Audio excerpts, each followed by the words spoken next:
Hello, boys. What's going on? How are we doing today? Today we're live, obviously, and we are actually watching EWC Counter-Strike 2 Day 1 EWC. All right. Now, if you have a problem with that, go somewhere else. But this team, I don't know what talent here, right? Really cool lineup. And what's gonna, I feel like also has the potential what to be teams are going to play? I will this team as well. Somebody that I can't talk. Really talented individual. Alongside what teams are there going to play today? Towards this team, I like it a lot. But when they can go the distance is a big ask. Yeah, I think you're probably onto something there. This is what I'm looking forward to the most, is like learning about these teams. I don't get to commentate much tier 2 stuff like you do. So the fact that we get to see them on LAN, this sort of environment where it's cutthroat. Speaking of which, we've got Heroic on screen as well, a new roster. New look, Martineza in the team. I know, right? I like it. There's so many crazy storylines. 4 clubs never would qualify. Coming together, but here they are. This is a qualifier? Here. Do you feel they've got what it takes to maybe make it to the actual main event? I do. I think for me, they're up there in my like absolute favorites to make it. I'd say teams like Big, Heroic. I don't even know if I want to throw out Liquid there, to be honest. I actually think it's risky. I think it's risky. Liquid love a choke. They're looking better now. They are looking better, but they love a choke. They've had more time, and how as funny they famously need. How funny would it be? But no, I think Heroic are definitely up there in the ones that not only should make it, but should make it cleanly as well. We've got Fnatic too, right? Dude, Fnatic. I haven't been following the Fnatic story. I know there's what teams are going to play today, and how many teams? Fear and his mates now. Are going to play. I would say having followed the team quite obviously. Not a huge fan of them, to be honest. I think they're pretty poor. Comparatively to where they once were. I think this is an organization that's obviously in a weird spot. And then now, rumor mill churning that Fnatic, the organization, is being bought by a football team as well. Yeah, so whether that happens or not, maybe it's an injection of cash. It is a massive shame, like considering the prestige of the org, the history they've got, multiple majors, some of those iconic run-ups of all time.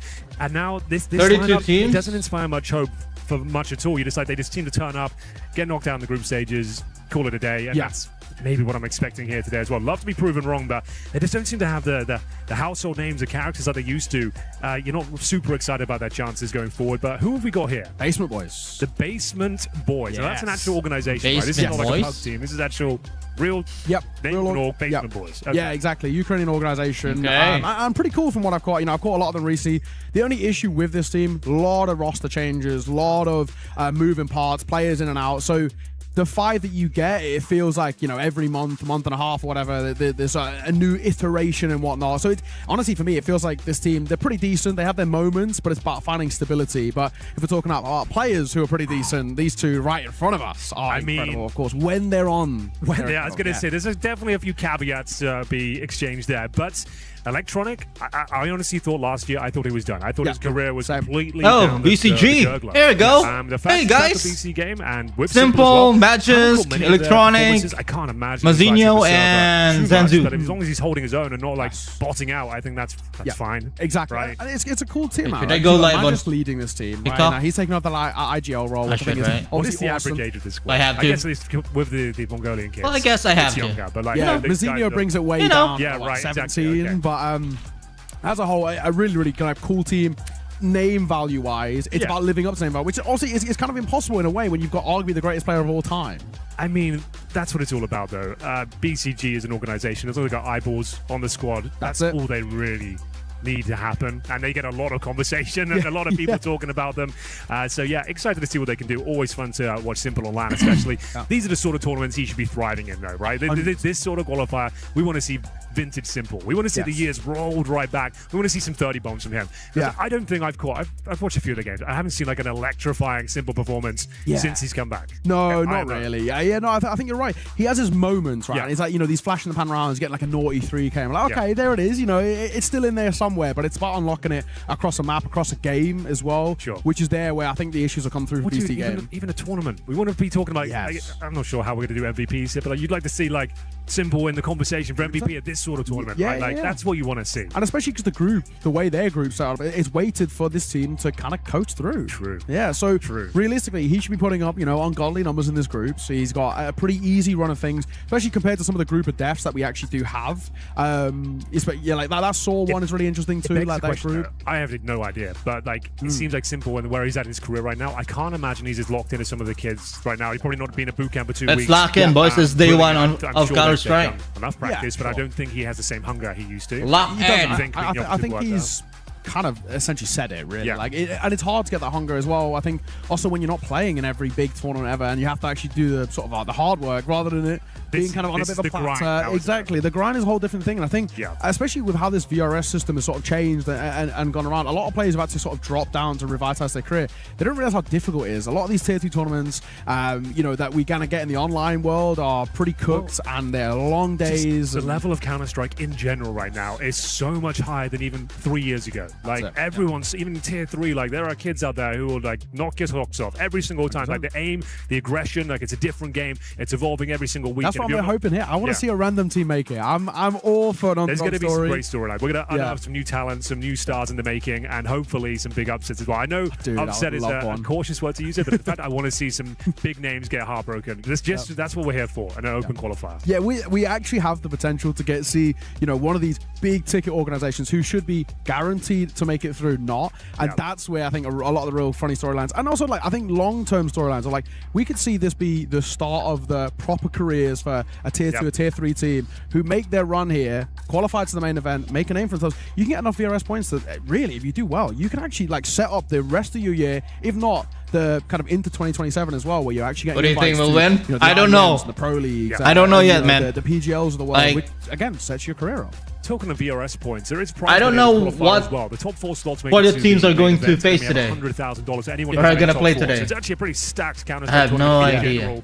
Let alone a qualifier. 100k land for essentially, you could kind of maybe say tier 2 in the sense of like if this was a standalone land, right? 100k, you're taking all day. That's a big land to play for. An unknown team or a plucky like new squad, just turning up to this event and getting a couple of wins under your belt with massive implications for the VRS situation. Yeah, I really again where this whole storyline of like I love an underdog because it actually can be life-changing, and that's kind of the cool thing. And I think it's something that we've also sort of missed by we're not having RMRs, right? Think about when we had the RMRs back and we had like teams like B&E come out of the woodwork Into the Breach, obviously hits home for I guess people us. are worried that when we lost the RMRs, like VRS wouldn't necessarily be a solid replacement for it, but you think about it now, every game has a lot, even if like a third place decide or whatever, the VRS points are so important. So it has maybe rectified that issue, but now I think we're ready to go. I think we are. And not only that as well, we're land VRS points, so 2 times basically. True. So it's even more spicy, which I think makes it really good. We're really excited for this game to get underway, and hopefully it will be soon. All the players seem to be getting towards game as well, and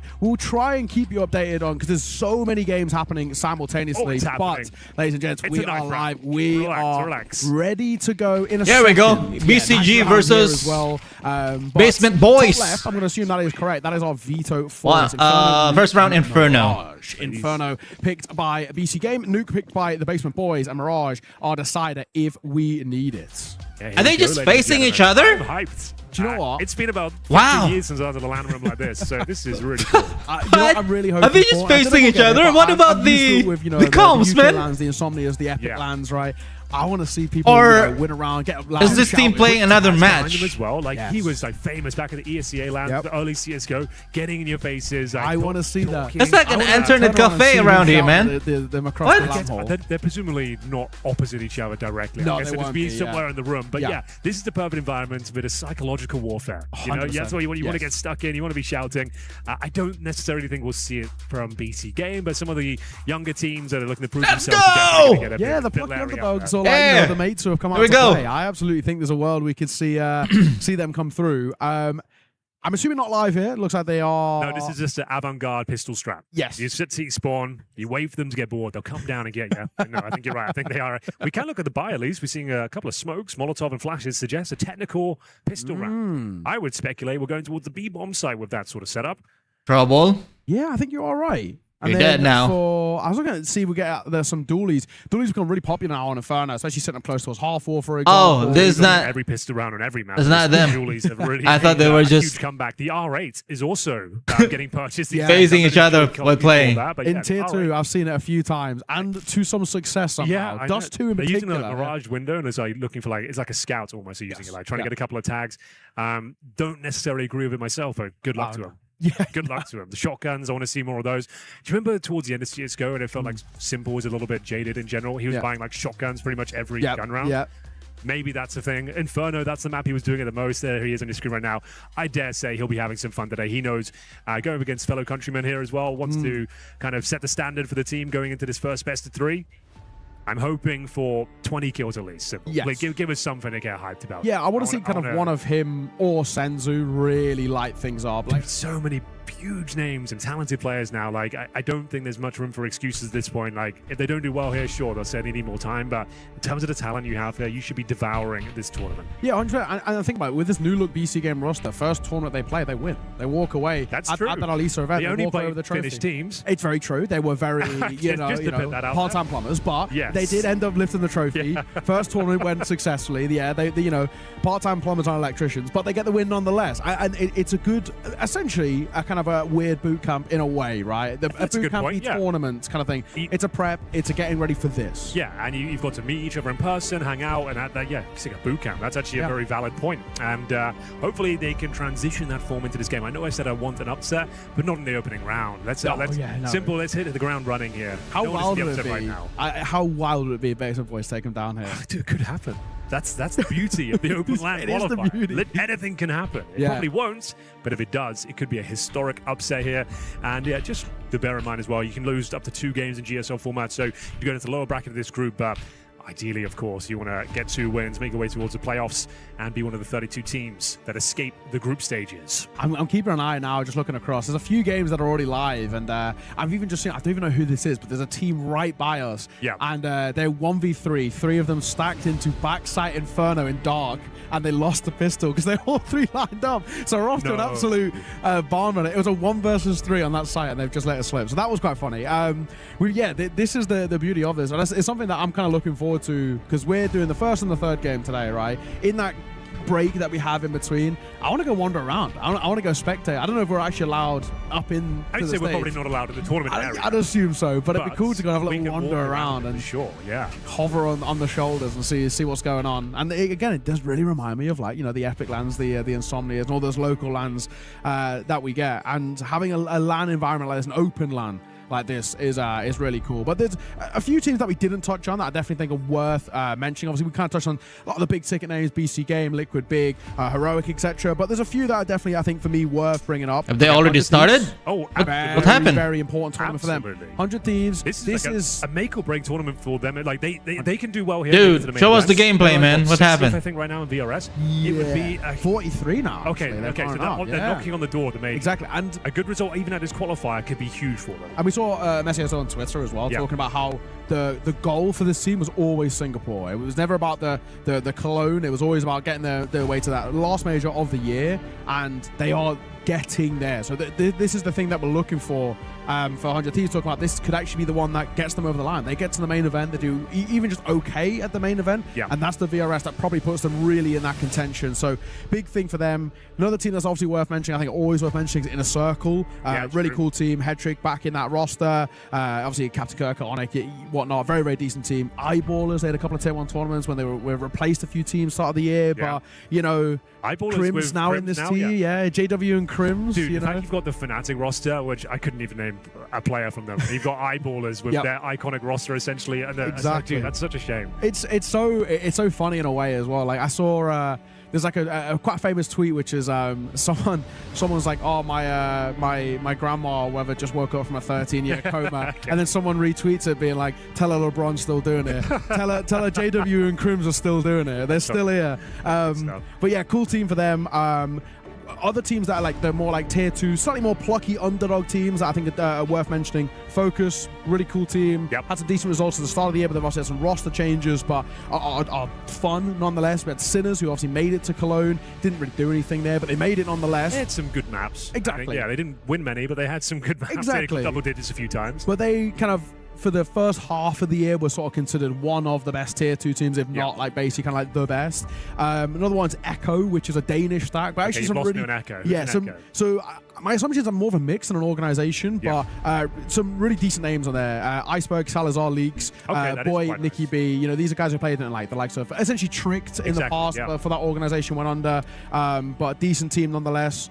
All right, Neo, I dare say we are good to go. Ladies and gentlemen, welcome to the opening round here, the Esports World Cup. Here we go. Last chance qualifier between BCG Round and the one. Basement Boys. Fight. And we're starting on T side. As we said, we saw quite a technical setup in terms of utility for BCG here. I'm speculating they go towards B here, smoking towards Coffin, CT Spore, Molotov, new boxes, and then you go in towards the side here. What? Yeah. That's all we're getting. Okay, sorry We're about that. leaving one man, Owner, all alone on this B side. He's going to have a lot of work to be done here. A quad Live up stack to his A. name, huh?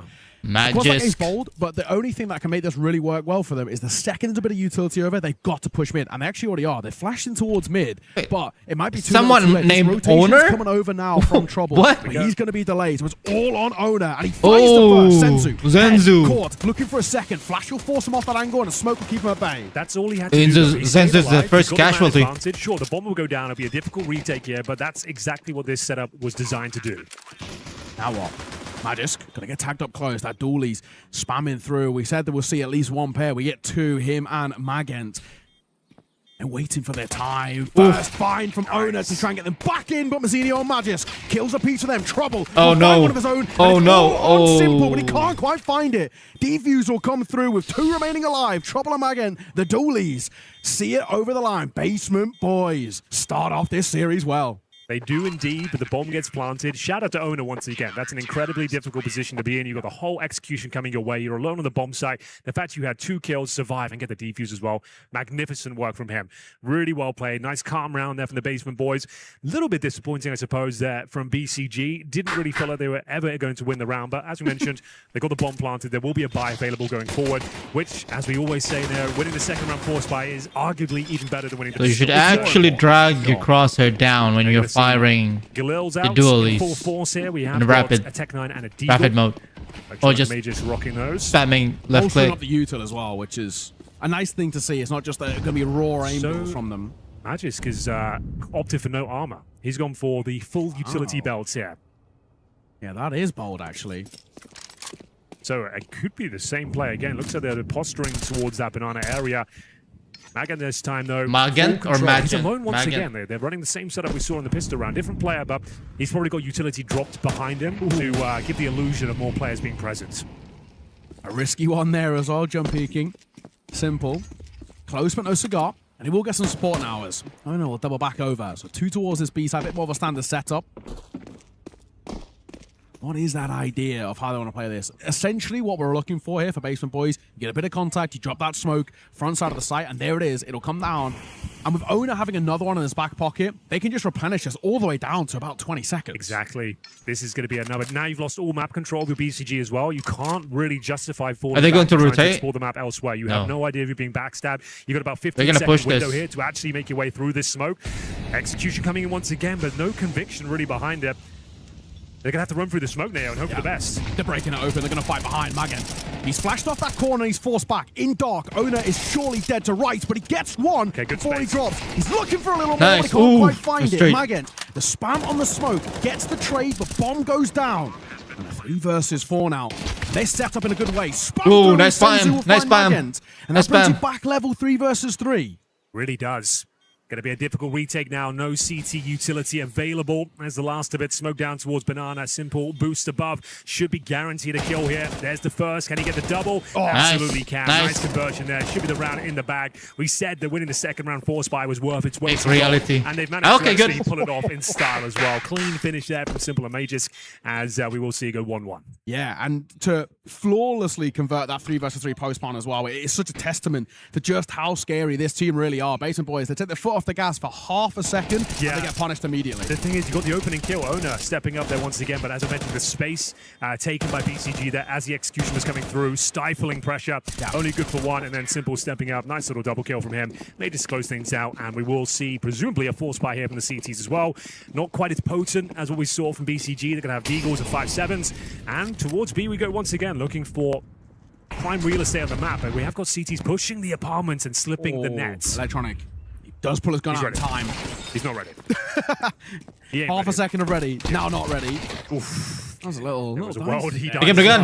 Oh Pick up the my. gun. Oh my! I'm not feeling that confident just yet about this. I mean, going 1-for-1 there doesn't really help the CTs out at all in this sort of situation. How do you got away cleanly with the gun? Maybe there's something to be concerned about with BCG, but ultimately a 4-on-4 in this scenario, heavily favoring the terrorist forces. We'll see whether they can utilize this space towards the You didn't grab apartments the gun? until we finish up towards A. Just a contact play with the MAC-10s out of the apps itself. Should be absolutely fine though, but there is a bit of a stack going on here. Yeah, they got the numbers here. They're actually kind of ready for this. Did they? What's happening? Did Did they they? Molotov themselves? Yeah, exactly. No. Oh, They just did. Off in it the is. apartments, so I think you're they right. missed it. I think they're trying to They Molotov missed the bits and just Molotov. missed the They didn't molly. actually Still got time to bounce. cancel this. It's not exactly like it has Messi. to be committed, but they're Ah. diving in into the Messi. pistols. Oda's going to get 2, and he's looking for a little more. Cryptus Deagle Oh, delivers on Simple. towards Senzu, and Simple struggling down. He falls, and what was a loose They missed the force Molotov, buy, man. It's Basement Okay. Boys who bite back. That was quite ugly. I don't want to speculate too much, but it did look like a T-side molly. It that missed. actually was designed to go affected towards the pits and completely fumbled dark it. Then they area were out of position, or the balcony. and you can see you have the tilt kicking in already. Round 3. We're in for a good one. Look at I this. don't know if we'll see the replay of the Molotov. That is the key part of the round here. Like I Yeah. said, this is not a big deal. A 4-on-4, absolutely fine. The fumbling of the util and having to cancel and go back through towards Boiler, that's where the round was lost, IMO. But yeah, force by wars officially begin here. The Basement Boys stealing one away. First blunder of the tournament posted by BCG. Not what you want to see. Also worth keeping an eye on. Trouble is keeping a little bit of extra money in the back pocket. He wants to get that AWP out as well. He is very proficient on the AWP. He's, for me, the star of this team. He is the man who will really deliver to get Basement Boys over the line. If they are going to pick up a map or pick up a series, he's the one to look towards. But pretty quick contact up towards long. Magisk spotted, but he's actually They're going gonna to bait take him. CT control. They're gonna bait him. Interesting call. Ah. But Ona has been very impressive in these first rounds of Inferno. Looking for a nice. double. This time can't find it. Significant damage, though. Oof. Great shot from Electronic with that Tech 9. Can he find a double? Not quite, but we are into a 3-on-3 scenario. They're in CT spawn, kind of in no man's land right now. We'll see whether they can do anything with it. They've got a Against- couple of flashes and a smoke. He's in a horrible spot here as well. That flash does not work. Finds the first, can't get the Nice. second. Simple, lovely trade will allow a bomb plant to come down and a re-smoke as well to lock them out from this banana rotation. Breaking it open, Fake Reality got to do something. Mazzinho scared about CT, looking the wrong way. But Nice. it doesn't matter. Mazzinho Ooh, lines up Mazzinho. both and gets them. And BC game bite back. What a game. By the we're way, getting guys, at the start. Nothing is FYI, going to plan. Basement Boy is a Absolutely real not, but, organization. felt like they needed that. This Things team is were not already being starting to cooked spiral after losing literally the pistols, but in the basement. a It's a force real buy of their own. organization. Playing kills So, from Zinho. there you go. Guarantees another force buy from the CT side now. We'll see whether they can actually step up.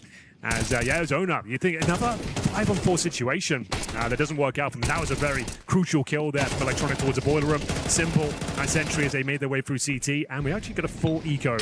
So, should be absolutely fine. Smooth sailing from here on out for Yeah. BCG. Should. Operative word. Yeah. But no, you are right. This one should be clean and simple. We'll make sure it starts well. Flashing. Semazinho forward for apps control. It's promising the Symbols got 6 and 3 early on. Yes. We said we wanted to see at least 20 kills from him. It's true. He's on flying track. Start. Yeah, definitely on for that. At least 20 with this sort of stuff. They're going B as well. And Mergen is the only one holding down the fort. He's behind a smoke. So they don't know it yet, but they can actually just wander in towards the site for free. That CT smoke's fading, though. So keep an eye out for that. Messinho caught. Here we go. Pants around his ankles. And that actually now leaves them a little exposed in a way. There's an AK recovered, but they also don't need to go for this, really. Not They really. can save it. Yeah, you're just looking for exits at this stage. Hold on to the AK-47 for sure. In the hands of Trouble right now. He will be escorted over towards Banana, but yeah, best you're looking for is some exits here. But bear in mind, with the new bomb blast and the way that's been changed, there are so many little crevices on the map, and you don't need to leave towards T-spawn or anything like that. You can save it in now Exactly. at the altar in church, which So- I think is insane. I don't know about you. but Exits aren't really the same as what it used to be a few months ago. Yeah, you have to be so proactive on the exits. You basically have to be fighting through church to be getting exits these days. But either way, only the one casualty. You're not too upset about that against that full eco. Maybe only the one casualty. Magisk will actually get his. Bit of money made as well on the Mac 10. But ultimately, Basement Boys on the other side. AK saved. 2 staying alive, and now the AK will be dropped over. Trouble will pick up the AWP as well, and actually this now becomes a proper true test of what this game should be looking like. First proper full buy to come through momentarily.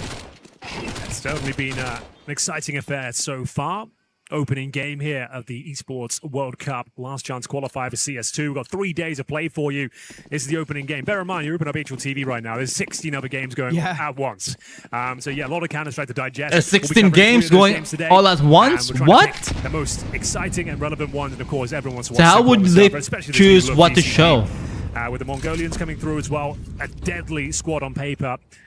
And so Fresh far, off the pretty back of a line exciting. win. Pretty exciting to start. Yeah. We picked a good one. Yeah, absolutely. Let's get in towards middle, though. Pocket strapping deployed with the bonus round situation there. They've got an opening kill on the CT side, and they are converting the round by the looks of things here. It's down to Simple, who is showing some rare form, but only good for 1. Senzu, big ask, 1 versus 3. Smoke at his feet. Cold Zera box will find fake reality, and a smoke out towards Moto gives him a bit of space, and he'll replenish it as well. So now it's about, we've got to collect this C4. It goes down in a 1 versus 2, which is absolutely doable. And at the same time, he's got a minute to kill here. He does not actually need to even commit towards A. So much time to work with.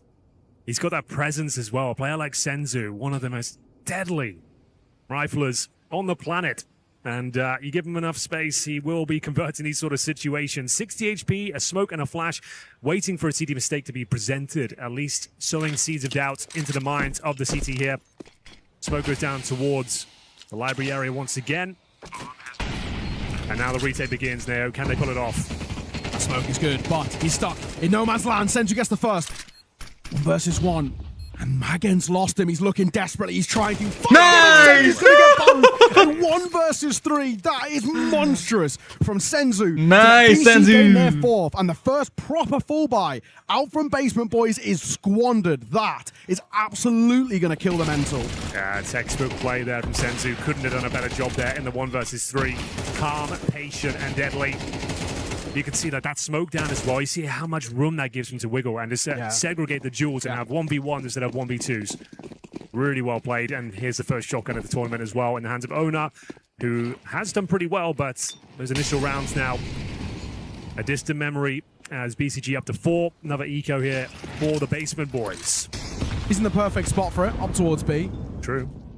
There's the shot comparison. But he probably wants to be towards half wall, but early molly and then nade behind it. A nice map now, Magisk. They'll open up proceedings. There's still 3 more to be had here towards B, so they are walking into the numbers, but the bomb isn't committed. So it's on the back of Simple, and he's still over towards ramp. Well. Should be absolutely fine. Ona looking to step up here with the Mag 7 in hand. Good flash. Does actually find some space here. Could be the double. It's getting a little bit dicey again. These rounds haven't been the cleanest, but the shotgun certainly has another 100 damage as he puts it in the Nice spam. through the smoke. Is Oh, and it no. is an absolute catastrophe for BCG. Just 1 by 1 they go down. Jumping Mag 7 as well. Oh, electronic. Oh, they seem like, again, they look a little bit like unsure of their final commitment there on the BCG side. They're like, some walking in contact play, got grenades in hand. It just felt like you already had, again, opening kill, and you don't get a single kill after that. You had, what, Deagles? No armor per hit? Kevlar to Deagles. Now they're going to lead the round with 2 AKs and an AWP. That is a bit of a stinker from BCG, I'm afraid. Yeah, it's absolute cherry on top, though, for Basement Boys. Not only are you winning the round, but then you're walking around with so many guns as well. It's so good for the money. Changes the landscape of this map dramatically. What amazing output from the shotgun as well. Gets the opening kill, then 100 damage on the next shot. Didn't get another, but then it picks up the AK-47, full steam ahead. And Ona continuing the strong form. He's at 8-6 right now. Overall score will be 5-2. Oh, sorry, 4-3, I should say, considering the Basement Boys just stole one away. That's a huge round. Basement Boys. That is really, really cool round to get. And it's a tilter. Yeah. To get the opening pick. And then one by one, the spacing's all over the place. It's an ugly round, unfortunately. Like, well played to the CTs. They stacked the bomb site correctly there, but as we saw, the fact there's no trade potential there, and you're going down to the shotguns and then trying to bail halfway through the call. You've already committed to the bomb site. You got to keep going. No shocker that we see a timeout out from a BC game. And to be honest, Taz probably picks up on a lot of the problems that we've seen already, right? Yeah. It is very much like Magic has given a call out of spawn. Yep. This is the idea of how we're going to formulate the round. It's the mid to late round that's killing them. That's where they're falling flat. Because they're getting the opening picks. Yeah, they're every time. second guessing themselves. They're and ahhing in the crucial moments. And that is the difference between an okay team and a good team. It is this fact that it is like this full commitment to the call, and there's never a hesitation. It's all subconscious split second decision making. And we're not seeing that. That was very much off the level that we want out of them. This is why historically you don't like building a team with so many big personalities, star players, because how do you define the roles at that point? You want to be the guy converting the frag. Your teammate goes in first, you get the kill. But it feels like that could be a problem with BCG. So many big name players that want to step up and show that they're worth their weight in the roster in terms of transfer. But yeah, that was a pretty disappointing finish from BCG. We'll see if they can bounce back though. There's going to be a force buy. They got the Galils. Electronic on the Tech 9, currently 2-5. And they have got some decent space. Very passive setup from the CTs this time. Two players towards the arch side. Orp baiting in Fake Reality. Fake Reality. What a name that is. I know. Reality. Smoke will come down. I'll block off trouble. So it looks like he's going to get a boost out of this. Nice idea. Could be pretty good, actually. He might just be able to see him towards short if it fades. He was spotted on that jump. Simple to give a little spam, but nothing found. They very early actually got a lot of apps control here, which is great. Flash in, dink on towards Electronic as well. And Krivza will fall back off that. Minus 85. No opening kills, bit of damage inflicted towards Electronic. Setting up utility towards the arch side here, courtesy of Simple. Teammates getting towards top and middle. Mzinho, Galil in hand. Here comes the commitment on the util. It's going in towards the arch and library areas. And they'll be trying to brute force their way in towards the A site. 30 seconds, they've got to go Fake Reality. He's flashed around that great. corner from Krivza. And then I'll find one. Trouble with that AWP up close and personal. He gets two. That's trouble. That's the one that's worth keeping an eye out for. But Simple, Electronic, the dynamic duo of old, come alive to put this into a 2 versus 2. AK and AWP now recovered. And this is actually doable. Really doable. Electronic not known to be an AWPer. Yep. That's fair to say. They'd love a swap here, but they don't want to risk it. Yeah, so you're favoring the CTs here, but you'd never know. Electronic, if you can find one with that It's AWP. just doing fine. Electronics is doing fine. Takes that owner towards that quad side, and it's a miracle that BCG needed on this round, and it looks like they've converted it. Low HP on Simple Electronic, but the AWP saving the day there. A double kill. Electronic is just round. doing fine on AWP. Final CT now. The money's not too bad overall. They're with a buy going forward, but it's zero chance of clutching up here. I don't know if they can survive the explosion. Maybe they can. Pandemonium of force buys right now. 24 and 15. Nothing is going to plan still. They did. 5-2-3, and they extend that lead to 2 once again. And off the back of the attack pause as well, it's really good to see. You know, immediate success off the back of a conversation with Taz. That is what you want to see. Success on the attack pauses leading to now, you'd hope, pulling a bit further away. But there's still residual cash to fall back on for Basement Boys, so a buy back in place for that CT side. Troubling towards the AWP, M4's alongside it, bar that 1 AK saved. Very important round for both teams here in terms of the finances going forward. It's a huge swing round, isn't it, really? Yeah, absolutely. But the AK in the hands of Maget, and we are going to be pushing down middle here. Aggressive stance from the CT's owner. Once again, trying to step up. It is a Don't, man. flick coming It's in from simple. Another Just don't. frag from him as he takes his total up to 9 and 5, and now you're waiting for the CT reactions to come through, and they're certainly going to get one towards Apps. Oh, Mzinho, he's holding an man. angle. But he falls asleep and he gets caught once again. They line up, but Electronic can't get both. Fake Reality left reeling, but still breathing. And there's 3 versus 3, and they're moving towards B. Trouble to defend with the AWP. Miss one shot could cost you the round here. You'll be smoked off from the bomb site itself. You should probably use some flash or utility on this B bomb site on Inferno. Let's see whether he can find that an just opening should kill. throw Put him this. in a prime position here to maybe pick up round number 9. Smoke down towards CT spawn. Actually hits him as well. And that's the missed shot. In they go. What a molly. He's going to try and slow them down, but they don't care. They go through it. Flash over in towards Coffin as well, which will slow him down. You really look towards how they Ooh, play the that's retake. chunky He nade. is so lucky to stay alive as that nade lands right at his feet. Probably spam him. 16 points of HP for him, 26 for Fake Reality. And now, as you mentioned, this nigh-on impregnable B-side, I think you've got to save this. I don't know if you can actually give this a proper go. Considering we speculate with the money as well, you'll put the rod in the water, you'll have a look around. I think they're to see going to if go for anyone it. gives a freebie away. They're going to go for this. I've got our kits. Definitely not an impossible round, but in terms of the finances, you're probably thinking of the save at this stage. We'll see if they want to commit to this. Looks like we're going in. That Molly call it didn't off, yeah. miss. They can. Yeah, They can. The Molly, They the can. Molly They makes it can. towards water. Then They're yes, just going okay, we can give it a to- look in. The fact that it doesn't, that's that. It's whether they can stay alive. Exit kill. Spam deals further damage, but yeah, 3 stay alive from Basement Boys. That does allow them to reinvest in towards next round Nice. at the very least, Yeah. but not the way they wanted to go. And essentially, it comes down to whether Trouble could have hit that shot. If he does, obviously he was flashed off the angle, but if he hits it with a bit of fortune, then it's on. But without Absolutely. it, it's kind of pointless. That was the money shot. Speaking of which, Simple hit one at the start of the round there. Nice reaction to CTs. That's an aggressive throughout this round. Getting good trades, but ultimately outclassed towards the end. We go 6 and 3. They do save significant amount of weaponry, though. We've got 2 AKs and the AWP from the previous round for the Basement Boys. Trouble looking to step up once again, taking it up over towards the banana side of the map. 3 players here in total. Initial bombardment of utility. They'll drop some off and probably rotate a player back in towards A. Quad boost coming in as well. Fake Reality looking to step up here as Electronic and Zinho back towards the apps, where it's been a huge talking point in terms of the opening kills. Lots of action towards the apps. They're setting up here, and they're really not going to feign that much presence over towards B. There was one flash thrown over by Senzu, just trying to draw attention there, but you can actually already tell they've not nibbled. If anything, Basement Boys, they kind of know this is leaning the other way. They're immediately rotating off Trouble. And send towards A. Quad stack here now on this site.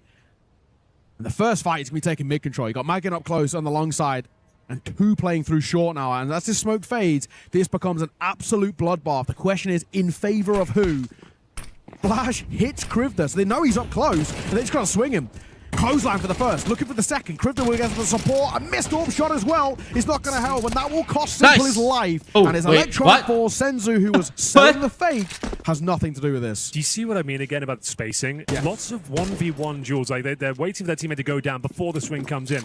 A team that's more synergized and like playing a meta tier 1 CS, everyone's going into the challenge together. And the Not thing one by is- one, allowing the CTs to reset and actually lose no players towards mid. Yeah, it's 1 by 1, and I'd argue as well that with Basement Boys, it's actually more like 1 versus 2 in every fight, because Yeah. Basement Boys' spacing is really, really good. Every fight they're taking, even if you look towards that previous round when Mazzinho and they fight on towards him, it's a 2-stack movement through stairs, because they're always covering for each other. Nothing saved, nothing gained. Another round back for Yeah. Basement Boys. Honestly, some really clean Counter-Strike. Some very nice shots, and yeah, if BCG are going to present that sort of flat mid-rounds where you're just going 1 by 1 and a bit of panic in there as well. Look at that, you can see it like literally 1 by 1. And you got Simple in towards the boiler. Yeah, that was a disappointing finish there. Senzu, as you mentioned, on the other side of the map, doesn't get to save anything as we've got the penultimate round here. 3 AKs and a couple of pistols for BCG. This could very likely be a 6-6 half. Yeah. Got, what, 2 AKs, make it 3 on the CT side. Now opening kill, this time courtesy of the boys in the basement. Yeah, the double nade landing right at the feet of Magisk. Airstrike on towards him. Okay, they just made a call from spawn this time, yeah? You know Yep. what? We're just going towards B, we're executing, everyone going together. Yep. Try and trade your kills. Try. Try your best. Problem is now, with 5 players going there, it's very difficult, as we mentioned earlier on. You can't really justify leaving the area now because you have no idea the backstep's coming through. They have actually gone towards T-spawn. Yeah, they're going to cancel them full reset. It's a really brave move. Now you have to spend a lot of time checking every crevice of the map. And not only that, you have to do it now with considerably less utility. You have to it? really min-max your Exactly. usage now. You've got 2 smokes to work with, 1 Molotov and 3 flashes to kind of try and pull you into this, already at a number disadvantage. And for me, that really worries me. But the good news is they've slightly kind of sold the ruse a little bit. This 3-stack towards B, they've got to rotate 1 over. They're going to do an apps pop here. Smoke towards Moto. Molotov in the pit. This is the Molotov they missed before. Remember who saw that? Yes. This is the Molotov they missed. That's where things went wrong. This time nailed it. Trouble finds the first, looking for a second as well. He's given time to cock the gun, looking for more. And as Krivda supports, Trouble will find his second.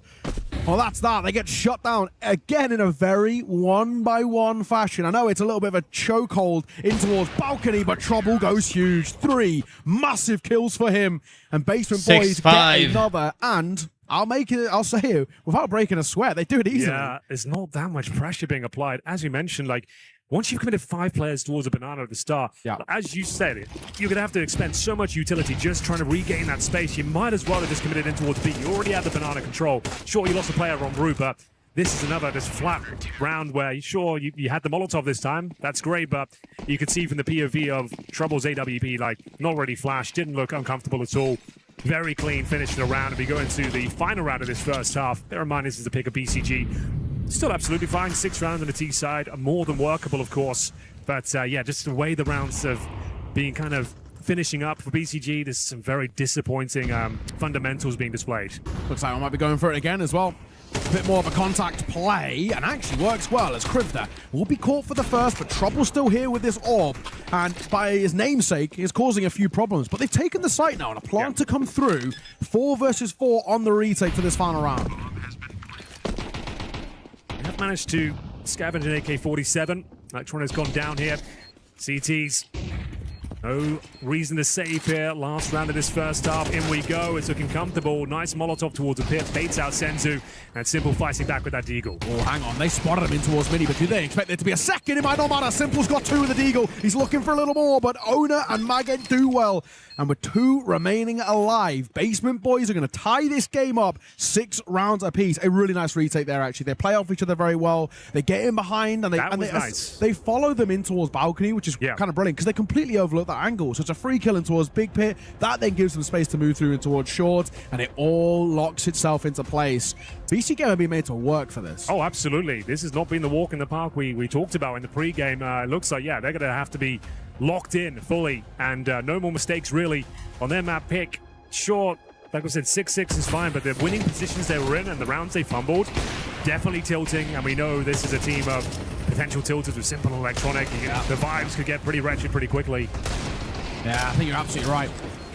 Nice shots by Simple, but not able to do it in the end with the Deagle. So 6 all at the half. Pistol here to start would really bring them back into things, and it starts well. Mazzinho finds that first. Electronic will push mid and nail one of his own already. They're being suffocated in towards second mid. This pistol is falling very, very flat, and he's running out of ammo. Poor Fake Reality. No chance in hell, but he gets out. There's a world. No. There's a world now. Oh my God. One more kill there. I think that round falls apart, but well done. That's more like it. BCG have not looked very assertive, is the word I would use today. They seem like they have an idea at the start of the round what they're doing. It's the mid-rounds and final commitments to the bomb site. It's been very ropey. But this one didn't seem like there was any problem whatsoever. Nice shot from Electronic, the drive-by with the Julies there towards T-steps. Mzinho, pretty clean finish in the end. 1v3. Got a bit dicey, I suppose, but we have got a force buy in the second. Trouble will save $1,000 considering he's the AWPer, but they've gone in with the Tech 9s and the Mac 10. It's a ball call. I don't love force buys when you haven't got a bomb plant behind it, so at least give it like some sustenance. I feel like relying so heavily on the Tech 9s, they're great, don't get me wrong, but it is bold. Let's see your words. Yeah, they're flying in, actually. Fake Reality's going to get one. Maggot's going to get another, and I might just be my words here, Henry, unless Electronic can go huge on the flank. He's pushed behind. He's got 2, and Senzu at the same time. Okay, we're back. God. Oh, thought he was going to be taken down there from Boiler, but a chance to get the bomb down here. Take that. Is dead. Should be Peace absolutely fine. Is dead. Can't even imagine a world where BCG loses round, but let's see what happens. I think Magic will see it at the end. But honestly, 3 kills on a bomb plant on what is a force buy there. They might actually just go back-to-back in the force buys. You've got enough money now to actually work with it. I think if you're a team like Basement Boys, you've got to take some risks. Yep, and, I agree. You've shown you can keep your head above water. You can go toe-to-toe with the likes of BCG, but you're going to have to take some risks here financially. I would like to see the force buy once again. We probably had players surviving. 7 force buy conversions already this game. You kind of may as well. It sort of feels like the story of this matchup. And we're going to get exactly that. Galil's across the board, but actually some decent utility behind it as well. Absolutely. 8-6. Very important round once again. It's been a great way to kick off the Esports World Cup last chance qualifier. We've had a lot of high-octane Counter-Strike rounds here. Some heartbreak, some blunders. That's what it's all about here. 64 teams on LAN, 16 best-of-3s running in tandem live right now. As we get ready, the 4-spy from the Basement Boys. Galil's across the board and some decent util. It's quite potent. BCG, some solid banana control. Spamming through the smokes, no significant damage presented just yet. Right idea by Senzu, just a little bit over that left-hand side, so he's missing out on Owner. Oh, I say that. He'll find it just on the edge of ramp, and that will open things up. So the spam wars do not go well for Basement Boys, who are trying to give themselves a bit of an opener to work with. However, they have taken some mid-controls. A smoke down towards long, and they're going to push it. They're walking straight into the big man himself. Simple's here, ready and waiting. The only issue is this is a very often a one-and-done angle. To get more than one from that spot, if they were to push long, is difficult, but they're not. They're going to double back, and towards B is where they head, as slowly Magen's getting some control there. So, trying to sell the idea this could still be an A finish. I don't think they're biting down on it whatsoever, though. What is that smoke? What is that smoke? What? I don't think they wanted to go there. Maybe I'm wrong. But in we go towards B. Here we go. Senzu looking quite comfortable here. Opening kill. They get a couple. No problem as he finds his hat trick as well. Nothing for trouble to do here, I'm afraid. Spam down. Nice. Starting to go massive here on the first map of the best of 3. Yeah, lovely work. And now it will reset things. Have to take a step back in terms of the finances. Chat. And with that being said, I think they can have a B's game to go for an really overtime pull away. It's not this exactly map. the easiest of maps, but they can still. Or probably they can go for the decider. That's what Map 3. I don't think they're doing a massive amount of prep for the Basement Boys. I think they're off the back of a LAN win. Yeah. They just want to play who's in front of them, and they would say in the interviews, we're just here to play our own game. And focus That's on what they would themselves. Yeah, which is something they still need to do, as we've seen so far in this definitely. game. Like I guess it's a unique setup. Let's say that. So I guess like.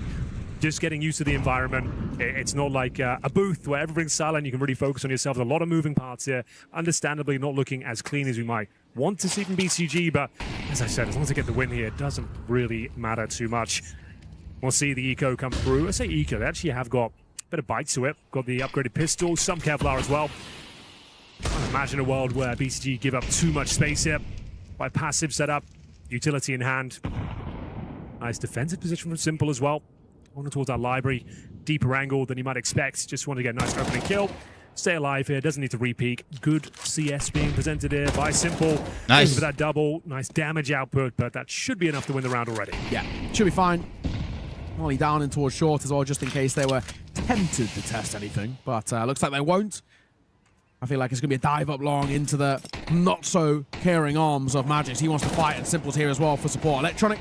That's good. That's great spam. Is good, and That's an info. Aggro, because why wouldn't he? Freebies for him as he gets 2 simple ones, and well, just like that, another round for BC game. And Henry, I've been having a little look at some of the other results that have been going on simultaneously. We said we keep everyone updated. There's been a few maps already locked in place. Let's go. Big versus Zeta Forward, 13-1, map 1. Fluxo, 13-1 against Dusty, map 1. 13-0 is kicking around. Dendele, 13-0. 10-0, 10-8, sorry, Saw at the moment. Hotu, 13-1 as well. Infinite, 13-1 for them. 13-2 for Heroic. 13-2 for 9. Okay, so everyone getting slapped around. 13-3 for Astral. 12-1 currently Gen 1. So a lot of people are getting slapped about. Okay, so we did choose the best game then. 100%. Yeah. All right. This is one of the very few. It's like this one and Saw versus EAC, which feels like competitive, and every other game super one-sided. Best of 3s, though, bear in mind. Anything can happen. AK-47's out now for the boys in the basement. 10-6. You feel this map slipping out of their grasp. Electronic, I think he'll be overlooked there, but Mzinho certainly won't. He goes down early. 5-4, first advantage Basement Boys have had in some time. As I mentioned, that Molotov might give them some bad info here. Oh, speaking of bad, that spray wasn't great. Definitely had at least one on the menu there. Should have had 2. Yeah, making the move. Simple actually might be able to get a freebie, but Maggot was ready for it. The counter strafe will catch the head. That's a shame. Magis and Senzu have to say they can't even give this one a look at. Was ready like we said, everything there on a silver platter for Electronic overlooked. They thought they Molotov'd him, it didn't reach. You get a player with his back turned to you, and your spray does 60 damage. Yeah. Bruh. That's Tough unfortunate. watch. That was a tough one. watch. He's not been lights. He's not been bad. Don't get me wrong. No one's really been bad, which is a good sign to BC game. No one's gone missing, which I think is a real positive for them. But we expect more out of somebody of his caliber. In that scenario, sure. Like, you couldn't have asked for a better position. Yeah. Like, overlooked, back's turned to you, 100 HP, and it somehow doesn't get a kill, and it does allow the Basement Boys to get on the board here in the second half of 6-6 at halftime, bear in mind. Yeah. They're pulling away now as well. That's a huge amount of cash injected into the squad with 5 players surviving. So the game's really back on. Yeah, they were pulling away BC game, right? They were getting to a worrying spot where, you know, if you feel like you win that, you the map just locks itself into place. It'd been flawless up until that point. And now you're able to sort of rein yourself back in. Absolutely. I'm liking what I'm seeing from Trouble. Obviously, I highlighted him kind of coming in towards this. Him and Owner are generally the main names, but they're both really playing well to the level we want to see out for them. And they're going toe-to-toe. And the one thing I was worried about, I think especially because it's Basement Boys and because they are playing essentially who is their hero, right, against Simple. I wouldn't even be surprised if a lot of these players kind of started wanting to compete by watching someone like Simple, right? So they're playing against a guy who's an icon for the region and for the game. Yeah, true. I was worried they were coming towards this game scared and be a little bit, you know, too much respect being shown, which happens very, very often for a lot of these tier 2, tier 3 teams. But anything but, they're taking a lot of the fight to BC game and they're trying to match them toe to toe. Important rounds here. See whether BCG can hold the wolf from the door. Looking to close this one out. Their map pick. Nuke up next. Mirage if required. And this opening round here at Esports World Cup. Last chance qualifier. Banana control granted. Oh my God. Through they go to smoke. Senzu's there. He's been pretty lights out. You think he's going to get a couple here, but caught off guard. Didn't anticipate that level of aggression. And it's the opening kill for the Basement Boys once again. We have one player remaining on the bomb site. It's going to be Magis, game leader, looking to step up here. He needs to buy time. That's really all he needs to do. Historically, through his career, always been known as the Prince of Pit. Always as the Pit player. Now over towards B. Very true, actually, yeah. He was like iconic Prince in of the Pit. position. And I guess part of it is probably, you know, now taking over the reins of this team, sort of giving people their preferred spots, and he just takes whatever's left over, in a sense. They're moving forward, and Majesty's role here was trying to slow them down to buy time for rotations, but I actually think they're just cancelling. Look, no one's even rotated over for a second, so site's taken, and that's another round for Basement Boys, so it will be up to an 8th now for the T side. And while it took them a while to come alive and come online in the second half, now back-to-back rounds are starting to kind of kick it up a notch. Well. It's the right call to make. A difficult one, sure. But it's almost impossible to consider that round working out in their favor. You lost the opening pick. They've got the bomb planted. You have one player stuck in spawn. Might as well hold on to the cash. The little you have left, you can see that Magus could drop a gun for Senzu, but he can also buy himself. Knocking on the door of $5,000, but 10-8. Basement Boys down, but certainly not out. Another clean sweep of a round there. 5 players surviving once again. $3,500 extra for each player. So yeah, a ton of money going forward now. Finances won't be a problem for a few rounds here. Yeah, financially they are stocked now, Yeah. and this is good. This gives them so much breathing room. It's just one less thing you have to really think about and consider, and especially because kind of the whole narrative around the first half was about finances. It was forced by wins True. that were breaking econs back and forth, back and forth. Now we've actually got a real stockpile to fall back on, which gives us just a little bit of ease on the mind so they can actually pull off this potential recovery. They're only 2 rounds behind. That's reaching distance. Here we go then. Round number 19. Pressure on for BCG here. Need to break this streak. Can't be letting them have so many clean rounds here, uncontested.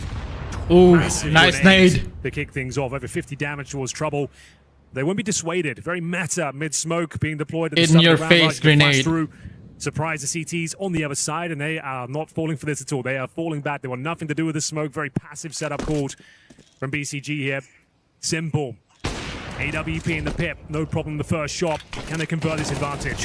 He has a spot electronic as well. He'll get one. That's That's better. two Electronic. as well. That's a lot more like it. As Simple finds his second, and the last one at crib, they're surely dead to Good. rights. Is Mazzinho will lock in the last, but that is an a-hole. 2 more. Credit where credit is due. There's definitely been some ugly rounds here for BCG, but that was absolutely textbook. Yeah. Electronic making up for the fumbled spray in the previous round as well. True. That was a really nice double kill from him. That's what you want to see. Those are the kind of rounds that inspire hope for BCG fans. Like, that's what you think, okay, this team really should be qualifying for the main event if they can bring these sort of rounds together. Yeah. And like I said, it's the opening map of the tournament. I'm sure they'll tidy things up as the tournament progresses. Exactly.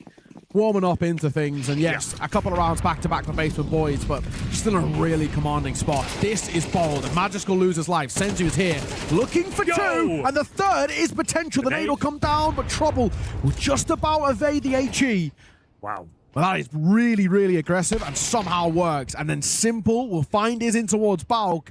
Oh, Basement Boys, they've got too giddy here to fight, and it's come back to bite them. Well, at least we said the money's going to be good. And they make a dent here. Electronic. Oh, like a prime man. position for a kill there. At least he stays alive. Just gets a bit of intel. Should be absolutely fine. Should be the operative word there. But 4 versus 2. Essentially a 2-on-2. They progress in towards A here. It's their best bets. But low HP on Trouble. The AWP. 1 minute on the clock. Comes down to fake reality here. He's got the bomb in his back. They've got a couple of flashes. 1 smoke and a Molotov. I'm not even sure what the call would be here. Do you just go for a contact play and Molotov the pit? Try and get a quick kill with the AWP? Simple, pretty prime position. Should be no problem whatsoever. He's actually picked up an AK as well. All right. I'm actually kind of surprised in a way that they're giving us a look in. They're so low in the hands of Trouble. This round feels like a non-starter. It would have to be absolutely fumbled by BC Game for this one to fall It flat. can happen. They're contacting and spotted and dropped, and the AWP of Trouble now posted on the angle. He's looking to flick left or right. Oh, It might just be good night. G. Perfectly played Good night. by Electronic, making sure he gives him absolutely nothing. As BC Game get yet another on the board and are right at that finish line now. Yeah, it was looking problematic, a little bit scary at times there for BCG, but as we said, as long as you get the map on the board, doesn't really matter about the fumbled rounds or some questionable setups. Ultimately looking quite comfortable now. Not how you get there, just that you exactly, get there. especially in this sort of tournament as well. Like, I don't think they're doing a massive amount of prep for the Basement Boys. They're turning up, playing their own game. That's it. And getting warmed up into the tournament. And we'll see if Simple and closing down. We said we want to see 20 from him. 16 and 11 right now. It would One take more 4 game. kills in this round to get us to the match. Or one more round. 1 and 20, but at least it's not been an underperformance. So that's you know, it's good. It's you know, above average, which is what we want to see. Break on that smoke. Trouble want to fight behind it. He did spot 2. He's again needs to be careful not to gift anything over. Ollie on towards Wood. Senzu. He's actually going to respect it. He'll fall back. Got a double stack still towards B1, playing out via CT. Some boys are going to reconsider as they move back towards A, but there is 3 players here to meet them. And Simple and Electronic, who have done such a fantastic job so far of locking down this A site, are going to be called upon once again. Smoke down and fake reality. He's going to push this. This is good map control. Looking quite healthy, isn't it? CT's in the dark in terms of information. They've got the wrong read. They rotate Electronic over towards B. This is rough. Look, they're about to suffocate in towards the site. Simple's got to go huge. There's the first. With that AK, we need at least 1 more from him, and he needs support. The thing is, through a short and balcony. the presence of a Simple AK, though, could be enough to dissuade them. Yeah, you are right. Let's see. There he There's the comes. second for him. He's looking for... Nice! Simple and Mazzinho are keeping this site on the lock and key, and it might be all over in a flash. Nice! And it is Magisk, the new man leading the helm of this side. They take their map pick of Inferno, and actually, they do it in style. Well, he didn't get the quad kill, but a triple. They the do AK-47 indeed. We'll gets take 19 kills in total in the first map here. Opening round of the Esports World Cup. They last do qualifier. All round up. indeed. Yeah, dude. I actually thought from Basement Boys that was a pretty impressive performance. Like, in terms of didn't know really much about this team going into it. The fact they kept their head above water and actually had them on the ropes at one point as well. Yeah. Had to steal a couple of rounds away, but yeah, that was an entertaining first map. That was BCG's pick as well. So the fact they've actually made that sort of statement performance, I think BCG won't be taking them too lightly going to that second map. They're going to be on high alert now. And Nuke's a pretty decent map for this side as well, Yeah. for Basement Boys. So it's definitely worth keeping an eye out for. This could be really quite interesting moving forward. I'm impressed. I think for a side like Basement Boys, who obviously, in terms of the caliber and definitely the experience, Where's the way below, CS2 They've stepped caster, up the in a big way, but Counter-Strike still not a casters, big ask. or- To bite back into and this Nuke, take commentator this towards or the side of analyst? Mirage. I don't know if they got it in the locker because it actually feels like while it was scrappy at the start, Yeah. BC Game are warming up, man. They're you could warming see up. just the individual skill, the unbelievable level that BCG have in their squad. Senzu, like, looking razor sharp. Simple towards the end there. I don't know. Maybe I'm a hater. I wasn't expecting Simple to get 3 kills that last round. I thought, okay, he'll probably get a couple of AK kills. He's That was back. super crisp sequence, right? He's back. I don't know why I'm doubting the go. Something about it, like, I don't know. Maybe I'm a hater. I'll But, say as well, Electronic, who started really slow, he picked it up towards the end. I thought he was super super crucial on that CT side. Mazzinho had some really nice moments as well. And while they were scrappy at the start, I thought Magic's calls towards the end were good. He really got a read on what the calls were fine. It was the mid-rounding where they seemed to be like deers in the headlights at some points. Like, one player would go down, and it's a bit panicky, a bit messy. Yeah. But as we said, it's the opening map of the tournament. It's an open qualifier. There's going to be those scrappy rounds. You don't really know who you're up against, and you've got like the basement boys super locked in. Yeah. They are going to be countering you. They're going to try and do everything they can to steal even a kill away, let alone a round. They'll be prepping hard for this matchup, and I don't think BCG would. So you expect the scrappy game. I would say like some of the fundamentals a little bit questionable from BCG, but they got the job done, and everyone looked pretty good, generally speaking. A couple of mistakes from, or missed shot, that's a shame from Electronic, but as you said, he made up for it later down the line. He did, exactly. And the start of this game, as we run through these, it kind of highlights again, just remembering how wild it was. There was something ridiculous, like 5-4 spies back to back to back to start things off, and then there was like 7 in total for the first half. A ridiculously and wild, unpredictable in a way sort of game, but once we hit that halfway point, that's when it started to pick back up, and that's actually really what we got to see. I think BC Game flexed their muscles a little bit, show actually just the caliber of this team. It was a little bit ugly at the start, but that CT side I think shows like a little bit more of the best of them. Really excited for the next map. You said Basement Boys are quite handy on Nuke? I've seen some good things from them. It's not always the cleanest, right? But again, with this team, for me, everything goes through Trouble. He's the one who really is the man who lights up the server. And I will also mention on the CT side, Owner. Keep an eye on him. Well, those are the two names of Inferno. We noticed it from the CT pistol. Owner, I was like, wow, he's actually playing some very nice polished CS. Actually, he's like getting his kills, holding onto advantages. Trouble seemed pretty decent on the AWP. So yeah, great to point those names out. Hopefully they continue that sort of form into the second map of Nuke, because sure, you don't get knocked out of the tournament, you lose as best of 3, but you're definitely not in a prime position. You're then down into elimination territory with one more best of 3, and anything can and will happen. Any other results coming through that leap off the page for you? Let's have a cheeky look. I think we had a lot of 13-0s to start things off, which was, or 13-1s, 13-0s. It seems like really nothing other crazy. Saw got their win. Bit of a close game against EAC, but good to see this Saw core back together and doing well. But that is it for map number 1. We're going to throw this one to a break. When we are back, we've got map number 2 here in this series. And after what we've just seen, you don't want to miss it. Sit tight. We'll see you there.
So what's the next match?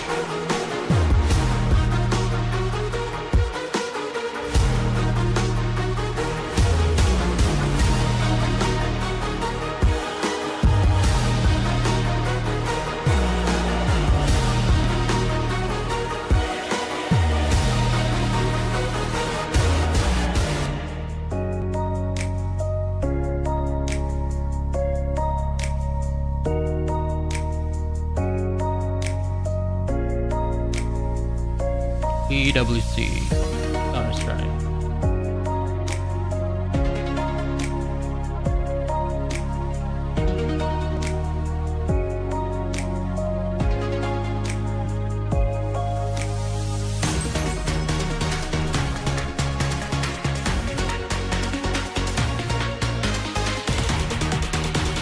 There's no information, man.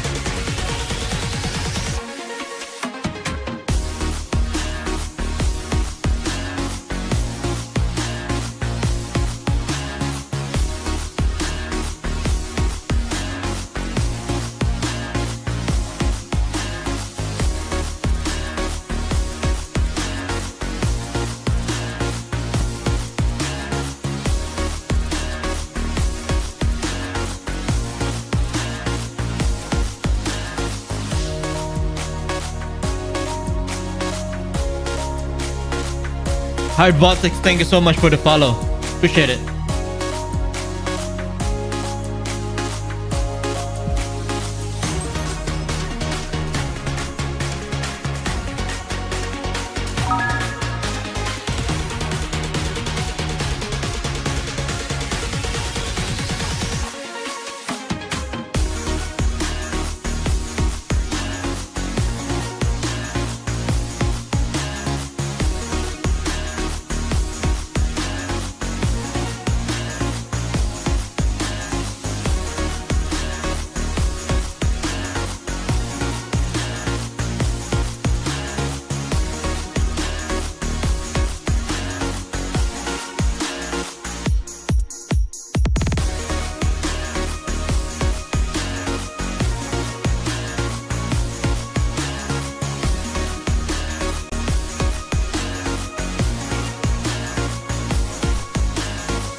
Alright guys, let me just check something.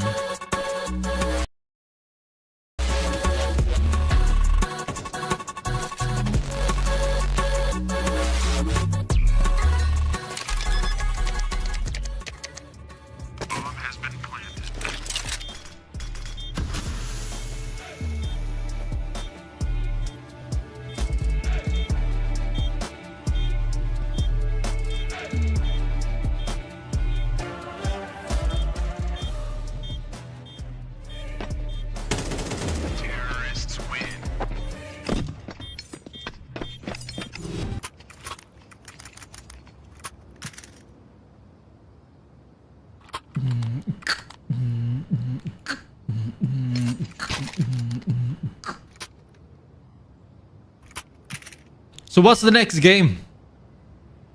Road to EWC. I don't have any info, man. I don't have any info what games or what teams are going to play today. This is quarterfinal. Oh, actually no.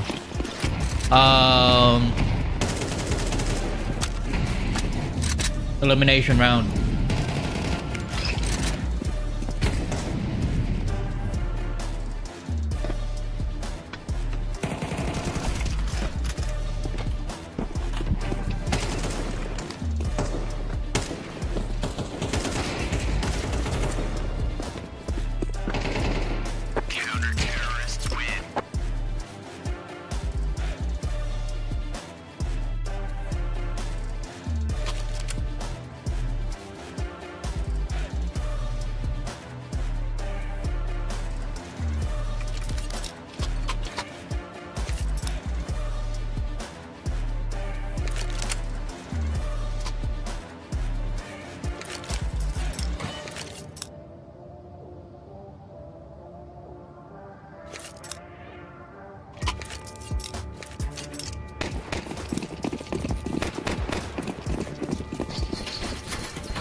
By the way, guys, we're live on Twitch, Kick, YouTube, and TikTok.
play is in our DNA. Whenever we let it out, it becomes our superpower. Now imagine an entire city being built to supercharge it. Kadir City, powered by play.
Welcome back to the Esports World Cup last chance qualifier for CS2. Plenty of action behind us right now. 16 best of threes, all kind of under action here, but we're focusing 16 on teams, best of threes. Coming up of Nuke and a chance for the Basement Boys That's a to lot cause of damage here. Counter-Strike in one See day. how this pans out. I think we've already seen. Is it gonna be like? Is Is it gonna be like there's a little bit of one whether it's enough BO3 to and get over then the line here on Nuke, whoever we're gonna have to teams find get out. But eliminated? some really good Counter-Strike nonetheless. We've been kind of following as well some of whoever the other games that have team been going on. A lot of 13 lost, ones, it will be to 13 eliminated. threes. Zeros and stuff. Yeah, Automatically. exactly. So a lot of ones. So, like, games. they have only what one we would sort of chance. expect opening game with the seeding being better. Because I think there's only 3-day still at the same competition time, I'm waiting for that Counter-Strike, one upset.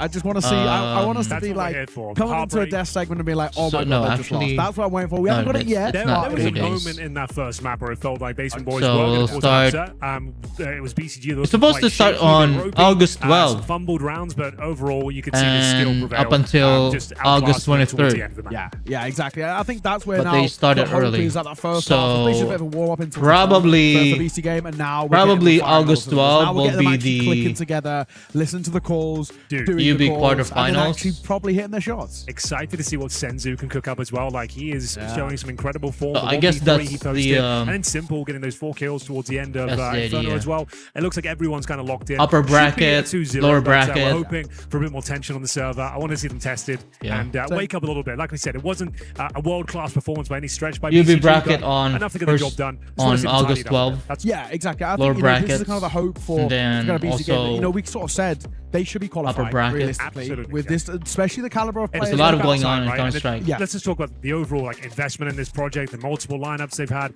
Yeah. This feels like the strongest iteration by far. Yes, for but sure. yes, they should be qualifying.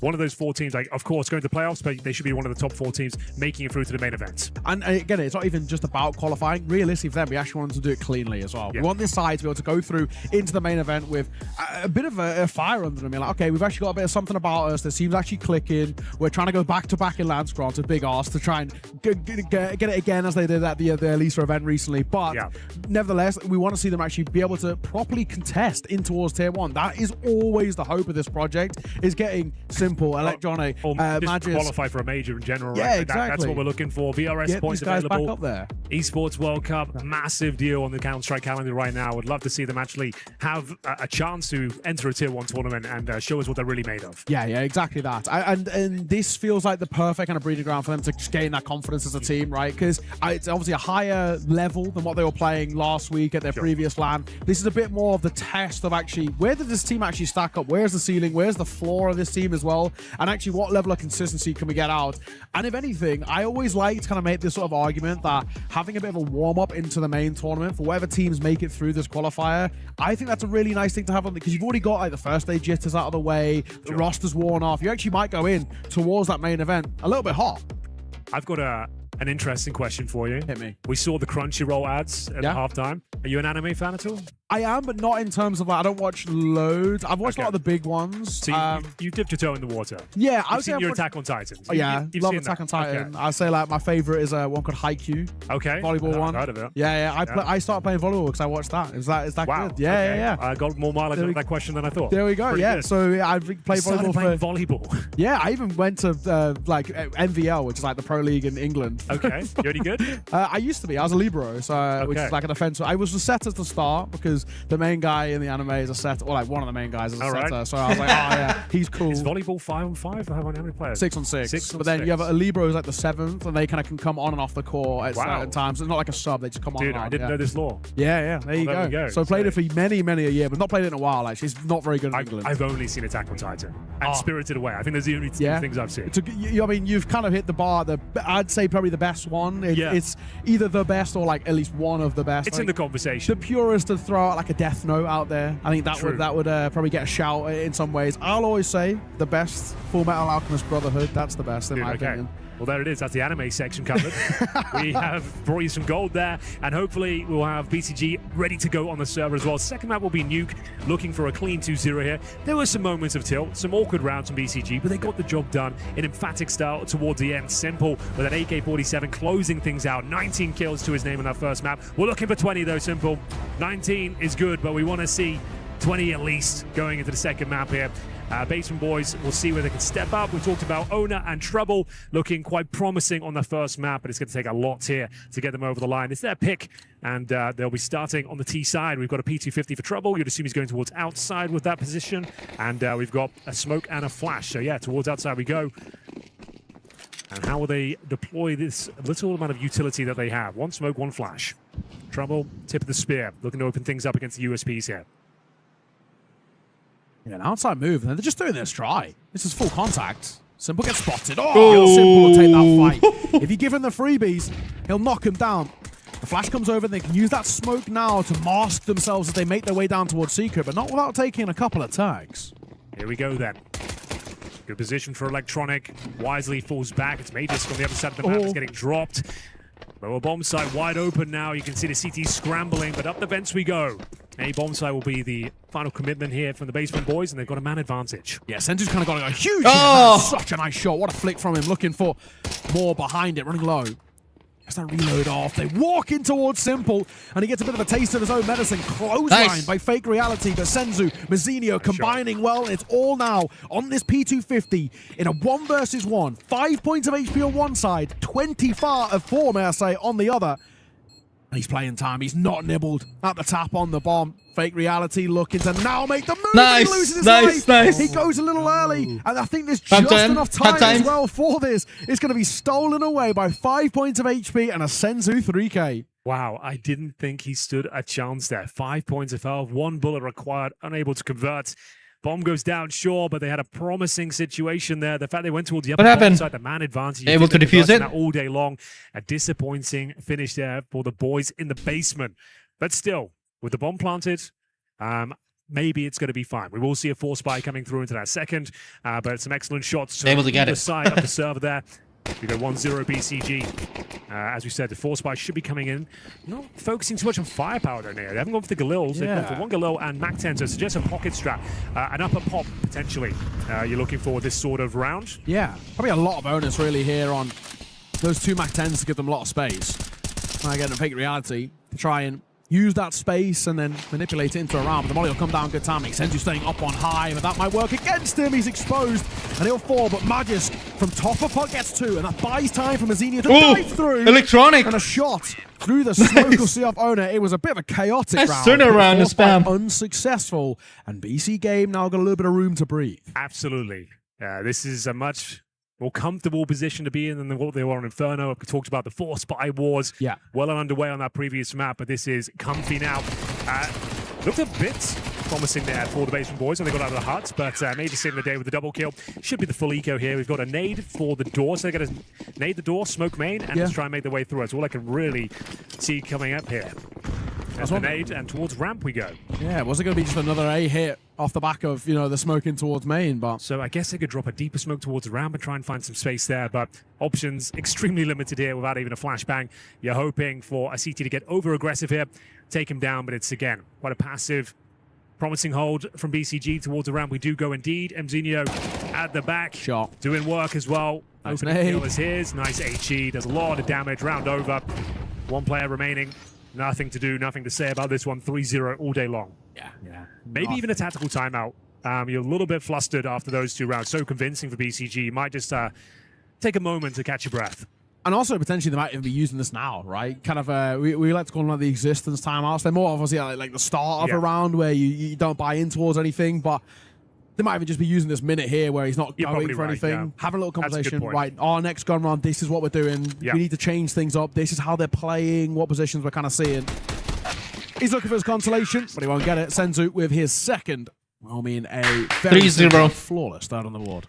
3-0. In a prime position here. Their opponent's pick, you're up 3-0. No bomb plant, no kills found. Clean 3-0. sweep on the CT side. Offers starting to swell. Mzinho comfortable here towards ramp. Clean as you like. Mongolian boys looking very sharp indeed. 5-1 apiece. Really, really nice work.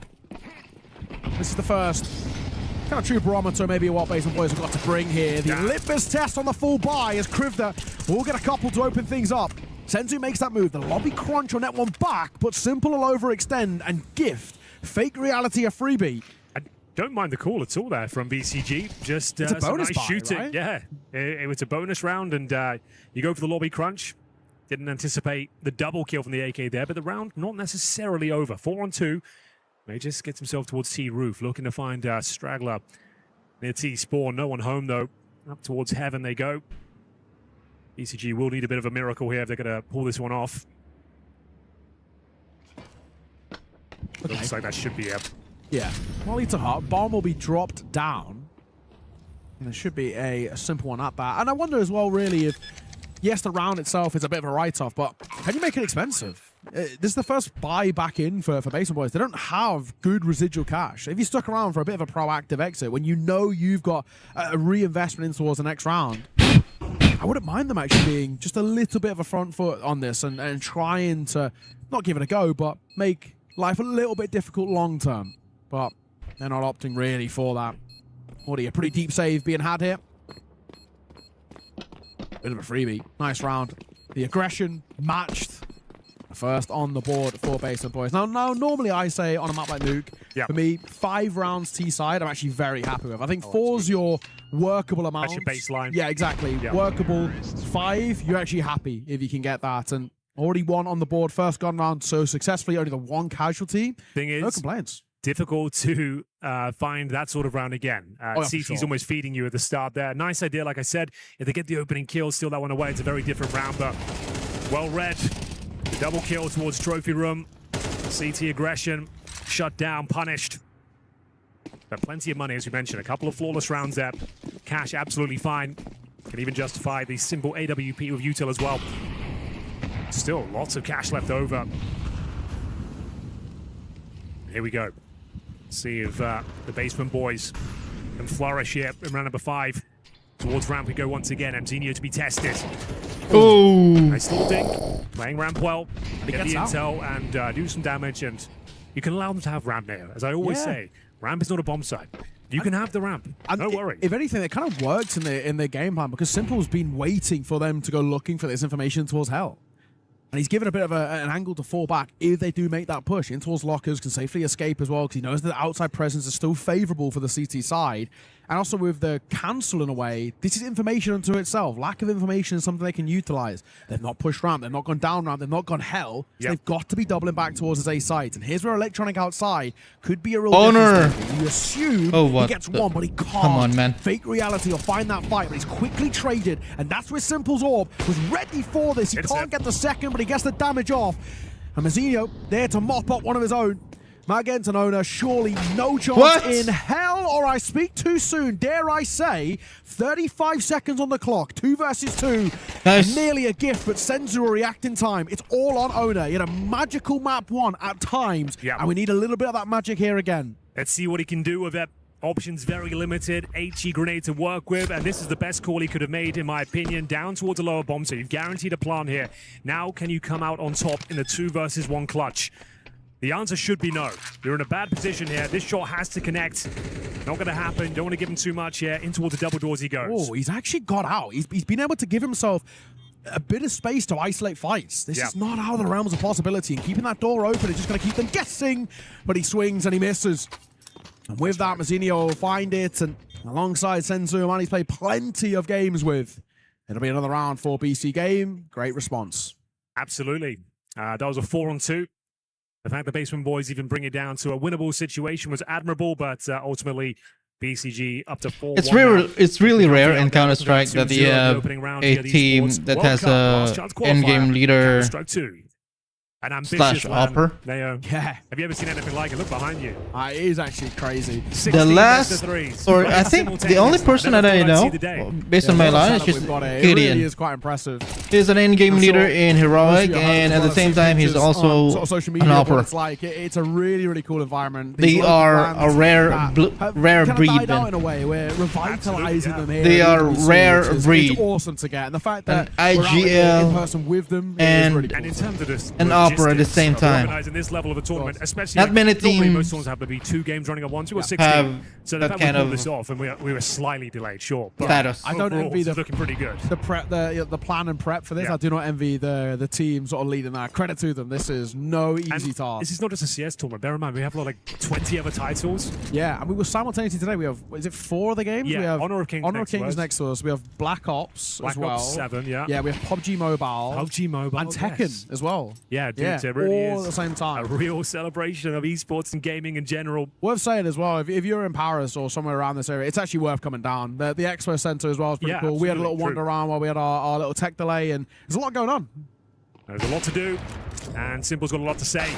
Opening things up with the AWP, finds Krivda, but nice shot in return. Fake reality. Agans as well, chiming in. A 3v3 winnable situation here for the Basement Boys. Time not really on their side, Nice. though. And neither's the manpower at this point. 3 versus 1. Trouble 0-4. AWP in hand. No real choice but to save the weapon. Unfortunately, 5-1 looks locked in. Yeah, you're right.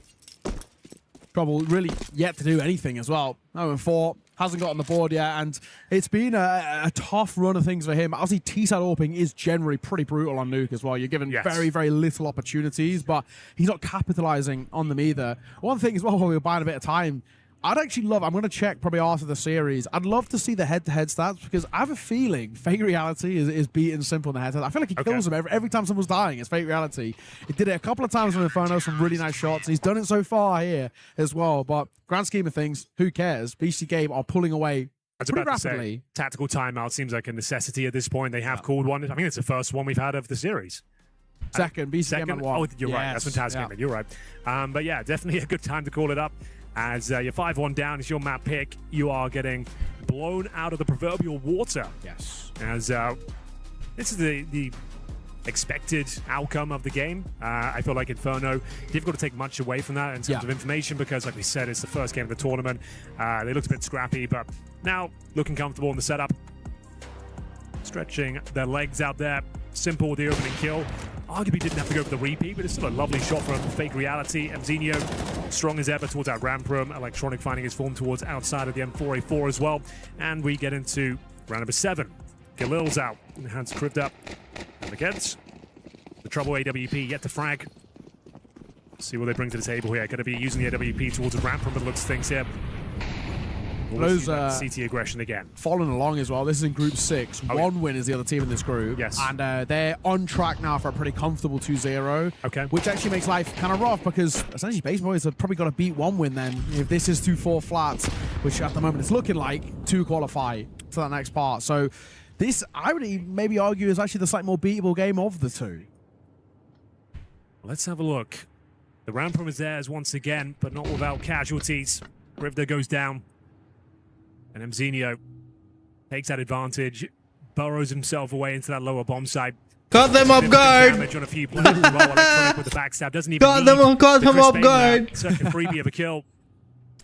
I was worried for half a second. He does 180. One more. Okay, good. It's okay. Mazinho here. And he finds his. Magan all dropped. And a flash as well to try and slow them down. And Electronic's not too far away in support. They've now got double doors control and single door.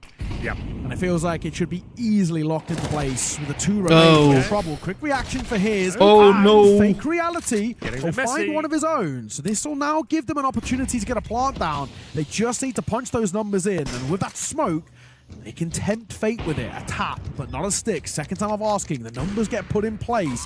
We've actually got a 2 versus 3 on the post plants. We absolutely do. This is a 5-on-2, bear in mind. Now Trouble. That's a very important shot that doesn't quite hit the mark. They know exactly where he is now. They still have residual utility. Most notably, the smoke available for the bomb. Fake reality goes down. Trouble is yet to frag until this round. Left in a 3 versus 1. Nothing he can do with it. A little bit scary there for BCG, but they get the job done, extend their lead even further. Felt like one of the better opportunities Basement Boys have had in some time, and it wasn't even that close. Yeah, bated breaths for sort of half a moment there, but quite coolly collected as well. So it was really, I think, as you mentioned, that trouble shot into his window. He hits that. We're on 2 versus 2, and actually really doable at that point because they had no idea where Fake Reality was. They had no idea where that second player was present. But in the end, nice work, and one of those kind of rounds that was close but will get forgotten pretty quickly as BCG in a great spot. 6-1 already. Guaranteed worst case scenario is a tied game. The way they're playing, it feels unbelievably unlikely that it's not going to be a lead at the half. And I think the question now starts to sort of like enter our minds of how much of a lead. Okay, we'll take that. Bit of a gift at the start of the round. Opening advantage, the first one they've had in some time. Smoke goes down towards Squeaky. Electronic feeling the pressure towards outside. They try and pop that smoke open. Simply felt like they'd be getting that one. And able to land the shot. Owner certainly does. 5-on-3 should be the second round here for the Basement Boys. In a weird way, I think the worst CS that we're actually seeing from BC Games is actually coming when they're trying to be proactive. They are being massacred here. Owner's got a huge 3-piece. But again, come on, man. The 2 rounds that we've seen Basement Boys win have both come down to BC Game overextending, like gifting them the kills early doors.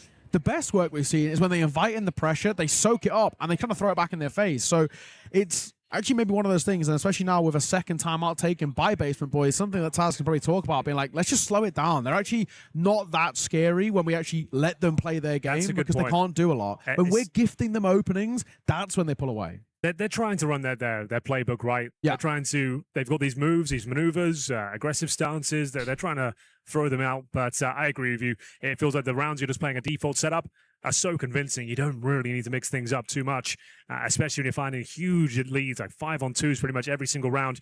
The aggression doesn't work out this time, but still in a comfortable spot. We talked about the money being very promising for BCG. 6-2 in the lead. Plenty of cash here for another buy, but what a round that was from Owner especially. Good lord, some cracking shots here. The spray down towards CT Spawn. Make out a double. And we do have, as mentioned, a nice strong buy here. Started around the gold though. Mechanically so sharp. I want to see a bit more of that. Simple. Holding above the box. No jump peak just yet. Electronic. It should be a gift. He's and been well positioned up. AK for free. And Senzu will spam that smoke. Easy for him. From up here on rafters, Magisk gets a couple. Doesn't really have to do anything for it. The crosshair doesn't even need to move. And before he even knows it, Trouble's left all alone here in a 1 versus 5. No chance in hell. Another round to go the way of BC Game. And now this is starting to live up to maybe what we expected out of BC Game. Little close for comfort at times on Inferno. That puggy map did bite them in the arse a couple of moments, but here they are just rolling with this. So comfortable. 5-on-1 situation. 3 AKs in the CT ranks right now. Mzinho should get this last kill, no problem. There it is. 7-2 sends the Basement Boys packing once again. And you're dead on. Major set in the rafters. Get it done, boys. Really I mean, BCG, not the Basement Boys, but opening frag comes get it done. Towards up. Easy pickings here. As I mentioned, Electronic has been well positioned. Yes. Hasn't shown the greatest mechanics necessarily today, but in terms of his understanding of the situations, he's always seems to be well positioned and ready to shoot players in the back. Yeah, I agree.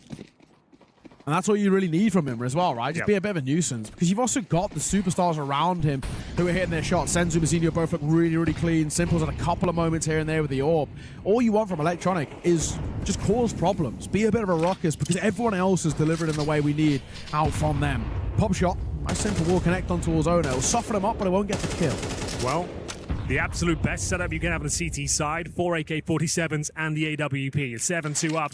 You're in cruise control right now. In towards that upper bomb side we go. Flashes are decent and actually finds him a bit of space, but Simple there to take it away. That is a 3-on-3, but not for long. It's going to force out the CT from the heavens. Mzinho leaps down to the bomb site floor, unable to find more than one there, but has set up Electronic for a clutch. We'll see if he can deliver the goods here. This time he's not getting shot in the back. Owner just purposely gets lost in that smoke there and uses that ruse of it to find a way in behind. It was a really difficult clutch for Electronic. He had to confirm that first kill right-hand side of sight immediately to have any sort of chance, but in the end, not to be. So, one round back, it's still not enough here, and this is the kind of issue that we're getting at, Basement Boys. It's these flash-in-the-pan moments. We need some consistency. We need a bit of a back-to-back to make us believe, but if they do get a back-to-back here, it's going to break that economy, and that offers the 7-5 then. Absolutely. It all comes down to this round, really. You're pretty much guaranteed the final one if you can pick this up. And you can see it's compromised at best. You see a distinct lack of utility on the CT side. But skill is plentiful. As Simple, prime position, finds an opening pick, doesn't overextend this time. Takes the advantage and gets out of that. That's the perfect way to play it, and that's all he needs to do. You take your numbers advantage, you keep it, and now you know that you can play the trade game for the rest of this round. All you have to do is play the numbers, play this buddy system, which is exactly what we're seeing. They've read this move down towards B, and they've got two already ready and rearing. Electronic going to get out in front of the Molotov, looking for a fight, but he'll lose his aim doors. Here we go. Seems to be the case every now and again. Simple, waiting for his moment. He doesn't need to go too early. That bomb still needs to get punched in. Owner's waiting. He's the insurance policy on that top side, and he'll get one. You might have to save already. I think you do. As you said, the money is completely busted. Ooh, Owner's been hurt, but now so has Senzu. He's actually pre-firing in that position. Great recovery. Are they giving this a go? They gonna go for it? I don't think so. I think Surely not. Okay, good. Yeah, they need to just escape Owner. He's making life awful for them, but he still is. He's still here. He's ready and raring. Owner's going to get two. Save unsuccessful. And it's Magisk who's the only one left alive. Only the one casualty. Basement Boys are going to get a fourth. And now, Henry, this half becomes very feasible very quickly. Their 7-5 is on. This game just turned on its head in a couple of rounds here. Owner from way downtown once again with that AK-47 spray. Spectacular output. Keeping them in this series. They will save one weapon, but they were hoping to get out with 3. Now the money really is a problem here. There's another 5-on-4. As you said, Electronic. Core napping down towards window, nades in hand. A little bit messy. Anything but for Owner, though. Beautiful That's spray control, man. AK. That's also, admirable. It's a really well worked round. They've completely smothered BCM. They've taken all the map control there. And then every time they've tried to find another angle or another look in towards either a site or a part of space, there's someone there ready to find them. It's really well played. And it may have taken them a while to wake up here, but Basement Boys, this is back to what we want to see out from this side. An aid to break open that smoke, and this time, no Electronic presence. They are given outside control in the early portion. The smoke for the cross, which they don't even need to commit to just yet. And I think part of the question really for Basement Boys is where are BC Game? Because they've always played contact outside. They've always been fighting and vying for that control. This is the first one they haven't. All quiet out there right now. They smell a rat though. They know something's up. Yeah, I think Simple spotted the head of him potentially. But Owner has made it down towards Secret. Going to be repositioning themselves here, looking for either a ramp play or pop towards upper. There's the incendiary down towards Squeaky Door. Senzu with one in hand as well. 50 seconds remaining. Plenty of util on that T side here. Full execution, certainly possible. First interaction towards Squeaky Door. Just falling back, trying to set up Senzu. Gets nothing done. 7-5 looking incredibly likely now. Where's that money gone? I can't believe it's actually split up the T side back. How does not airburst? I have no idea, but it might not matter anyway. Electronic tries to make his move. Trouble with a no-scope as well. And surely would have been a really valuable kill there for Electronic. Yeah, especially with the two that are found immediately by Simple and Mzinho. It's not impossible. Kriv does 1 foot in the grave, but Trouble is going to find Simple, so it's all on Mzinho, and he can't quite do it. 7-5. Henry, we get the recovery. We get what I consider as well a good half on the T side. I'm impressed. You got a pistol around here, and this map now becomes really yours for the taking. Blink and you miss it, MR12 high. It was looking so convincing, so clean. They were all about 6-1. Yep. And then all of a sudden, a couple of rounds fall apart. Yeah, Owner starts stepping up. Trouble finding some form. He was 0-5 as well. It was, yeah. And yeah, all of a sudden, this is not a great heart from BCG. The context of this matchup, they're the absolute favorites here. Already a map to the good. Yeah. With that huge lead, you'll be disappointed it ended up 7-5 for sure. Lose this pistol, BC game, and it becomes really, really a spicy affair in this series. We could actually be somehow heading to a Mirage, which I think, especially after how it ended in map number 1 of Inferno, we would never have expected. Well, here we go then. What do BCG have prepared for us? They're cooking something up, but most of the damage going in one direction. It's a 4-on-3 down towards lower. Krifta goes, joined by Trouble as well. They've read this one well. All 3 members of BCG are down towards that double door position. It's a great stack. Oh, Better that shots. is perfectly played. The elevation there, the 1-2 setup, played up close, and Krifta will close it. Not only a round taken there, but one taken dominantly. That's a statement. Baton Boys are alive and kicking. BC game, I actually would not hate either now or your next round. Timeout. Taz needs to get on the mic. Not even a bomb plan. Yeah, Didn't even get a look in. Yeah. Julie's arranged through the smoke, and as you mentioned, it's a beautiful setup down towards lower. Well read. Denying the plant, and there will be a force buy regardless. The CZ making a rare appearance in the hands of Senzu. Tech 9's out in full force. Outside smokes deployed. 2 of those. Make it 3. One's across. 2 to get out secret. That's if you want to use it. They'll be focusing their efforts towards ramp by the looks of things here. Game lead up. They just working on his lonesome towards outside. So a lower split from the ramp from now. Oh no, the flashes are ineffective. Krifta's going to get 2. How did he not get the 3rd with the pistol? Simple's 1 point of HP. 1 in the name, 1 in the game, and he's got to do something to bail them out of this with a Tech 9. For him, Magiska Mazzinho, in a 5 versus 3, surely absolutely no chance in hell. And yeah, Owner's going to make sure of that. He'll get it behind. The MP9 going to make a little bit of money, and Trouble, one of his own too. Magisk, no way he's doing anything here. That's a massive round. Sure, it might have looked like it's just pistols there. That's a force buy still. You got a full eco coming up next. You tie things up, and you're pretty much guaranteed to take the lead here. Yeah. You were 6-1 down. It's a 2-for-1 special that round. Yeah. Breaks the economy. Without that bomb plant, they can't even tempt fate with a reinvestment back in. So you know this next round's going to be an eco, which surely should be an absolute freebie. And this is where it gets really dicey. And then on top of that, it puts so much weight on that first gun round out of the BC game, because you're still technically playing against a bonus buy at that point. It is rapidly slipping away, and we'll bring it back. Henry, 6-1. Yeah, what happened? Then 7-2. Yep. And we're now it's not me. 7-all, which should be 7-8 in favor of Basement Boys in Almost a moment. guaranteed this round. You've got nothing to work with. A few upgraded pistols, no Kevlar, no grenades. You had a massive lead, but it has been squandered, and all of a sudden, the pressure started to mount here. They just will pull one back. Nice shot, the Deagle. Actually got a man advantage here. Yeah, hang on. Owner, I would argue, overextended. He gets 1, but 1-for-1 is actually not good in that spot. You actually want to go 2-for-1 really there, especially considering the investment. Okay, high alert now. With the boys in the basement. What's the response? Don't get ecoed, please. That would be the heartbreaking way to give it all up. the good work you've done to get back into this from 6-1 down, 7-2, and then to get ecoed, which essentially kills all your momentum. Still advantage CTs, by the way, even at 4-3. Yeah, you definitely favor, especially with that. Yeah, especially with that coming through. No one's even close to trading him. I don't know what the idea was. Need a Glock. I guess you're just trying to slip the net and just try and find a lucky timing. But with that sort of advantage, I'd say that's a misplay. Yeah, it's not worth it. If he goes with support, maybe it is. Oh my God, Senzu's going to get a trade there.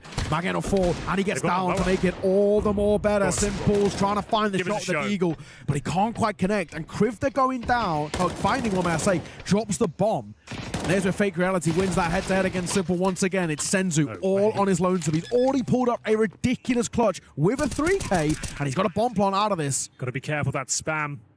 He's got out. Now, it's such a high-pressure situation. You have no smoke on the CD side. I'm full diffusing this, by the way. Yeah, 100%. Fake Reality. He's got a kit. Go for it. That's the only call I'm making right now. The MP9's also nearly out of ammo too. There it is. He's doing it. Yes. So well played. Glad I called that. You're a genius, Henry. That's the only play you can make in that situation. That's if you my try and idea. get too tricky with it, he's not going to peek the bomb. You know he's low HP. He's got no Kevlar. You're aware of that. And he's already been in like 3 interactions. He can't justify peeking that bomb. Yeah, exactly. All right, there was God, that was way too dicey though, and it technically actually doesn't make this a bonus buy anymore, right?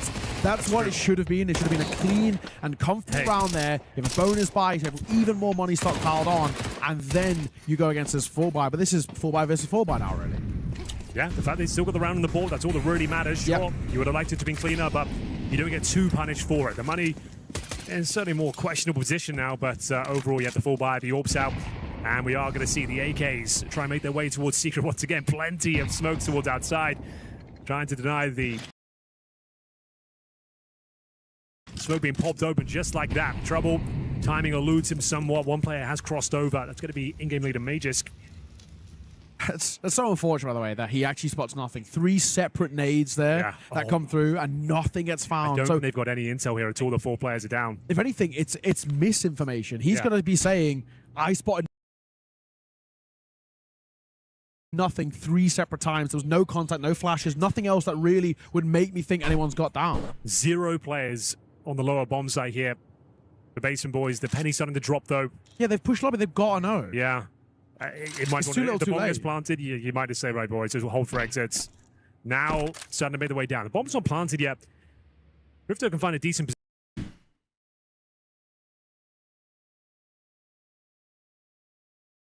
What's going on, man? He worked out the maths in his head that actually I will survive this push, but I didn't love watching.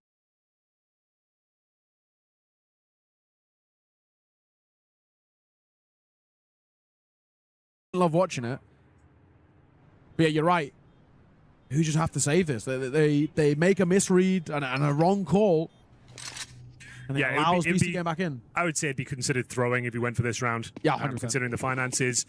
You made a misread, and yeah, that's fine. Keep the players alive. And sigh of relief there for BCG. Much more comfortable round.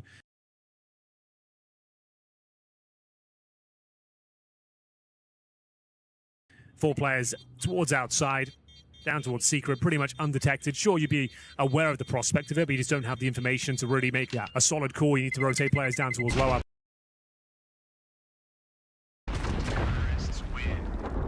Owner, and he get a couple here towards the end? Not quite. His gun more valuable to him than taking the AKs away from BCG. Feels like the kind of, unfortunately, the sloppiness of the round prior puts too much pressure on that round there. Exactly. And if anything, it bubbles over, and it causes them to make a really maybe unnecessary gamble decision about this sort of topside presence. Yeah, and it kills them in a way. So difficult predicament, not what you want to see. All tied square once again. We are really getting a game here. And this series is delivered. Map 1 was fantastic. Yes, it got a little bit one-sided towards that tail end, but especially that first half was brilliant. And now what we've got here, this is really, really fun to see. Here we go then towards a ramp. Significant damage towards Simple and Electronic. They think better of it. Reset the round. They wanted to pop in towards the ramp, but not feeling it now. No presence towards outside this time. They dropped the same smokes there. You can see that takes the vision away. It's gonna. You can see they've actually put numbers down towards low already. 2 players. They're not falling for that one again. But lesson learned, and really well so. But yeah, still quite promising for BCG here. No one going down just yet. Looks like we'll be finishing towards the upper bomb site. Fake reality. Off angle. In the open. Looking to find any stragglers sneaking out squeaky. I was about to say a topside pop is really good here, but they don't have a roof player, and Mazzinho's now making his way up towards T-roofs. This is actually a really nice setup. If they can go quick and learn from the mistakes of Inferno, where we spoke about it so many times, Henry, the one-on-ones, the isolated duels, the lack of trading, the poor spacing. If they can make up for it here, this is where you start to believe.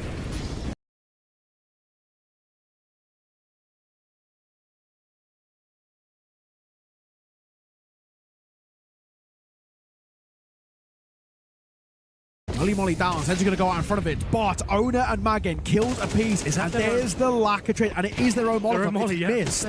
Their own Molly has forced them into an unfortunate fight, and in the flames there, Electronic That's just crazy, man. He's dead to rights. Second just because of that, we've seen their own Molotov losing around. There's so many lineups for the hut Molly. I don't know why you're using the one that requires you to run. I know there sometimes could be gaps there, but if that's something that could potentially happen, you Molotov your own team out of hut. Like, find a new lineup, mate. Yes, exactly. If that's even possible that can happen, like, get a new lineup. Yeah, that's the second time now, because look back towards Inferno. We touched on that balcony molly that completely killed them in that round and lost them that round. Second time we've seen a T-side molly from BC Game ruin a round for them. In what was actually kind of fundamentally a pretty good call. The A site hit was better because there are only 2 players there. They had just given themselves an open hut. I think they win that round. They couldn't do anything with it. Stifling. Right. I think you locked yourself out of the bomb side there. That's a frustrating one. You're right. The fact we've seen that now, back-to-back maps, you molly yourself out of the round. What is happening there? Yeah, that's not what you want to see. No. That's such like a disheartening round, like demoralizing, maybe a better word for it. Yeah. It's like, guys, we actually played ourselves there. Like they're having to run out through their own flames. Yeah.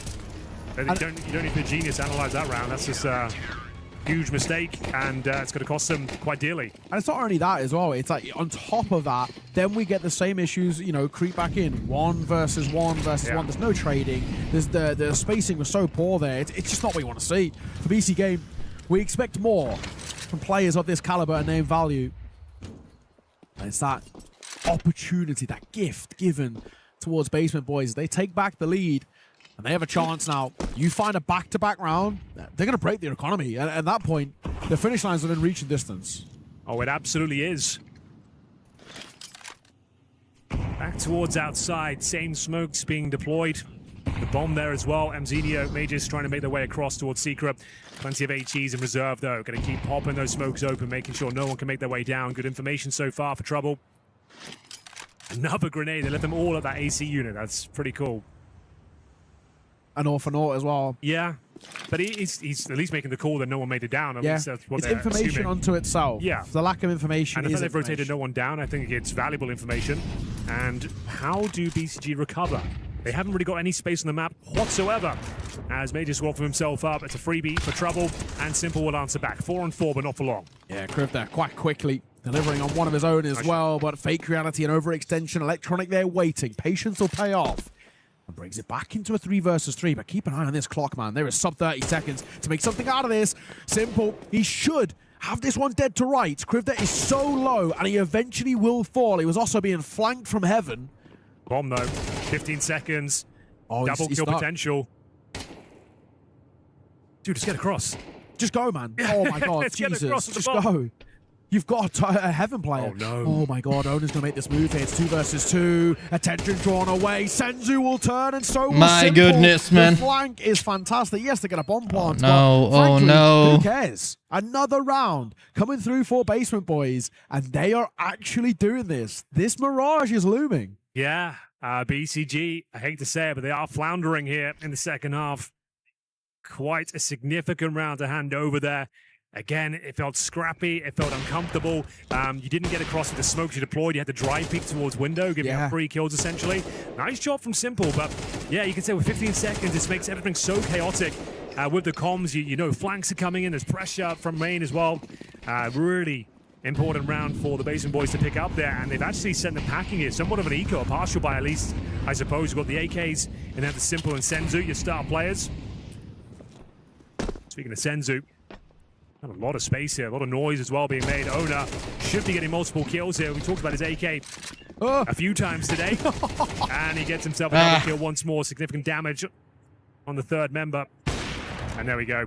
Another round guaranteed. 11-8. Quite flat now from BCG. Feels like we might be done here already. Some serious panic around that door, but thankfully it's okay. It very nearly wasn't. Oh, yeah, it all just slots into place. They had the numbers ready for that fight, and they just do so well. The double as well around double door is massively important to slow down what felt like a roll heading in towards the B site. Yeah. It's well done. It really is. This Basement Boys side have locked in. They found this real second win late in towards this game. And they were what? We said 6-1 down? I think... And it's 6-1 then to 7-2. Yeah. And it was... They're going to go for the 3rd map. Nothing for the really decider. Locking itself. Which is Mirage. Nothing even felt really I like to see it, though. It was a competition. Well, we were begging for an upset. We didn't get one in the other games, but we chose this one for a reason. BCG definitely have the star power on paper, but they're not by no means a perfect team. Yes. I don't think that's an unfair thing to say. And this could be the first upset in the first game, but Maid has got other ideas. Nice work there with the AK. Finds that space, gets a double spray down, and finally, bit of stability here. CTs will give this one a look in. And we're off to the races. But Nice one, though. Yeah, for half a second. Nice one. Mazzinho Magisk will make sure that nothing is found. There was a little moment. If you get out of it and get that kill and then can stay alive for 2 or 3 seconds just to draw attention away, maybe something could have happened there, but thankfully not to be. And it's a very simple call. Majors just does what every good IGL should do, goes first in towards the fight, gets sent out as basically a bit of a human flashbang in a way, gets 2 kills off the back of it, and then is able to kind of set himself up in a post bomb. That's what we want to see. Okay. 2 well, rounds. BCG. 2 rounds away, but 2 rounds ahead is where Basement Boys are at the moment. Keeping their head above water. BCG felt like they're locked in 2-0 in the first half, but things started to collapse. The room shrinking around them. Towards ramp we go. Pop flash being set up by Mzinho. They're to try and go through the smoke and pounce. Flashbang actually very effective. But so is the M484 double kill for Krivda, making a triple, and one by one we go Oh again. no. What's going on, man? Lining them up, knocking them down. That is beautiful. He should not be getting 4 though. No. Like, very impressive sequence from him, but yeah, no way he should be getting 4. Give him the ace. Give it to him. Oh, he might still get it. Krivda. He's desperately looking for that fight. Oh, he's going to get it as well. All 5 for Krivda, the ace from him. The first 4 in towards ramp are beautiful, but as you said, they definitely shouldn't have happened. He should have been traded after the first, maybe the second, because it's an angle that's not being used yet by Basement Boys. And this is the same issue we saw in Inferno as well. Like, you can see it clearly now in the replay. Literally one by one, 0 pressure. That's that one flashbang the whole round was built upon. And it's a pretty disappointing finish by the looks of things here on the second map of Nuke. Not for the Basement Boys, though. Very, very impressive recovery here.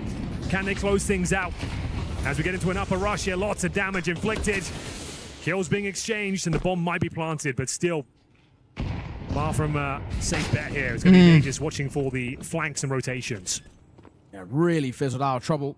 I don't even know the pixel was spotted there, but it's enough for Magisk to get a second. These top side hits actually look okay for PC Game. The 2 rounds they've had on the T side have come from just a quick top side, immediately called out of spawn. Let's just go for this fight. And it's worked, and Magisk having his impact once again. 4 kills to his name for the new man in charge of BC Game, but he now needs to call 2 rounds back to back, and that's just to take us to overtime. The upper pound's working out quite nicely there.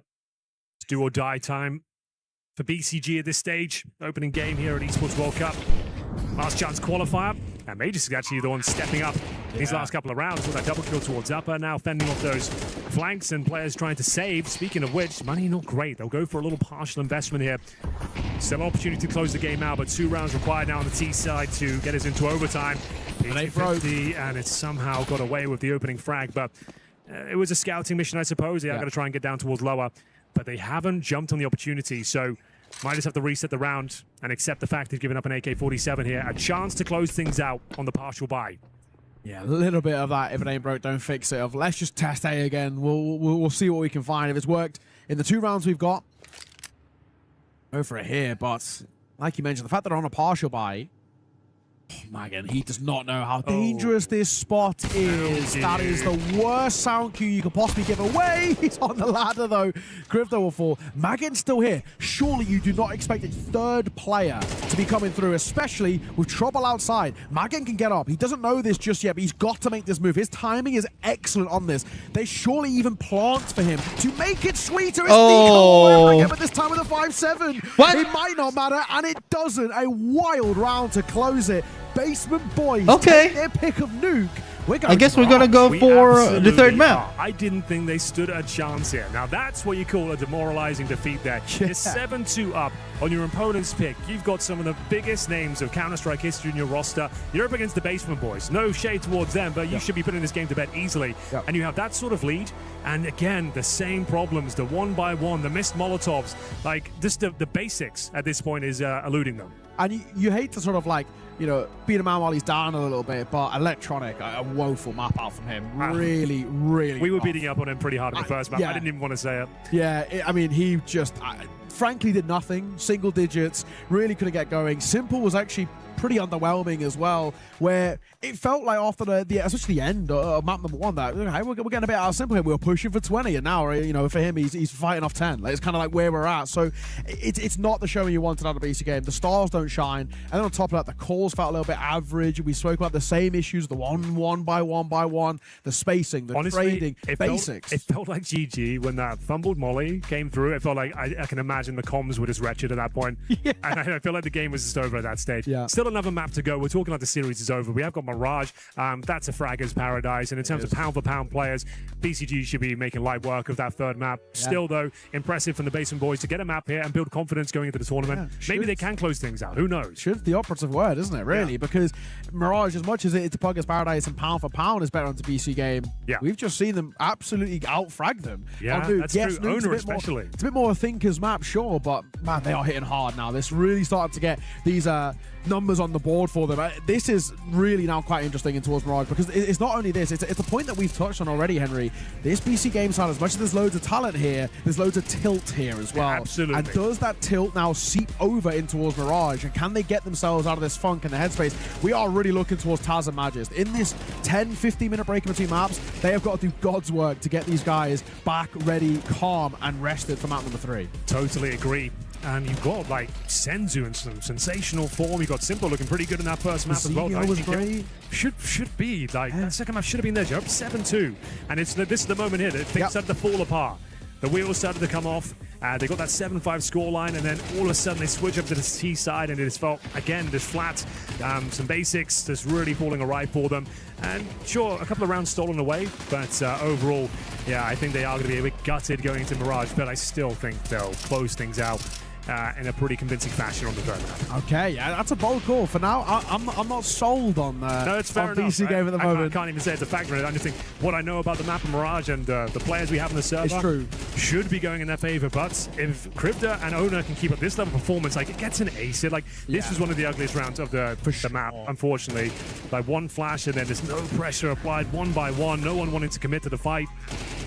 And they just actually had some good moments, I suppose. Yeah, it is really, though, two very contrasting playstyles at the moment, because we've got this incredibly individualistically based Counter-Strike by BC Game, which obviously, if the stars don't shine, it then falls apart rapidly. Flip side, Basin boys, it's about the team, the dynamic, the sort of synergy and cohesion between the players. Yeah. You don't need stars to shine because everybody's having their moments. Obviously, they get it as well with like the Crypta race, but it is this vastly different sort of idea around this, and Mirage has the potential to fall apart again. Same thing. It's a Pugger's paradise. You have kind of convinced me. If the Puggers aren't online, I'm worried.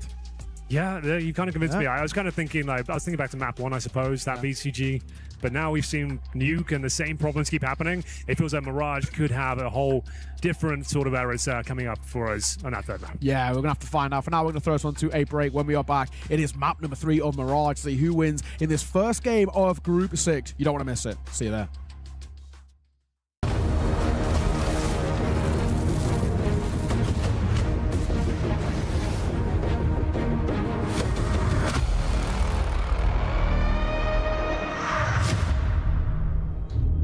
Korea.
So we're gonna go for the third map, Mirage.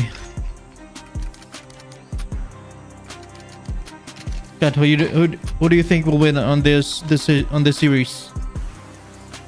Are you gonna go for BCG or the Basement Boys?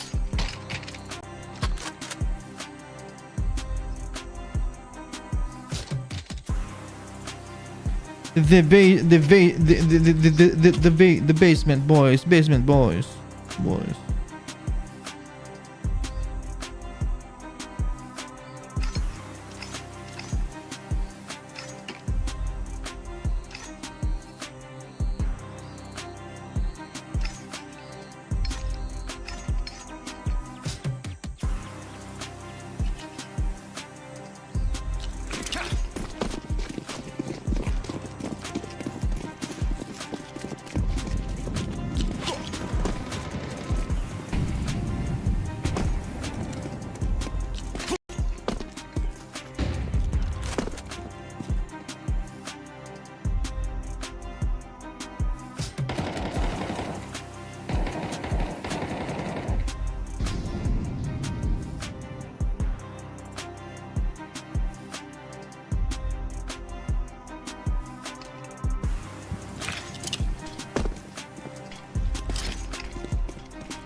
What team is this?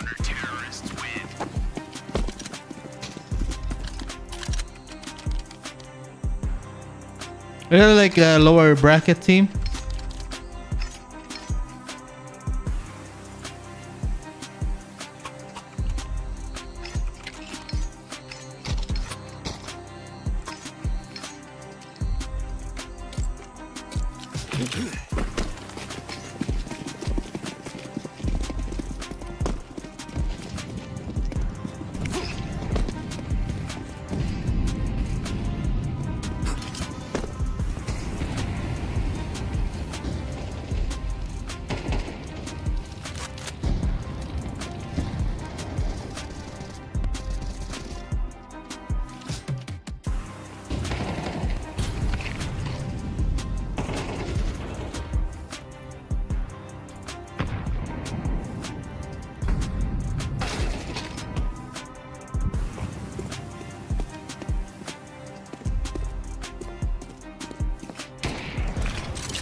play is in our DNA.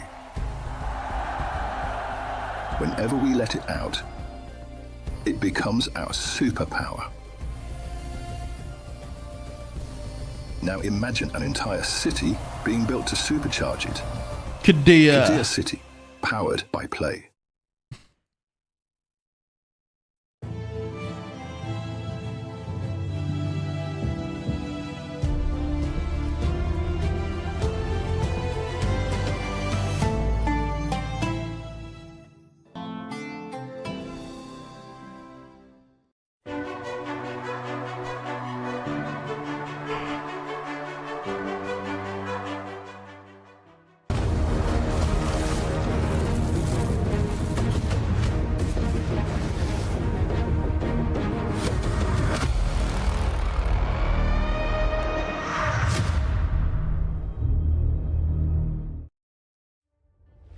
Welcome back. We're heading in towards map number 3 here in our opening game at the EWC LCQ. I mean, what a way to start off this tournament for us as well. A map number 3, a Mirage coming up next. There is a pungent smell in the air right now, and that smell is the smell of upset. Yes. The first upset in the first game could potentially happen right here, right now. This would be a remarkable, historic result if the Basement Boys take down BCG in the opening round of the qualifier. Exactly that. And actually, I want to kind of touch on a few of the other games that have been going on. Most of them, as expected, 2-0s for most of the favorites. Yep. Right? And a lot of them, even 13-0s in some cases. Sure. But there's a few that are a little bit more spicy. Saw is currently in overtime, double overtime, may I say, in fact, which is a pretty wild one. And 9. Game 1 for the third map. ABT. They're in map 3 as well. They dropped a map. So this is actually opening up. There could be a couple to start things off. But we're live. It is map number 3. It's Mirage.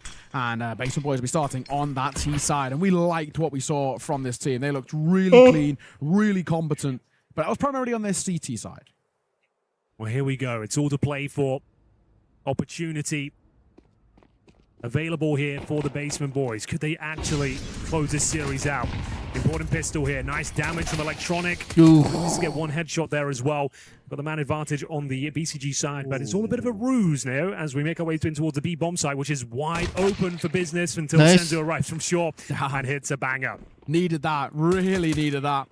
And the fact that he doesn't get it probably means this one is dead in the water. Senzu playing with food a little bit, needs to confirm the kill. Thankfully, that's the support of Magisk, and that'll be all she wrote in this one. Only the one casualty of Electronic who was fighting through Connector. That's the way to start. The idea was nice there for Basement Boys, just not the execution. Well, there we have it. Trying to make their way in towards A. Awkward duels. BCG maintaining the man advantage throughout, and then in towards B, and Senzu arrives, denies the plant. It's a very convincing round here from the favorites as Majors close things out. Simple those dualies as well. See if there is going to be a buy. Nothing really to speak of. One flashbang, just trying to get the bomb down here with the Palace pop. 4 players there. Flashbang on owner. Hope for the best. The very top end here. You're just looking for a bomb plant. That is it. Yeah.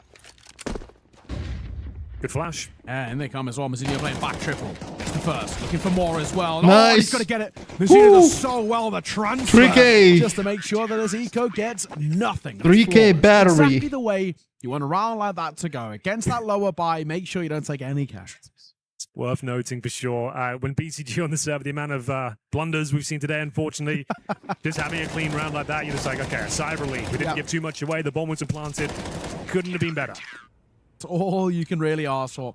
So, interesting. They take a full eco, and then they're doing like a Furia style buy here. Yeah. Partial on the T side. You normally see CT teams operating this sort of setup. Yeah. But they're going to go for a pocket strap with the half buy and see what they can make of it, and then have a really strong buy going forward. Hopefully, they can get the bomb down here, maybe even win the round. They're going to be quick. No one's here. B's open. Magix was fighting, doubling towards short with Senzu, and because of this oversight, this dive out, this pocket round might actually just find something behind it. Magix Electronic kills a piece. Trouble will then find one of his own too, and with him left really low, the nade will see him over the line. Bomb goes down, but surely an impossible 2 versus 4. Surely. I feel like there is a chance. If they go 1 by 1, which they have been throughout the series, this could fall apart for BCG. Need to be very careful here. And it's looking fine. Ugly spray there, unfortunately, by Owner. We haven't said that too often because he looked quite clean, and Fake Reality only gets the one for him. Fake I reality. don't even hate the idea. It's actually not a bad round, I will say, all things considered. You know, it's a bit of a pocket strat. It's not that full investment, as you mentioned. And they can, once again, rebuy into. Trouble's the only one who has a little bit of a hit economically, so it might be more like a Galil for him. But Edgar's across the board for the rest of the team, no issues. Not the start they would have liked. Interesting approach to finances. They got the bomb plant down and a few kills. Got uncomfortable for a moment there for sure. Nice nade. But ultimately, BCG will find themselves 3-0 up. Comfortable once again, but we saw the same thing on Nuke, bear in mind. They were 6-1, then 7-2 up, and the whole map collapsed around them. Galil, as you mentioned, for trouble. AKs otherwise, and we go through the opening exchange of utility. Smoke down towards window, top mid, and we have got Fake Reality about to receive a grenade. Significant Chunky. damage towards him. Hot flash. Will keep Fake Reality at bay, and then he's met with another HE. 21 points of HP for him. Now, where's the smoke? Exactly Where's the round smoke? start that he would have liked. Just looking for his smoke. So far, the worries that we had about He dropped BC his games, smoke, whether he they got were hit by a tilts, whether grenade. the problems of that previous map were going And to then creep his- in. They haven't, and that's really all that we can kind of care about at the The moment. smoke's just None of these issues and the worries Blew up somewhere. plaguing them just yet, but they did do their best work on the CT That's side. It unfortunate. was their T side that significantly let them down, and we need to be careful there's not more of the same here. They're now making a move towards B. Diving forward, the short kill goes the way of Senzu. Kriv that really should have had that one in his favor, but he can't. Trouble will deliver. He's got the bomb on his back though, and he's walking away from the site with it. So, gonna take a moment to recollect that. Electronic, one of his own, two, and Simple had what would be a simple shot that he misses. So down that falls. Tech9 pulled out. He wants something. Nice. He'll get it. And it's all on Fake Reality. Should be enough there. A scary moment for sure. But that Tech9 kill should seal the deal here. Should being the opposite word, but we'll see if this dynamic duo, Simple Electronic, can close things out.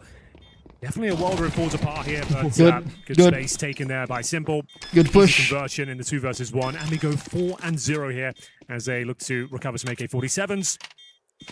Maximum loss bonus though for the Basement Boys. The plant coming down. This is probably tactical timeout territory. Yes. But they have got at least a full buy now. I say Yeah, full buy. very There'll be a right. couple of concessions with grenades. They've got about 4,500 each. Yeah. We'll see how it goes. Yeah, you're all right. I'm interested to see kind of how things change, and I think you're right in saying that. We really should be seeing a tactical timeout come through. Just take a breather. You've got bits of information. They're very set on this B site initially as being the weak point at the moment, but the retakes have been really effective. So buy back in. The last of the residual cash as well. So this one falls flat, and a fifth goes on the board for BC Game. You imagine the sixth will come quite naturally behind it. Nice The shot. idea for Electronic is nice there, but he gets clotheslined. Yeah, Owner has had his number with that AK-47 time and time again in this series.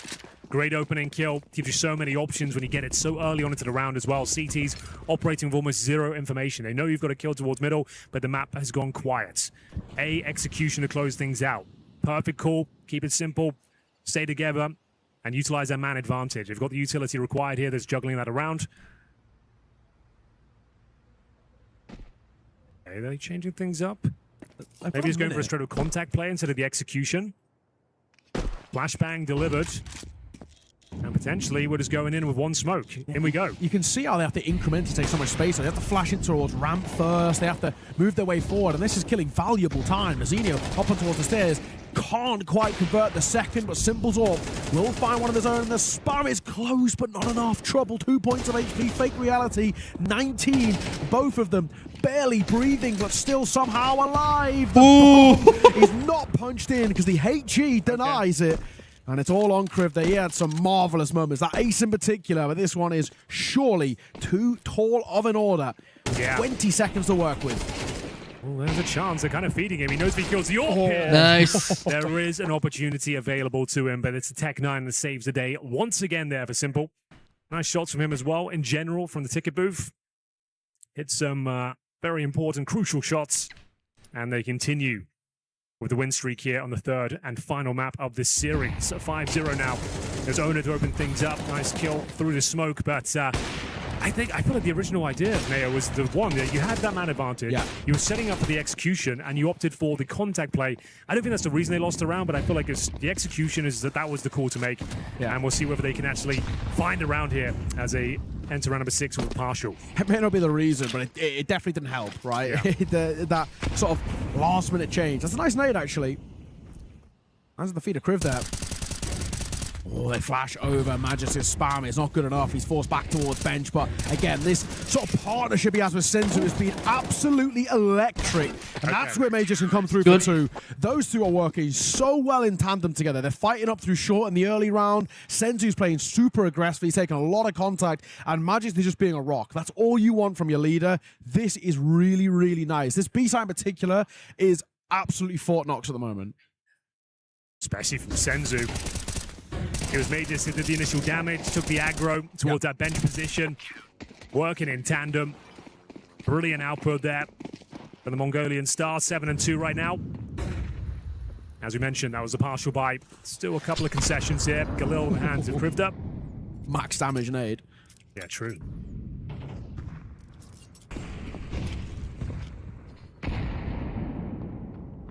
And towards Palace. Right idea with me smelling a rat in towards Paris, but Palace even. Palace and Paris. There we go. It all works. So, the most contained and traditional round we've seen, I would say, so far. Yeah, very Actually running the defaults and sussing out if there's any sort of CT aggression being presented. It's been quite contained from BCG. They haven't been fully sending it up middle, trying to let Simple off the leash. He's playing a pretty traditional CT side right now. It's been this B bomb side has been the big issue. Flashbang in towards the B apartments. Looks to be the A finish once again. Molotov down. A bomb side is the correct call here. Oh, reality, beautiful double kill towards that connector. That should be enough to win the round. Made it so overlooked. Back to a 3-on-3. Not for long though. Simple snatches away the man advantage. Full blind doesn't matter. The spam. Oh, right there, Senzu. Oh, something is up. Flash in front as well, and it's perfectly played. Simple there again. He's looking for a little more in trouble. Going to try and do as the namesake says. 1 versus 2 for him. 20 seconds. He's barely got time to breathe. He's got to try and make something out of this round. Oh. He can plant here. We'd like to see it. Oh, and he's going to hit the shot. 10 seconds. 1 versus 1 at treble. What is that shot? 1 versus 3, and he nails all 3 of them. They gift the frags over, and what a way for Basement Boys to finally get their first and an immediate timeout. Make them sit on that. Make them seep in the till. It was going way too well for BCG. They needed one of those rounds. The wake-up call has finally arrived. It was going too good. Something had to go wrong. Exactly. And now it's back to the swamp. The tilt is setting in. You realize that that's a really significant round. You haven't, by any means, closed this series out yet. You were up 6-1 in the second map. Yeah. You fumbled that, not even overtime. So the fact you've let them in, with that sort of round, that's going to be demoralizing. Again, it's a word we keep throwing around with this series, but you're right, that's another round that's going to be this difficult to recover from. And it's also one of those rounds as well that I feel still keeps us slightly on edge with the sort of general, more like zoomed out conversation around BC game. Like, this is not the type of mistakes you see as commonly as we do a BC game of the top end teams. It's a sick sequence from Trouble, but there's 10 seconds on the clock and he hasn't even got to think about the bomb. He's just got multiple targets in front of him. Yeah. Missed window smoke? I didn't catch it. Maybe he blocked that. No, I think you're right. We are going to see initial damage exchanged. Trouble and Fake Reality actually going down to a dangerous level of HP. Means the M4s now have that one tap potential.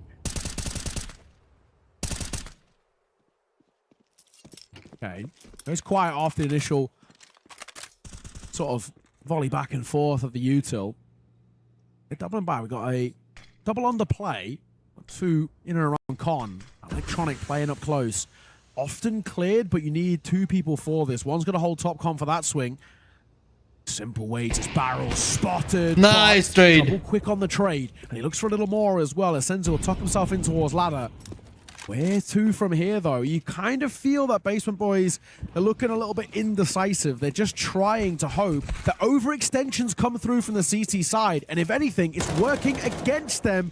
Can't confirm the kill. Nade now, and a sweep from Azilio tops out of Con. Now that is a bit of brilliance from BC Game. We've really critiqued the trading and the spacing and the playing off each other, the synergy. Well, there it is. But it is a 2v1 with 30 seconds remaining. Okay, the nade pretty much secures it. There's no way of him recovering the bomb at this point. Yeah. So yeah, round secured and bouncing back from the disaster that was round number 7, the 1v3. To be fair, we did maybe being a little unfair because they were 5-on-3 disadvantage going into that one. Sure, as a 3v1 in their favor towards the end, but still was always going to be a very difficult round to recover. Not the end of the world. You've got the 7-1. Yeah. It hasn't completely shattered the finances or anything like that. As Crived up, not really much he can do with this time. He needs to make sure he doesn't die after time, Neo. Yeah, you're all right. Oh my god, it's gonna happen. God. Run away. What happened? Oh, it's lagging again. Oh, it's so fortunate for him. So fortunate.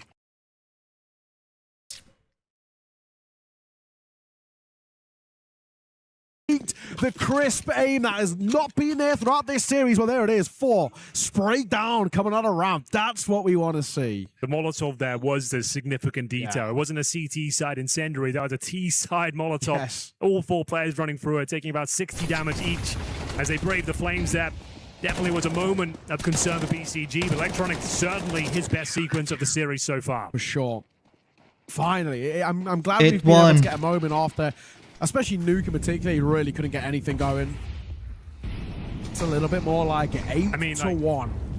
Actually, you know what? Just let him have that. I'm not going to put the caveat in there. Let him have Good it. spray. Let him have that one. Eco or not, we'll give it all the same. He's 10-4 as well, so he's leading the way alongside Senzu, who's being stellar in towards short and simple. Looking for something sumptuous himself. He'll get the first. He's got the right idea for the second. He tags, but he doesn't quite deliver. At the same time, Magent will maybe open things up on towards Magisk. 3 versus 3. Simple here for the cross. Got Krivda low. Senzu's not exactly healthy, but Simple, he is nailing the shots that are required. They're not exactly the flashiest, but all that matters is he gets them. But Trouble's still here on the backside, and he can pull this rotation over. They're actually in the advantage here. That nice Molotov down in the smoke. I suppose it does suggest they might be pushing through with Trouble. That's an overextension. Oversteps the mark there. Yeah, that's a disappointing start to the 2v2. We're Simple offsuit. Okay, he's coming back. Weirdly looked tempted like he was looking towards B there. He might have been going for that short wrap, but I don't think it's worthwhile. Play together. Buddy system. They've got 2 smokes there. Should be no world where they give this one up unless there's a brilliant first kill here. Spots a shadow on the first. Speaking of, there is the first. Oh, Maggie's got out alive as well. He spotted the cross. He's looking nice for the head, one. but it's Simple who sees it off. It's a little dicey, I can't lie, and it's not exactly the most comfortable of rounds. But again, Henry, another one of those that we've said plenty of times for BC Game. Who cares? You get it over the line. Absolutely. That's all that really matters now in this opening game of the LCQ for them. Just get the series win. Doesn't matter if it wasn't the most beautiful performance of all time. We expect a lot from the players of their caliber. The huge roster moves they made this season. Yeah. You would expect them to be putting the Basement Boys to bed pretty comfortably, but like you said, as long as they get the job done and the win in the bag, I guess it's all good. It's not how you get there, it's that you get there. Yeah. It's sort of the vibe we're building up with this game, but second time out taken for Basement Boys, and the worrying thing really is the first time out did nothing to change the feeling of this game. It has been a massacre. It's been a one-sided slaughter, and I mean, BC Game already up to 9. Surely from a spot like this, unlosable. I mean, you know, we like to throw out the caster curse a lot, but come on, guys. 9-1, we should not even let this get close. Never mind a loss. Full investment here from the boys deep down in that basement. Couple of Galils. AWP in the hands of Trouble has been the beacon of hope for this squad time and time again. Just going for a BXQ here.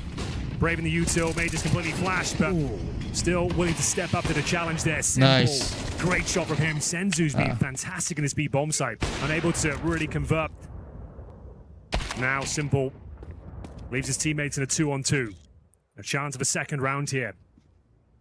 I mean, unfortunately for him, he's basically stuck in no man's land with Simple and backed up with the AWP. He knows he can't safely make his way back towards Mirage without taking a risk, and Trouble gifted yet another. It's all on electronic. We already saw a masterful 4K from him. Yes, the lower buy, but a kid round all the same. And we need it once fourth. Owner, he's got the right idea, and he nails the shot. Owner and Trouble, that duo that have often bailed out the Basement Boys, once again work together in tandem to get another round on the board. But my God, still, what a recovery required for Basement Boys to make anything out of this. They get up towards the second. That's actually a nice shot, nice spam. Then a pistol, then the force by conversion, then the first couple of gun rounds. Big will tell you, if there's ever a map where you can come back from a huge deficit, what map would that be? That's it, exactly that. So, and we've already seen you them never do give up, comeback. Mayo. You keep fighting. Yeah, it's a life lesson right there. Yeah. It's a life lesson, never give up. Final round, they do need the third. And they might just get it. Nice trade at the start. That works in favor for the T side here. 4 versus 4. Nice damage towards Simple as well. Down to 60 points of health from the Molotov. And the nade doesn't even break up in the smoke, so it doesn't even gain information behind that. So, very important final round here. Back towards B. 4 on 4. Do they execute or go for the contact play? Thankfully for them, just one player there. Magisk, 7 and 6 right now. Deep in towards short. Causes some backup. It's going to be Simple arriving with the AWP once again. Molotov towards the truck. And in we go. Simple has been pretty efficient at hitting these difficult shots. This time he doesn't connect. But Magis does. Up towards short.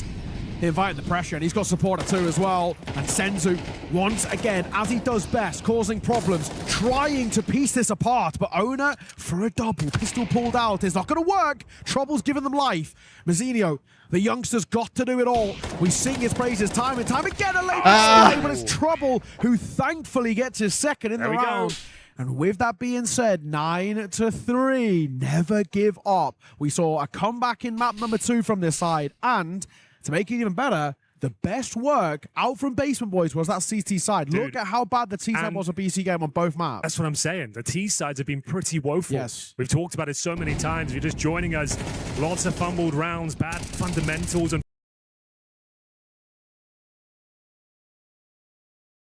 What is happening on my internet, man? spacing's been off. Not quite the level of Big over in Cologne, but still huge.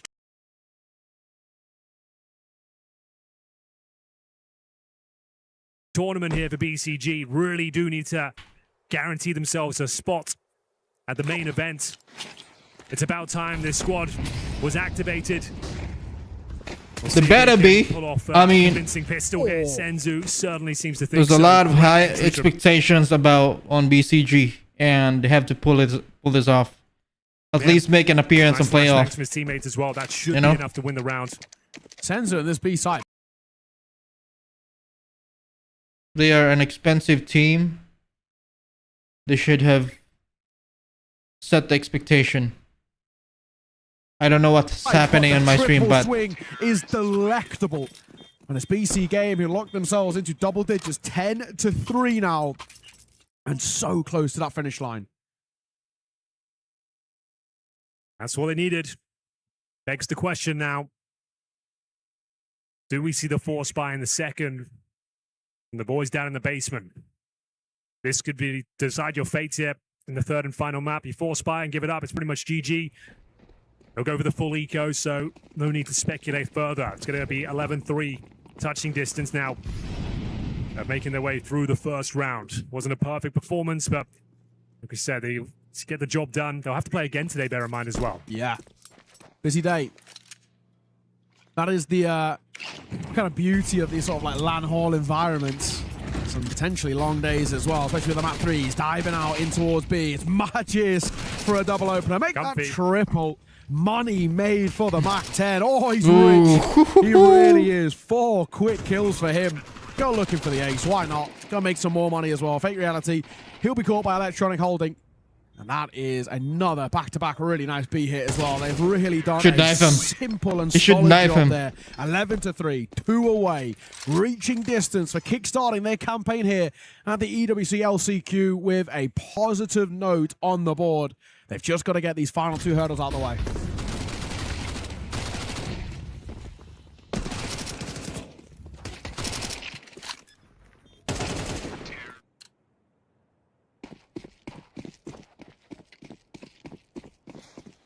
Here we go then. First purchase in the second half. M4s across the board. You can see the utility though. Not a pretty sight. In terms of kits, not available. 2 players of our helmets, Neo, which will be significant against these 2 MAC-10s and a Galil. And let's be frank, first purchase and maybe only purchase. True, yes. If this falls flat, that's it. That's wraps. So all the pressure here in round number 15. This is for survival in this map, in this series, for Basement Boys.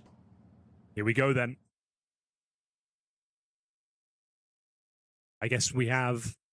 Technical I timeout? think we may. I think we may. I can't tell Tech their pass. movements. It looks like, yeah, they're running back and spawn. Yeah. So a tech issue here.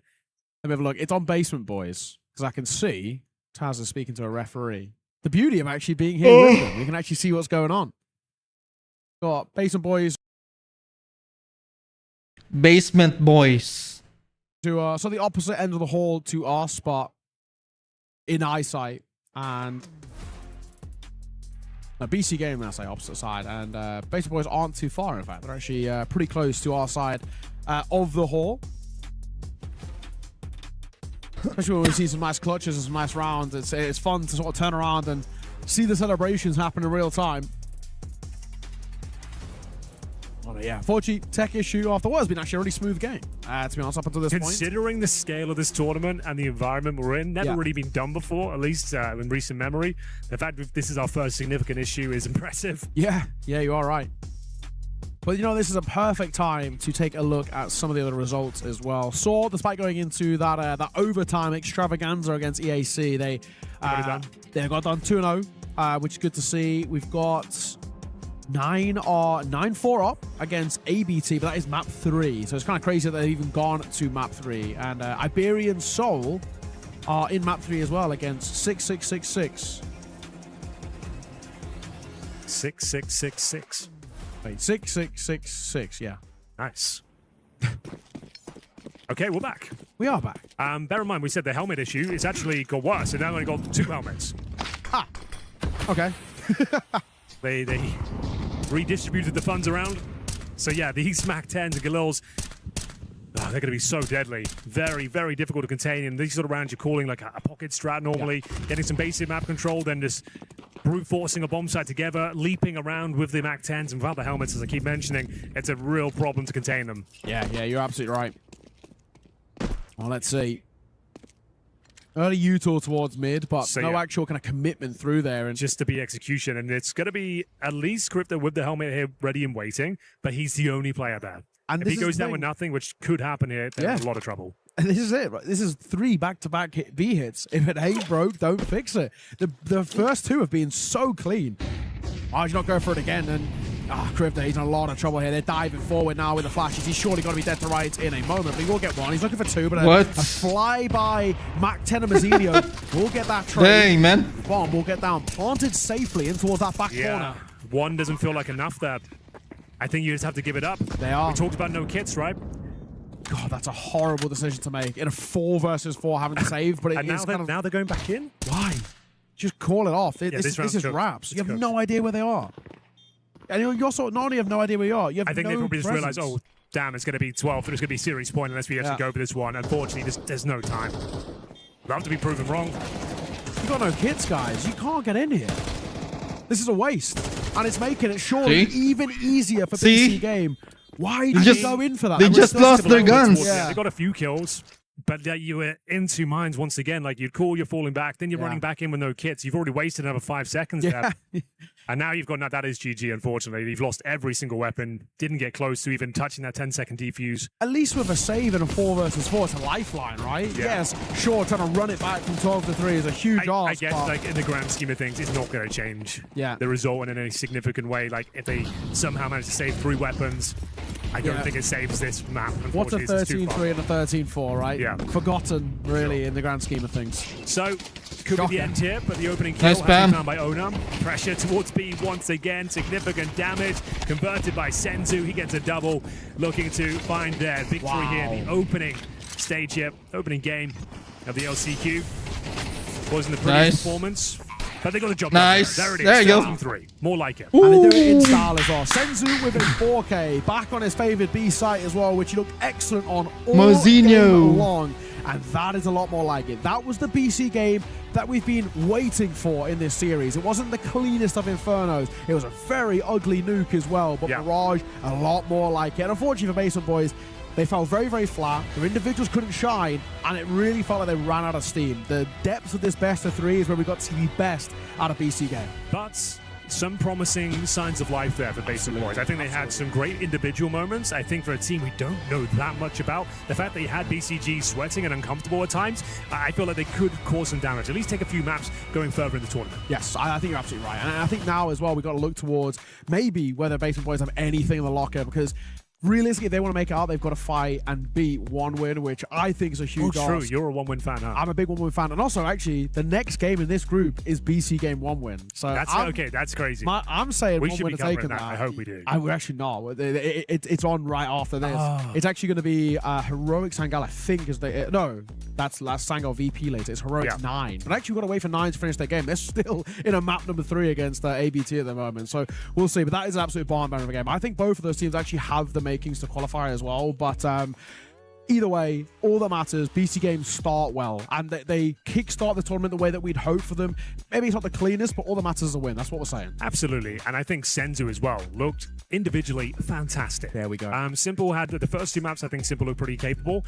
Wasn't like a barn burner, show-stopping performance, but more than enough to think they could make it to the main event. Yes, exactly, and this is what we're starting to see now as well. It's actually who is going to really shine for this team consistently. We're kind of probably making the assumption now that going forward, Electronic really isn't going to be at the forefront of a lot of these conversations, numbers-wise, but it really doesn't matter if we're seeing Senzu play as well as he does. Simple, find consistent form across a series, right? I thought Mavis was pretty handy as well. For an in-game leader, his output was significant. And I think he's selfless, which is also what makes Mavis really, really important. He does a lot of the dirty work in these rounds, and he sets up Senzu. I mean, so many times on those B holds, it was Majors basically being the forefront of attention, the tunnel vision in, and Senzu delivering all the work, and that's what you want to see. So there's some nice work here. I think Majors is really bringing a little bit of stability towards this team, where it's always been a bit of a joke with BC game of like they've got all the stars but they're not clicking.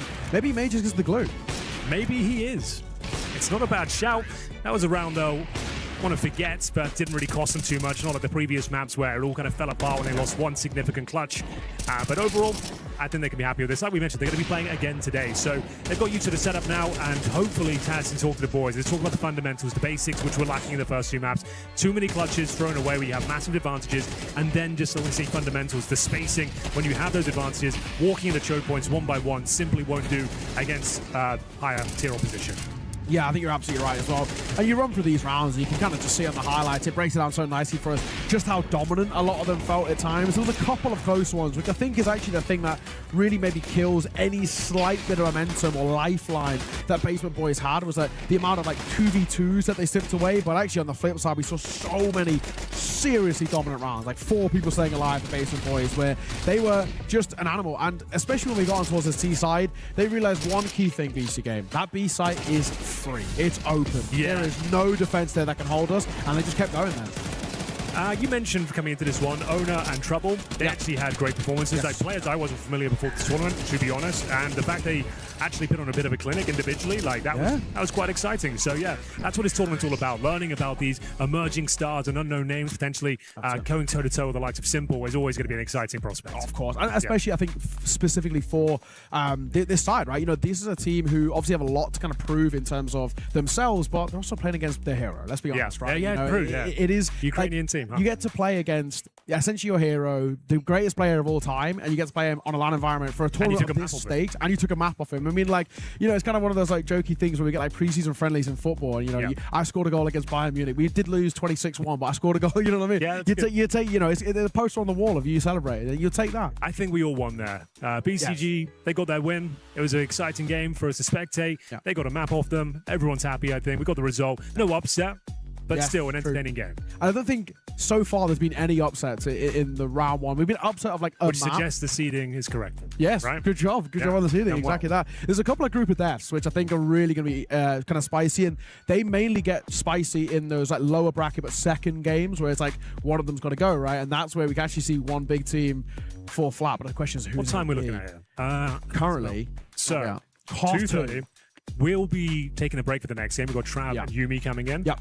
And I guess we don't know for sure what game we're covering just yet. I saw some chatter going. Yes, we don't know 100%, but we have got a rolling schedule. Yeah, initially we were thinking 9 when they finished their game against Heroic. Heroic had an insanely quick first. I think it was like 13-1, map 1 like 33, map 2. So they kind of walked over their opening game. But yeah, we'll have to see sort of like how it all lines up. But there's some really good second round games happening. Those boys got here this morning with us as well at 8 a.m. So they've just been in the green room this entire time, like 7-hour shift locked in. So hopefully they're ready and raring to go. We're gonna get some food, I think, and. But now, is there any games going on? Anything live? There is actually a few going on currently. There's still a couple of map 3s, and then the second rounds that are not live on stream are also happening. And I think as well is some of those are also maybe been like community broadcast as well. So keep an eye on HLTV and stuff, and on the socials. There's a few sort of dotted around that you can kind of check out all simultaneously. And obviously, we'll try and keep you updated as well when we know what's going on with the scores too. Well, ladies and gentlemen, plenty more Counter-Strike around the corner. We're going to take a quick break, change out the commentators, and be back with the next round here at the Esports World Cup Last Chance Qualifier CS2.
What's the next game?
BRB guys, I'll be right back.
Play is in our DNA.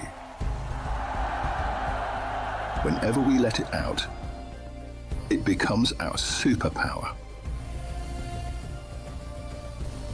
Now imagine an entire city being built to supercharge it. Kadir City, powered by play.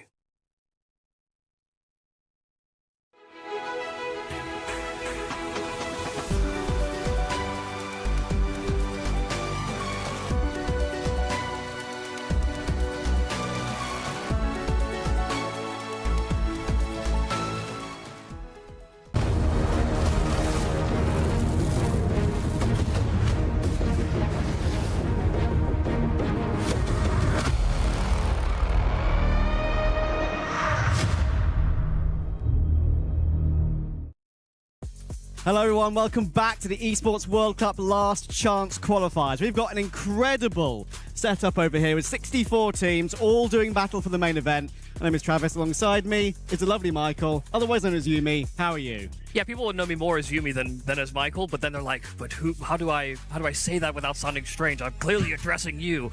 Yeah, it's been great so far. I mean, to see the amount of setups we have, I know that Neo and Henry sort of walked them through that a little bit, but to have 32 teams, we have, 64 in total. We have a lot of groups to get through and a lot of games to play as well, all happening simultaneously. So we've had a couple of fast ones. We have some teams that are already one map through into the winners match within their group, whereas we're just about to jump into our own winners match because there was a big holdup with that Basement Boys BC game. When we watched BCG, we were kind of surprised to see that they were just not as clean as most people would hope. Yeah, I mean, in a game like Basement Boys, we know they have LAN experience. We know they've played a lot of tournaments like this, but BC Game are coming off their own victory at a LAN exactly, in that sort of situation. So these weren't Finns though. So. These weren't Finns, exactly, and then maybe they struggled a little bit. But no, look, we've got incredible lineups as well. Some of the teams, as you mentioned, we got 13-0, 13-0s against more sort of open teams because it is an open registration tournament.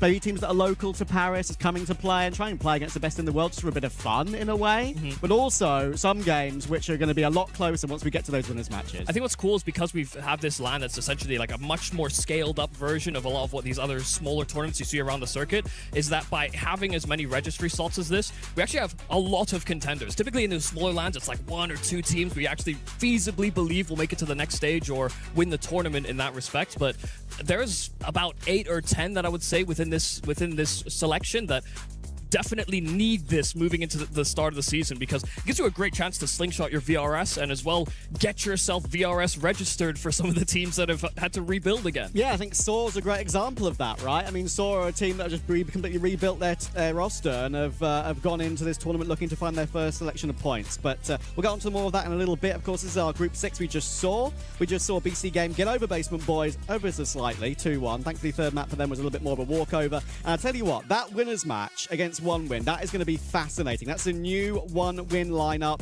The TDK roster that was signed with the boys we know, Akhtar, Nafany, with some of the newer players joining up as well. Some players on loan. It's exciting. It's Nafany's second redemption arc. He failed before, but this time it'll be different.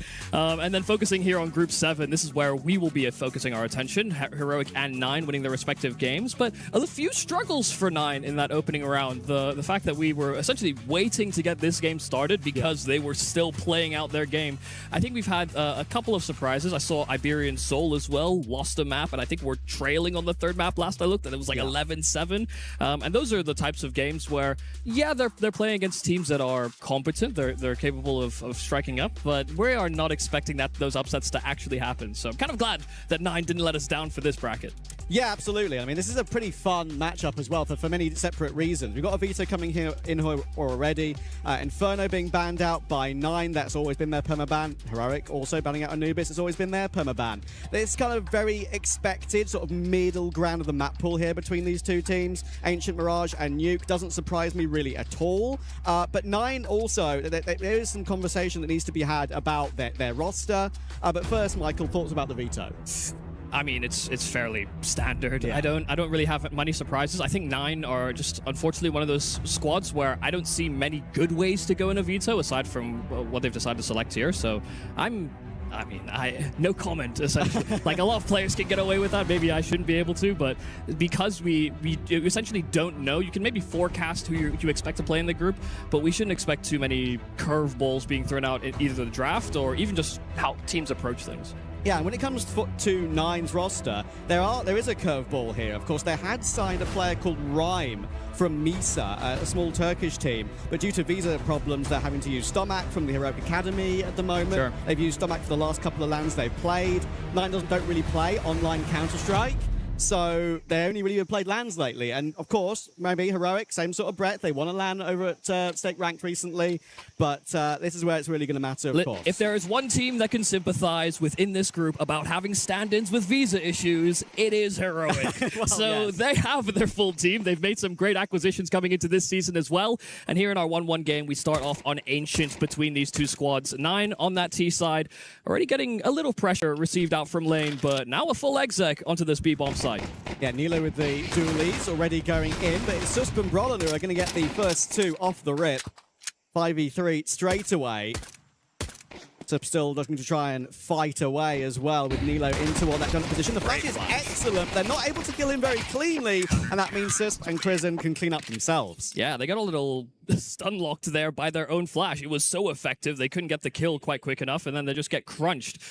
Heroic were swarming them. They had no ifs or buts about the rotation. And so it was supposed to be a pretty straightforward, pretty linear pistol round from that 9T side. Just got stopped at the first hurdle.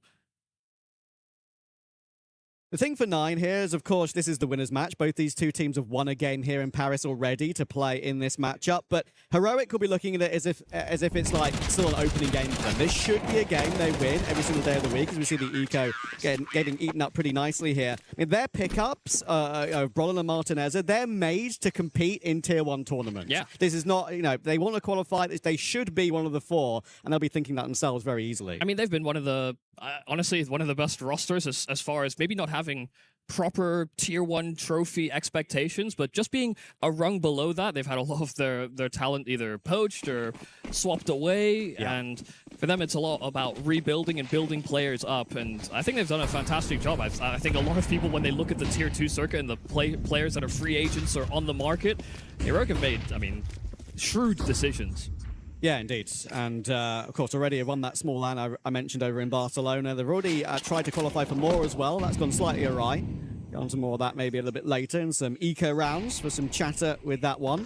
Because Heroic, with their bonus buy here, looking to hold off against Nine's full buy with the boost up for Kragan. He's going to remove Brolin from the back of the bomb site very nicely. Now, Susp with Nilo in Donut, maybe having to force the fight here to bring this 4v5 back, and he gets one and gets away somehow. But Kragan is trying to advance through Temple. Oh, still not feeling too comfortable to get this plant down. Smokes are not going to last forever, but that's because they've got Bylani probing the B-bomb site. Knows it's completely vacant, and so they should expect heavy resistance. They should wait for this flank, but they don't actually have another smoke wall that they can throw. By going for this hesitation, they're banking that Bylani gets more than one here. Oh, it's checked, though, by Martinez. Of course it is. And one of their new additions has always been a favorite of ours. How fast and flicky he can be, and that's an incredible check. Rolls does find Susp, though, but in comes Nilo again. Bomb still not planted. They're continuing to fight for it. And Play's going to need this kill immediately. Does get it, but again, damage taken. 2v2. Bomb will finally be punched in, but now it's Krizen's turn to come in from the flank toward Donut. Low HP, of course, for Play. Not easy for him, and he gets caught on the corner. It's all down to Kragan. Player with plenty of experience, obviously, at the biggest events in the world. This will be a huge round to win early for his team in the first gun round to get his team up and running. Smoke already on the corner of the site. That will move Kragan toward Big Box. Flash over, but he won't be affected by that. Krizen's going to go for the tap, not the hold. Jump spots Martinez and knows where both these two players are, but Kragan now thinks one is defusing. It's not, but unfortunately for Kragan, he's got barely any bullets left. He's going to have to go for the Glock, and the Glock isn't enough. Even though he kills them all, the Glock is not enough. Oh, it's all about time. The third round is all about time.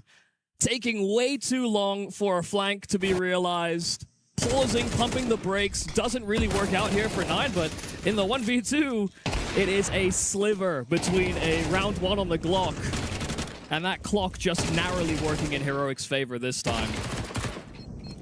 A real nice try. Just the amount of spams he had to do to begin with because he wasn't sure if a player was holding the defuse or not. Just lowering the ammunition in that magazine, making that final fight a bit too awkward for him, I'm afraid. They also did the simple swap. He was very famous talking about AWPers defuse, everybody else guards. Great opener this time round. Martinez out of the equation. Play with that AWP, and Bailani passed the smoke. Sus didn't catch a whiff of him. Nilo's caught him on the back line, though, and that further cements his position inside of Cave. The spam is perfect, forces him into the fight with Berlin, but turns away at the wrong time for Flay's AWP. And just as Crizin slinks back through that smoke, Flay is hyper-conscious, hyper-paranoid, expects that rotation, and another fantastic shot.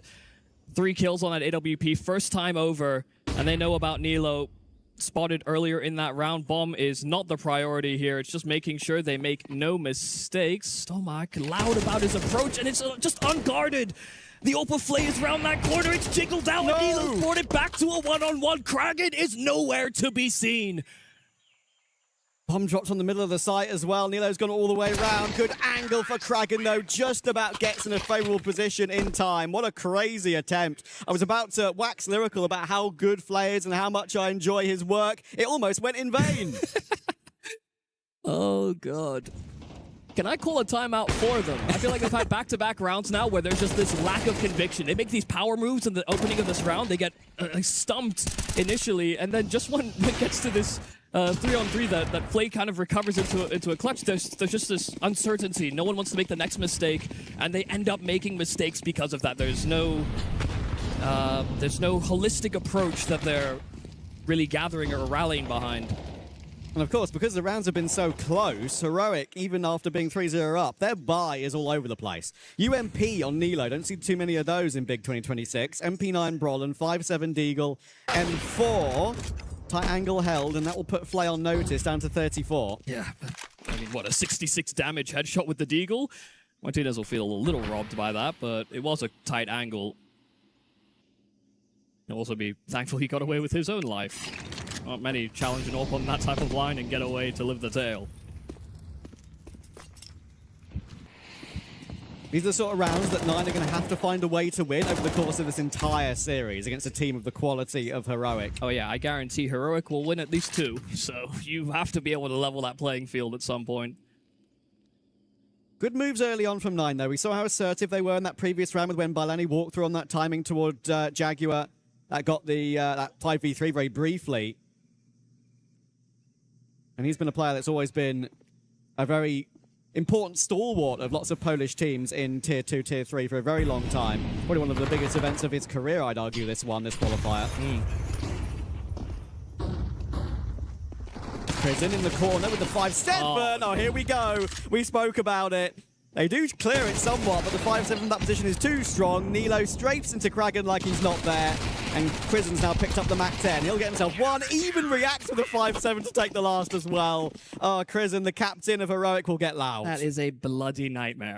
That is a bloody nightmare. Crisin's alone there. He was getting back up. It was maybe a second delayed. It was going to be late to the show, but Crizin didn't even need the help. I simply... Can he believe it? Yeah, unfortunately I can.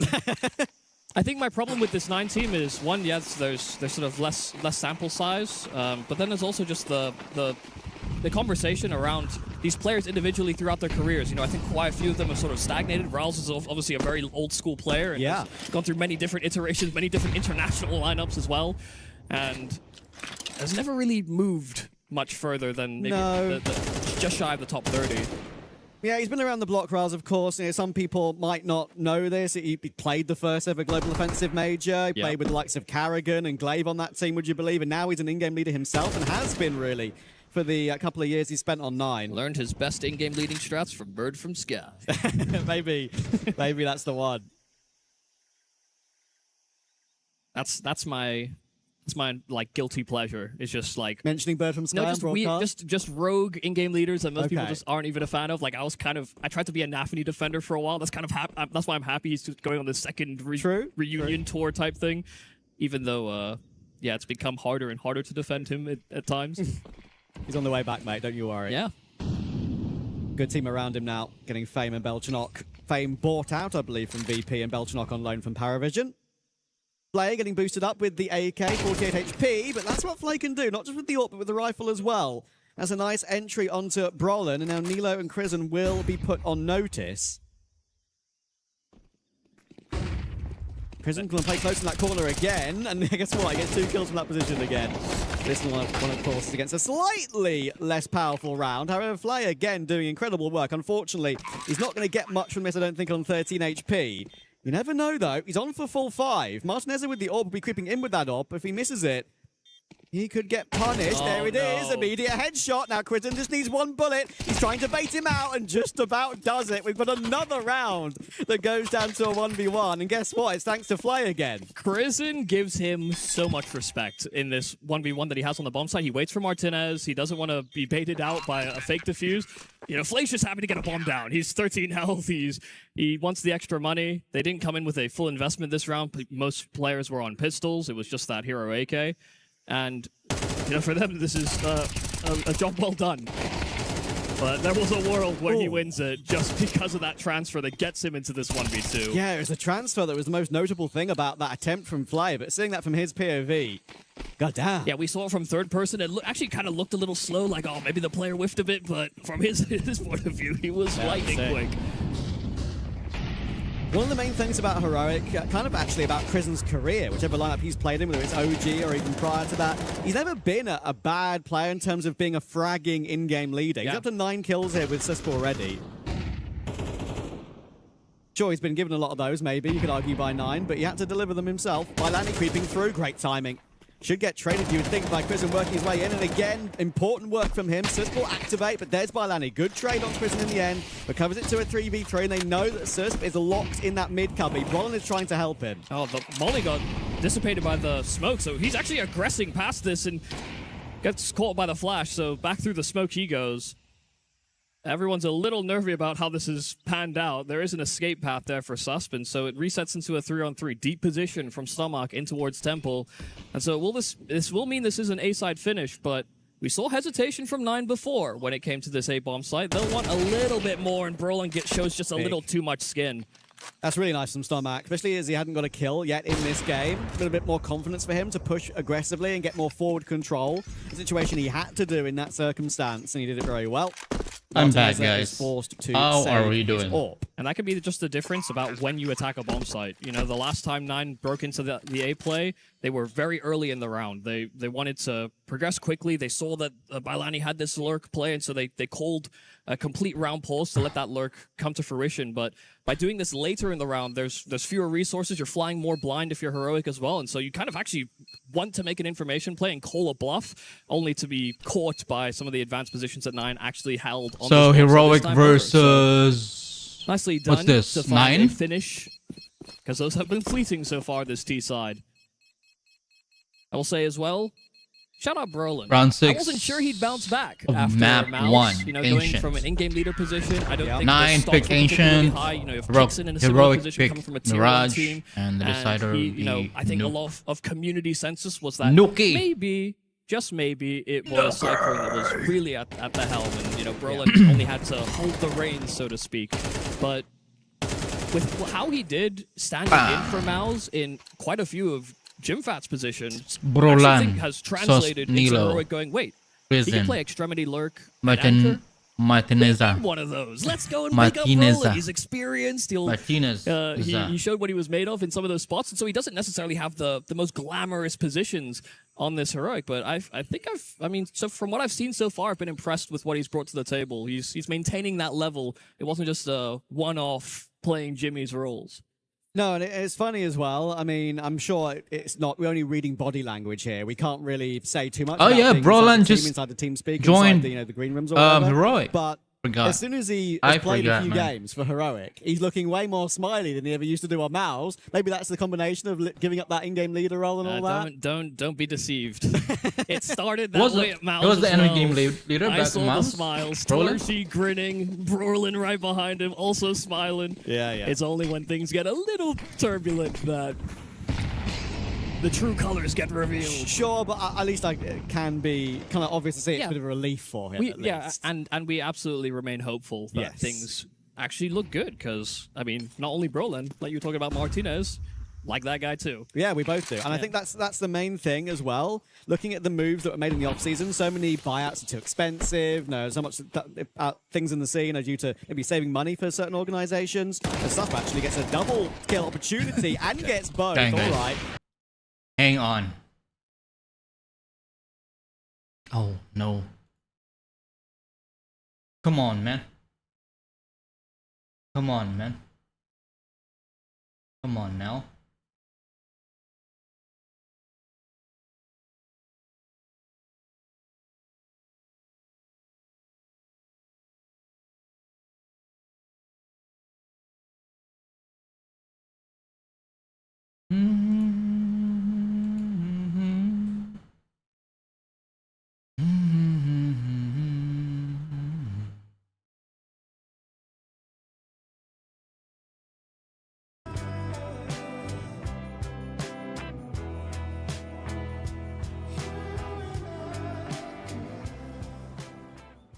Stomach, the new boy, technically the stand-in, has to do it all by himself. Tap on the bomb, he'll take a tick to that molly, then goes back to hide again. Actually a fake that he's pushed out, but he hasn't. And Martinez doesn't have a smoke. He's going to have to hit a very quick scope up close, but he can't get it done with the USP either. Stomach holds I'll on. pick Heroic Well in played. this- Third round for 9. this match. Little stomach mind control, just gets a tag on the Molotov. Heroic. Flash timing as well, where it's a very audible bounce. So, yeah, really tries to sell the idea that I'm coming out to fight you, and Martinez just bites down completely. This was actually a good gap that 9 were recognizing. Mid was a vacant position. They get into red very early on, and you see how quickly they get flustered by the fact that Sus gets this double kill just immediately through to red room. That, honestly, I thought Flay... he looked hyper paranoid. He knew the smokes were awkward. He was waiting for his teammates to clear out the temple side as well. So actually good patience and honestly better shooting from Flay. He's not been in honestly the easiest positions necessarily in some of these rounds, but he is delivering. Heroic on pistol. Yeah, and usually those sort of situations, you'd maybe prefer a rifle rather than have Eco round. a AWP when you're pushing through those close Oh, angles. utilities. That's where Flay's comfortable. He's got that talent for it. And I mentioned that 9 needed to really not lose those sorts of rounds over the course of this series. They've managed to win a few in a row now, and that will put Heroic on the proper full eco, so they can get back within 1. But the bomb side is stacked. Are they going to double boost over the smoke? They're going to Or push they as well, I think. Yeah, they could just run at it. Riles could be in for a nasty surprise. Throws a flash. Gets himself into position. Nade goes a little There you too go. deep, and here's the There you swarm. go, mow down. Stomach able to sweep up. Mow as down. The SFGs do the rest. Bylani jumping in there for another kill himself. And so it's a 4th here for 9. No problems getting past the USPs. That should be the simplest thing that they have to do all day. And I thought for a second it's going to be one of those things for Riles. I mean, he started, I think, 1-7 before that round. Yep.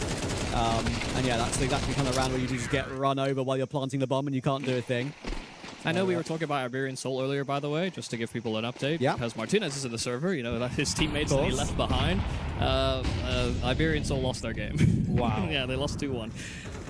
To quadruple 6. To, you know, they played the LAN recently, you pointed out to me. Yeah, the so- Stake Pulse LAN, but they didn't exactly impress at that Stake Pulse LAN. And unfortunately, with the loss of Martinez, them playing with Crucial, I believe, Iberian Soul now, also the loss of their organization, perfect their angle. Gentlemates, unfortunately, I think they could be on a bit of a downturn. Never mind. Never mind. Incendiary is good, but doesn't actually stop them from getting this boost up. Riles is isolated, however, and so they run him down. The rest of the squad are still inside of main. A floating Bylani in T-spawn. And may try to investigate the other side of the map. Heroic have staked their claim. I will say, with that Gentlemates Iberian Soul core, watching their games, Martinez was just like the only guy I Yeah, felt really like- confident in. He was their best player, Yes. and invariably, like in the past, it was very often Mopos. But now, obviously, even though he's still a very good player, Also time's moved on, Yeah. and you can't do that consistently, unfortunately. So yeah, that could be a bit of an issue long term. Prison, no issue for him with the MP7. He'll get 1, and in comes the mid fight. Ele will be there to help out for a couple of his own. And 9 did do well to force themselves back within 1 round, but this is Heroic reasserting themselves here. And what was not a perfect buy, having no AWP and the SMG on Crizzen. So Flay will have to try Just save your to keep weapon. hold of his AWP. I will say at Save the it, moment, hide. if we're going to be looking at Do whatever you do the just to BCG survive in playing, this round. it's just by the way that Heroic seem to be communicating with each other, they should win this series. The way that they're tethering off each other for all these fights, they've caught so many players in sort of looking the wrong direction or a bit of misdirection, being so focused on hunting down a trade and getting attacked by another angle. So far, Heroic are just making sure that they limit the variance in these rounds as much as possible. You know, you compare that to the Flay spray transfer. He was in an awkward position on purpose there by Heroic, but you can't land every single kickflip, as simple as it may be. To some, not me. I cannot do a kickflip. You doing in game? Yeah, I've seen the PS Pig. I've seen his videos, so Oh my I know god! the tech. I think he's coached him in this event. mentioned. Kragan, nice spray down the middle, going out very aggressively, almost in a completely blind transfer. Actually, it wasn't too far off. He will get taken down, and once again, Brolin is here to help out on the edge of that red smoke. If one more player looks to creep out. And Nilo is trained on the possibility of Stomach's creep out. That's one of the things that's going to be very hard for 9. Even though they've played 2 lands with Stomach already, he's not necessarily always been part of his plans, which is why I think it's always been a bit difficult for them in these last 2 tournaments they have played. He's looking a very close eye on that cubby position in middle. But this is a very important kill now. And there you go. There's the information. Roland, that'll be Nilo's opportunity to peek, but now he doesn't need to show himself because Roland got that kill pretty comfortably. And now maybe the fact that they won't expect Brolin to go up towards the ledge position already, that means Nilo has a play. He's got an easy flank kill and make that a double spray down as well. Beautifully done. Only Flay stuck. Once again, last alive. And Heroic getting control of the game now. Yeah, I've kind of been that way unless Flay's found some impact. I mean, you look at the kill disparity between the squads at the moment. You have Nilo, Susp, Crizzen, all batting above 10. Flay alone in that sense in his squad. And he's been doing it all. He's been doing it on the AWP, he's been doing it on the rifle. He is definitely on, but you need to get into more favorable positions to finally win these rounds. Another shot from Flay, but the Flames take him down. And so it will be a 7th here for Heroic. Things are looking good to come towards the turn of this half. Yeah, I feel like Flay's only missed 1 shot the entire map so far, but unfortunately, his team trailing. And realistically, this is exactly what we expect of Heroic, right? They might have had a weird time of things lately. Of course, new team, there will be teething issues. They might have won that LAN, but other qualifiers haven't gone too well. They managed to beat Astralis in the Star Series qualifier, but lost to NIP, which is one they would have expected to win. Lost in Bounty to Mongols, and I think, would have been Mongols' debut? With Tikuak and Darkmeister? Yeah, that does sound right. So, yeah, that's not best start for them. People always underestimate those Mongols, though. Yeah, well, they pick up younger and younger players, and it's like there's no way they could find some good players again. Mara is a genius. Yeah, well, I have some other thoughts as well. I do love the guy, though. Yeah, of course. Susp from Donut, about to have many players come his way, all on the line, but it's the Tech 9s that will run him down. And Stomach has got a chance to find Martinezza as well. It's a perfect take. 1 flash, really. A layered flash makes a difference, and when Stomach picks up that second AWP, he gets a second kill for himself. All of a sudden, we have a great chance at a 5-round half for 9 on their T side. Crizzen and Brolin 2v5. But it's the bomb coming through main, so they have to actually clear a perimeter. Temple is something that they still cannot get proper eyes on without putting themselves in a vulnerable position. Rawls is alone there. It would have to be a trade, even if it is Crizzen alone. Him puffing out his chest, you see 9 are just hyper-conscious. They need to do something about it. That was the way this round could have spun into disaster. Spam is actually not half bad there from Crizzen. Only half damage. Yeah, I think 9 will be pretty happy with 5 on the T side. If you ask them, of course, coming up off the back of their previous game, they obviously had much less time to feel like a bit of a break between their first game and this game. 5 on the first half against Heroic, not too bad. I will say. I mean, part of that's skill issue. You know, if you want the extra time off, you gotta close your games quick. Especially if everybody else is going hyper quick. You know, you can't afford to lay around. And everyone else has the same problem as well. If they don't win their game quick, you know, you've got to get yourself ready quickly. Yeah. We're looking at the LAN hall behind us. You know, players moving around constantly, switching setups and everything. Of course, we've got a whole separate group of 16 teams in the second part of the day, having to swap themselves in, which is going to be crazy. We're gonna have to do a very quick metamorphosis into groups of 9 through 16. 320 players at this Crazy. qualifier. It is a lot. Yeah, it's like, we were talking about it before the game. Riles would have maybe been used to this in the old school LAN days, talking about him playing the first ever Global Offensive Major. This will be something that maybe you'll have some memories of. But none have been like this luxury scale. That is for sure. That is for sure. That is the difference maker. It is an incredibly cool expo we got over here in Paris. Had a wander around it earlier while waiting for our game to start, and there's a lot to look at. Balani from the back of the site, waiting. Heroic to get this bomb planted. They've got plenty of retake utility actually here, 9 on this CT side, on the pistol.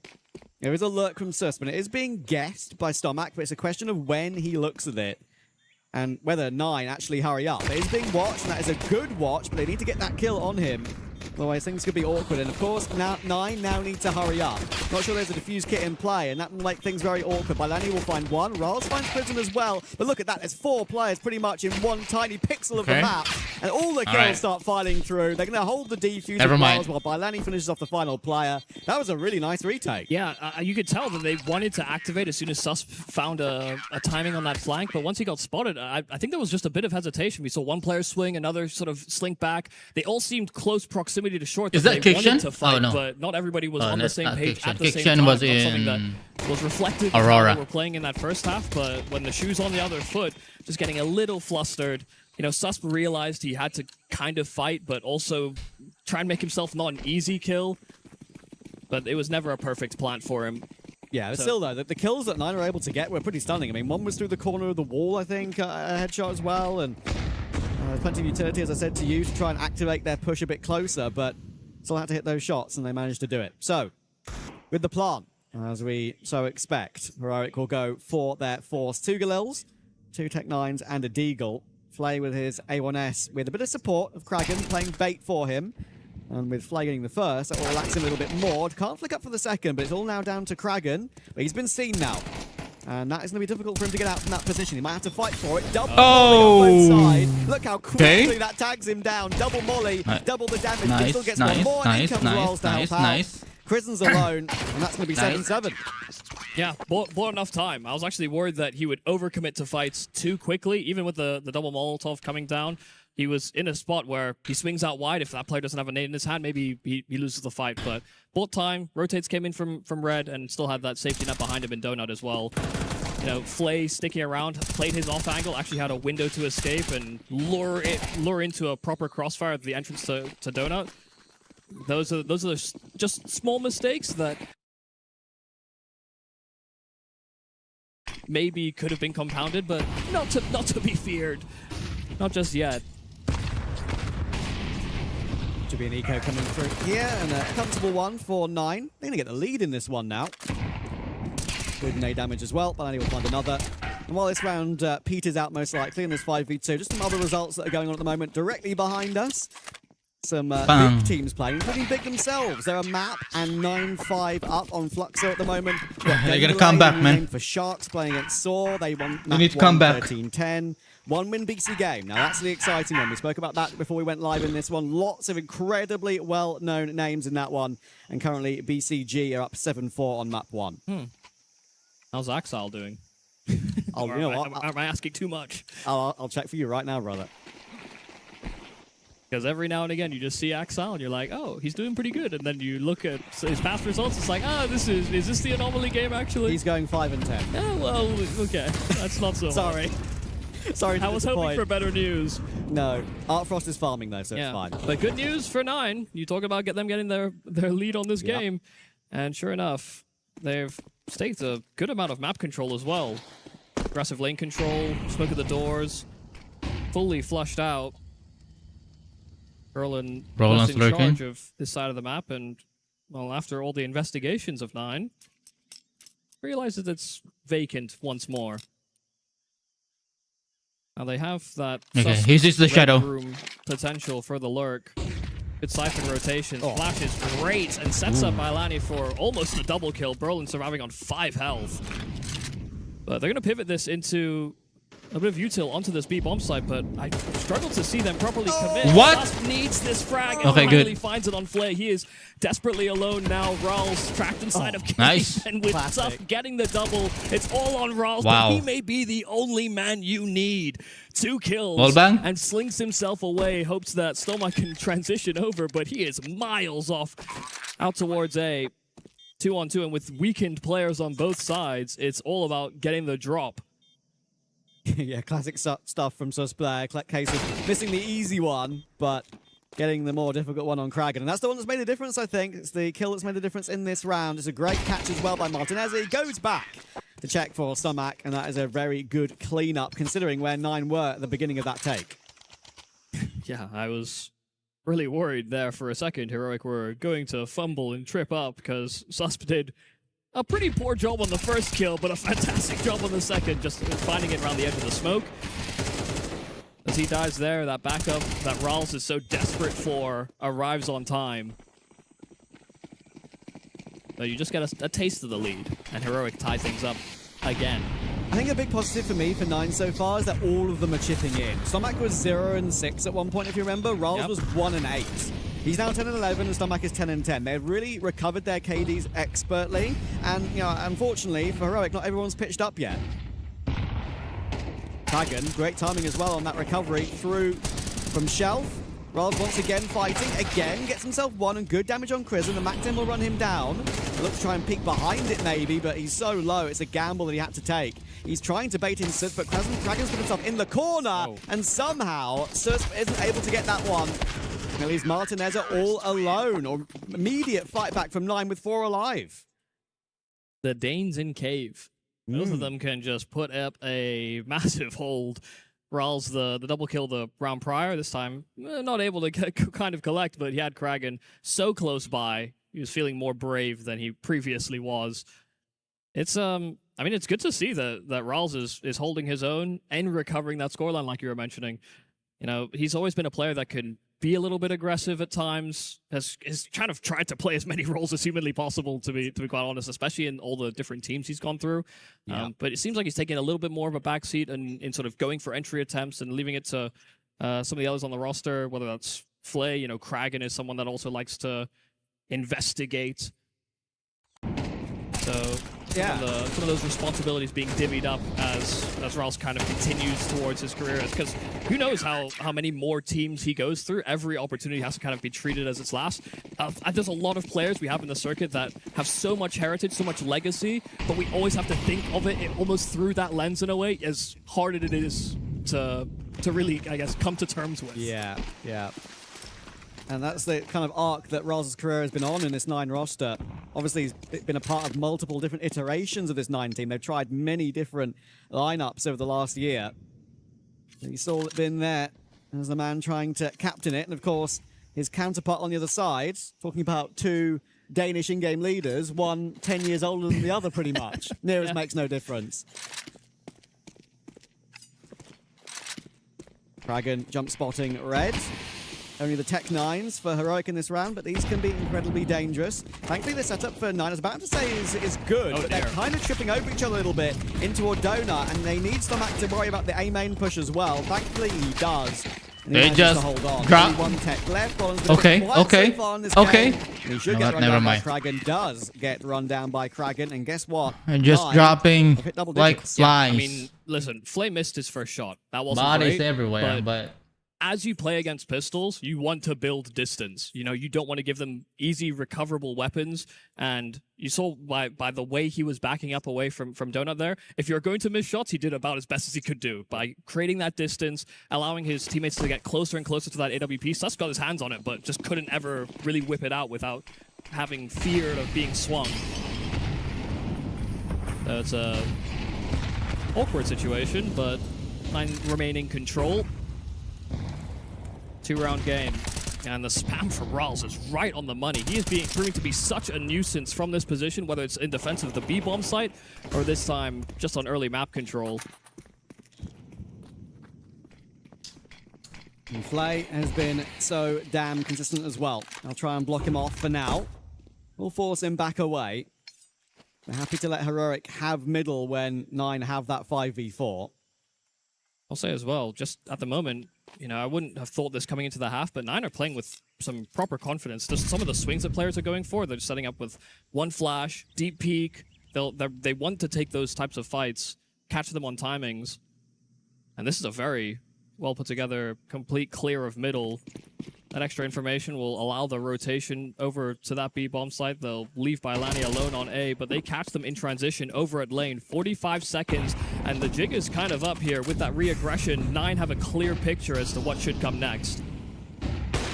Flay will miss that opener though, and will give a bit of space. Just kind of completely just ignores him, or tries to ignore him, and gets taken down to 16 HP for his trouble. Tries to hold the line, gets himself a bit of damage, but only damage. Ralls will find his, Stomach will find Brolin. 2v4. Double peek is brilliant, though, and actually it's Martinezza who gets both of them.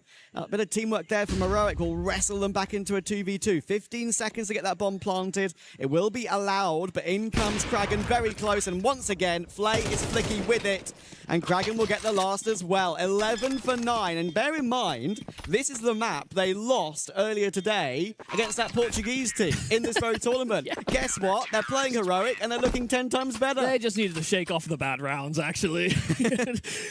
Get themselves properly prepared for the task ahead. I mean, really nicely timed retake of middle. You could see the hesitation from Heroic. I still do stand by the fact I think Heroic are making clearer decisions about what they're doing in the round, but that doesn't necessarily result in complete successes, especially when you're losing out on a lot of these opening fights as you break into bomb sites or even just as you're setting up on the map. So yeah, 9 are finding an edge early on, and Heroic are kind of left a little stumped. You know, even in that situation where that bomb is dropped just by the stairs, 20 seconds left, Martinezza, low HP. It's far from confident. They know they have to worry about Heroic. They know they could get timinged over it long. Nothing feels great. And the thing as well for Heroic, like, this is a map they play and play pretty well. You just have to look at their recent results to see that.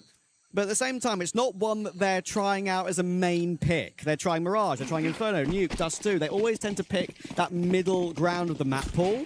And that is obviously going to be something they're trying to figure out with this new lineup. Consistency on them, not just the individual form with this 5, but also their map pool. And maybe, if they take a loss on Ancient here, that's also one that they'll have to consider for the future.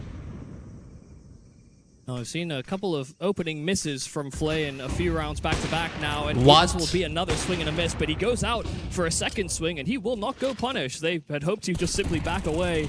Can't quite convert the damage on Sus, but Incendiary also misses the mark, so he gets that plant in.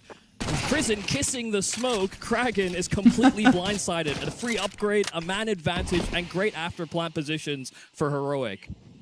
Did he just actually push that? Now it's looking a bit difficult, and the money isn't amazing. Brolin flanking. They got Kragan and Flay with a little bit of extra, but with Nice that one. flank kill from Brolin coming all the way back round from the B lane to fight middle, it's impossible now, and they're going to have to fall back and keep what they have. As this game gets closer and closer, it's going to be more important for them to keep hold of what they've got. Flay will just about survive, and I think he'll be fine with the bomb explosion, even with those changes that have come through. What happened to Flay? 9-11. he was hitting everything in that first half. Best player on the team by far, and now every chance he gets, I mean, he needs like a second shot on every player, it seems like right now. I do think that's one of the things that has kind of been Flay's signature over the course of his career. I think he's very, very good, don't get me wrong, but he's also streaky? Incredibly streaky. That's the word I was going to use. He's very streaky. When he's on, I think he could have been picked up by a lot better team when he moved over from, I think, would have been the Venom team that obviously was called Kalesi for a while, I think, as well. He played that Thunderpick World Championship last year with Venom. Had a pretty cool underdog run to qualify for that event. But again, this is one of the bigger events of the careers of Flay and Bailani as an example, but this time Kragan, he's been there, done that before in a couple of big tournaments, notably some majors, and guess what? Another 2 kills. He's now level with Flay's KD, and he's got his team of 4v3. Yeah, really strong move there from Kragan. Actually just breaks down what essentially looked like a dry run from Heroic, just to have the Molotov in that cubby. There was a smoke that was put down and dissipated immediately, but with all the flashes, they don't recognize that there's that gap, and Kragan's just playing on the edge of that smoke, and it goes uncleared. Good shooting as well. Good timing here for Crizzen, already holding the line, and so that's an equalizer. Stomach, I mean, I'm surprised that Bailani, rather, doesn't try and track down that trade. Yeah, I think that setup is meant to be Stomach move forward and then Bailani move forward with him, but Stomach got caught a little bit earlier than he was expecting. Sure. Bailani couldn't swing with him together on A main, and that forces him away to play a bit safer instead and play what he feels is a more likely position to get a kill. So, 3v3, Martinez is going to walk the bomb back to A with Crizzen, and once again, they still have that Brolin lurk. He's not going to get much luck for now unless he bypasses the angle Flay is holding, and he's a bit further deeper into cave rather than in Jag. So it's going to be the walkout A, and Brolin will join up with them from Donut. There's a rotation from 9 coming over to B, though. That is Riles, and that will leave... You should just hide behind the box. Alone for the moment. Never mind. They get CT might not want to try and play around that smoke, but he can't really afford to go down here. So he needs to wait for his teammates to come in. That is a very spammable smoke, and Brolin eventually finds that kill on Flay. Waited all that time for Flay to push forward, and that makes a huge difference. Heroic are starting to, again, you mentioned how they're just looking good in these rounds, but not getting the finishes. This is a finish that could come through, but there are defuse kits available on both Riles and Bailani. 2v2. They're both situated around that A main position. And with Martinez are trained on Temple, there's not really any way in. It's not like there's any smokes left for 9 either. They're trying to shoot that Martinez, but he's too experienced to bite on that one. And they just can't go for it. They're going to shift away, and Heroic are within 1 again. Yeah, I mean, just the tempo they were coming back on this retake with, they were really uncertain whether there was going to be someone still lingering inside of Donut that was going to go for a secondary swing. You know, there was an incendiary down from Riles. He could have cleared it out independently, but was kind of hoping maybe that his Bailani got involved, but Bailani wanted to move, understanding that Bailani been walking right. I thought that was Bailani. A lot of respect being given over to Heroic in that after plant. A timeout called here for 9. They can see that maybe the light at the end of the tunnel that was shown to them earlier might actually be a gated fence. Heroic might be the ones that hold the keys. I wouldn't be surprised. And the keys to the kingdom come. We've seen some aggression from 9, but it's always been very tempered. They're just throwing util from spawn. They go with an early plan. A quick flash, but they don't stick around. They don't use that forward position for anything as of yet. I mean, it's dangerous to do so. A lot of T sides will throw in extra execs, but we saw just that one round where Kragan had that smoke in at Cubby. He did a lot just by throwing a minor disruption into the game plan of Heroic. Sometimes that's all you need. Indeed. And right now for 9, this is the round that matters, because they've only got rolls with residual cash at the moment. It's a good pick forward from Bailani, and that all sets up Flay, and it's working a lot better. Here's the Flay from before. Oh, he's getting burnt out, but eventually he'll survive. 5v2 off the rip, and it looks like 9 will reach 12 first. Bomb dropped on the ramp as well. I like my Flay like I like my bacon. Streaky and sizzling in this round. I don't think there's much here for Crizzen or Martinez. And it was just a minor disruption. Bailani dry peeking just before the hit's ready there for Heroic. They get completely stunted. And that's out of the timeout. They wanted to take some forward pressure over to lane. And they just have nowhere to go. Nice attempt, though. Heroic gets stopped before they even get going. That's a 12th round for 9 and a chance to close out their map pick. And it's those sort of moves from Bailani. Don't get me wrong, he's not having the best game in the world here. It's just, but he's been consistent throughout. I mean, it's a much lower level, sure, but it was one of the main maps he used to carry on teams like Copenhagen Wolves historically and other Polish rosters he's been on. He's always been a good ancient player from memory in all the games I've covered of him in online Counter-Strike. So he knows the timings, he knows when to disrupt, he knows what to do for a team. And overall, the team has stepped up for 9 in various different scenarios the entire map. For Flay, it's kind of been the whole map. Somac got that clutch earlier on, don't forget. Raz had a number of decent multi-kills. Kraken's been consistent. And it has to be said, Martinez and Brolin both going 8 and 16, bit quiet. Yeah, I wasn't expecting the AWPer head-to-head to have Martinez get so mogged. Use the word. Millennial word. Bailani, oh, here we go. Thankfully, he listened to me. He just heard loves me call his name. He loves pleasing me and making me look very smart. Well, that's a choice of words. It is a choice of words, and I knew it as soon as I said it. Brolin will get one more onto Riles, and that will make them pretty comfortable still, because that means more information, and that's the gap angle being used from Stomac in Donut, just to see if there's a player crossing. Kraken now on the angle. He knows what's going on as well, but he'll be blocked off, and that will allow Heroic through the DT spawn. Krisen's very aware of that possibility of one spam kill through that smoke, maybe changing the round. Might not be aware there being 2 players a little bit closer to it, though.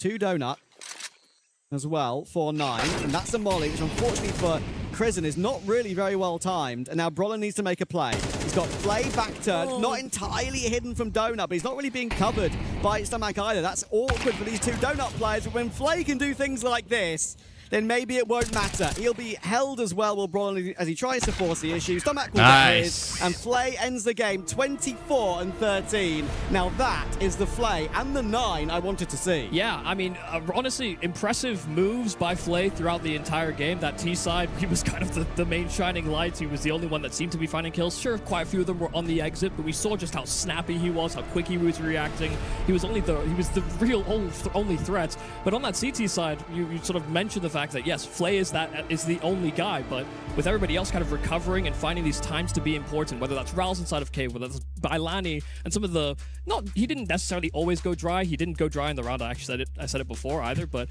it was just one of those flashes where they just kept doing that early in the round to show that was a real threat. So it's clear that 9 played with some confidence moving into that CT side, even if I think their T side was still a little stop-start, a little too much hesitation. They got their way into this game by shutting down a lot of the early plans from Heroic, and each time they did it, you could see one player get completely thrown off guard, and they could reset or rebuild from there. So yeah, I mean, impressive turnaround from 9, all things considered, because I was expecting them to fly a little under the radar on this first map. Yeah, I mean, I think winning that as well is a bit of an alarm bell for Heroic, right? Because if you look at the games they've played previously, you know, it was kind of said in jest, but that is literally the map 9 played earlier against this much, much lower ranked Portuguese team who are only here because it's an open registration tournament. 9 lost it, and now they play Heroic, and 9 win it. Sometimes people say online Counter-Strike can be a bit unpredictable, but it can happen on LAN too. Yeah, well, when you're given an idea of who you're going to play against, but you have no certainties, everyone comes in a little bit rough, a little bit shaky, especially when it comes to player tendencies, because, I mean, you have some players that are changing roles, you have stand-in situations as well for even this matchup, right? So when we look at it through that lens, you can look at some of the data and the demos that exist out there, but who's to say that the demos that exist are actually what the end result when they have the stand-in is supposed to look like, whether they're still figuring out how to properly integrate Martinez and get him activated in some of these rounds, or whether Brolin can actually hold those anchor spots like he's supposed to, because he wasn't actually that important on that CT side, whereas on T I felt like there were more timings and shots that didn't always land, but he clearly had a window to win the round. Yeah, and it's funny as well because the same argument can be made for 9 when it comes to their Ryan situation, right? It's almost the same sort of argument when it comes to you know, they've been trying that for quite a while, and he's barely played any games for them, from what I gather. The 2 LANs that 9 have played, I think one of them was being Stake Pulse most recently, both were with Stomac. And look, he had a very important clutch on the A-bomb side. He was showing that he wasn't nervous, and a 0-6 start in what is an incredible you know, LAN hall behind us. Probably an environment that maybe he's used to playing in teams like Heroic Academy, because Heroic Academy have played some of those smaller local LANs, which obviously Heroic wouldn't have been attending to get these younger players get some experience.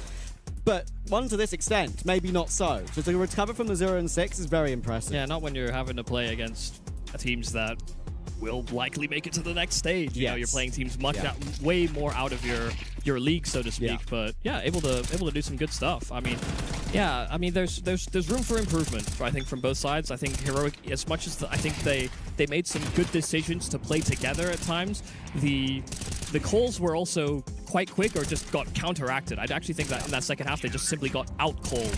The decisions by 9 were disruptive enough and added layers of complexity that forced Heroic to have to adjust in the mid-round, and they just weren't shooting good enough to bail themselves out of some of these bad situations. Even some of the missed kills, like the fact that Susp doesn't get his flank on the pistol round, that seemed like a mechanical failure in the communications. You know, that wasn't on Susp, that was kind of the rest of the team falling a little flat. But that's Brolin missing his chance, or Susp really awkwardly spraying from Red Room to Flay. He got a double kill in the end, but you know, those are the type of shaky moves where you're just thinking, okay, these guys aren't playing necessarily their A game against a team that are their strongest opponent within this group. They know they should beat 9. They know that they sort of have to beat 9, because if they want any chance of making it into the money, or at least making it into the next stage of the tournament,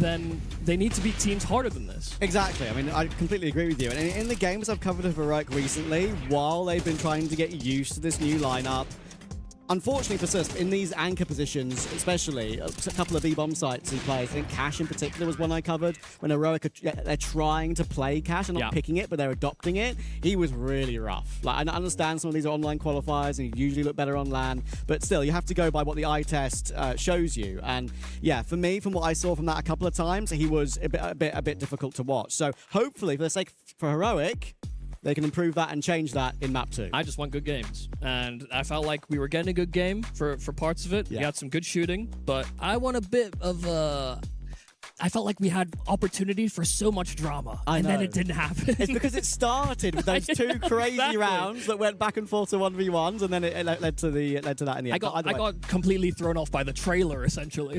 Yeah, well, there you go. We'll see if Heroic can bounce back in this winners match after the break.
Play is in our DNA.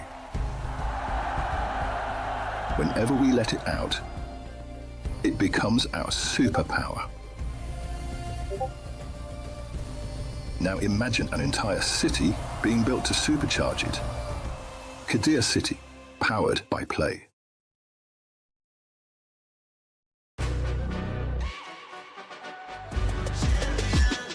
This ain't no regular thing. I came for the ring, you know what I mean. You see my name in the lights, better get right, I'm champion.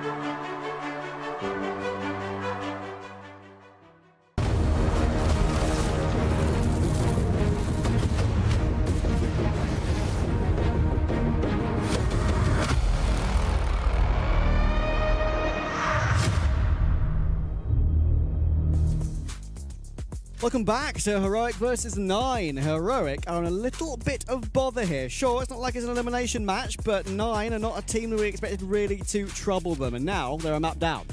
Yeah, and they looked good at the first half, and then really, I mean, I don't think they necessarily played to like a lower quality, but I did think that the step up from 9 was quite significant. We saw a lot of nice pushes together. They had some good ideas at the start of rounds, and Heroic were almost always getting caught out by one of those early starters. So I really liked the approach that 9 came into that T side with. Maybe their T side is something that we will note for future endeavors, but they got past what is the hardest game, I think, so far, or rather the hardest game that they'll have encountered so far at this event. Maybe if we discount the map they actually lost already at this event to a team that they shouldn't have, but they have definitely learned some lessons and maybe tightened things up from that earlier experience, because yeah, I couldn't really fault anything massive. It was just more, they needed more conviction. They needed to hesitate less, and I think they kind of came to that realization themselves, or maybe by interjection of their coach, actually, to get them all on the right track.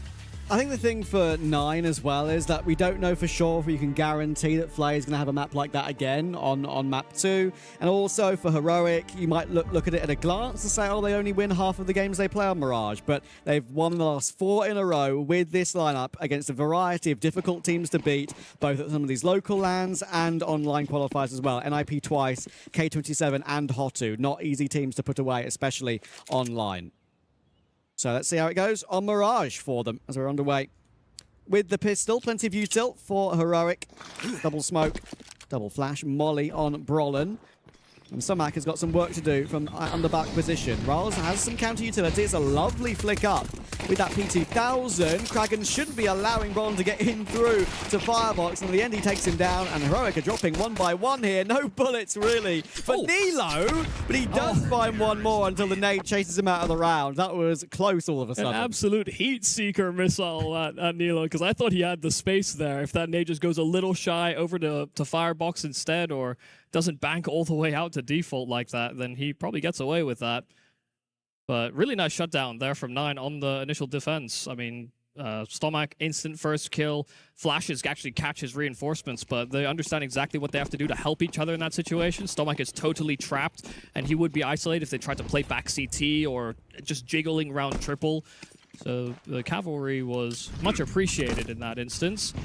Very quick start here for Rals, just taking the fight to ramp, but it's predominantly pistols. Only Nilo that affords up that Galil. A hero Galil, probably because of the 3 kills he got with a bit of extra money to use. He can buy Galil again in the gun round, which I'm sure he's not too unhappy about. Either that or Kristen just drops him the gun, which is that is very likely. Yeah.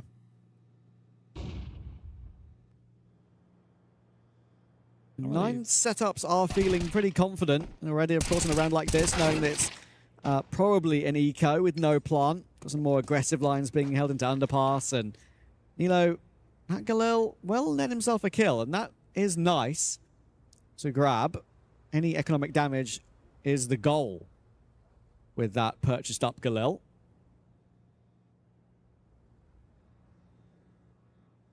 I think what I've always liked about watching Ral's and the journey that he's gone on with all these different teams is that, you know, sometimes when you're working with younger players or less experienced players as they play against tougher opposition, they just kind of regress. They play very default, they take few risks, they don't want to be the one that makes mistakes. I've never really seen that with a Ral's team. They, you know, maybe a couple times in those mid rounds on Ancient that you could say that's a similar type of thing, but you know, the confidence to swing and the confidence to be the player you think you are is part of what makes the great players, or rather the best players, great. Well, Sklilla's been very worth it at the moment, and all of a sudden a lot of damage is being done. Martineza has picked up the M4, gotten a kill. Surely they don't expect Rals, and now he'll play time. 6 seconds, no reason to overswing Nilo. He knows he's in the corner, and then somehow gets that kill as well. There's 1 second left, and Kragan, would you believe, will win the round on 2 HP. So I admire their confidence. I admire that they're not scared, but maybe there's some fear can go a long way. That's a very expensive second round. I mean, the fact that Nilo goes in for an investment and he comes out better than where he started, and the economy now for 9 is going to be in tatters. Yeah, and so much damage was done to Kragan on that rotation from short as well. Who knows what would have happened if that kill actually had come through. That was the difference maker in the end. Rals would have had to have done it all by himself. And as we saw, he did lose that duel to Nilo, would you believe? 6 kills already for Nilo, and guess what? That kill has totally paid off. I'm just surprised at how many AKs they bought. They had like no flashes coming into this round. They went for just smokes. They were trying to contact into place. They got Molotovs, but Kragan long range fight. It's damage distributed 100 across the table, but no kills to come with it. They're going to need some of their individuals to maybe make a move to recover this one from here. Bailani is alone with his MP9. They're going to need Flay to peek, and he will do. There is a player covering that possibility and covering Bailani on ramp, though. So Flay is going to have to be the player to move. They did try and plant that bomb front triple, but because of Flay's position, they haven't committed to it fully yet. They've gone back to fight ramp and Bailani together. So they're just avoiding planting the objective at the moment and just looking for fights only to try and move 9 away from the danger positions. And right now it's working. It's just become so weird because you have a 6 health Bailani coming back to reinforce Flay. He's going to try and create some distance, some space around that smoke. That's only if Flay lives to tell the tale, but now they may even just decide on the save. They're already feeling out of position. Their health isn't great. And they know that their money has been messed up by that previous round. And they bend the knee. Heroic break through on what was largely just AKs, smokes, and Molotovs. They brute force their way through the site.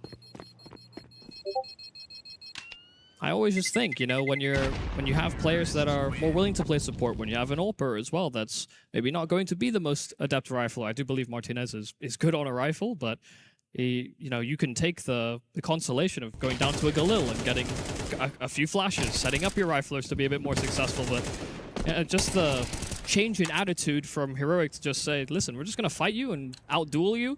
I think that may have caught 9 a little off guard, actually. It definitely caught me off at the start of the round.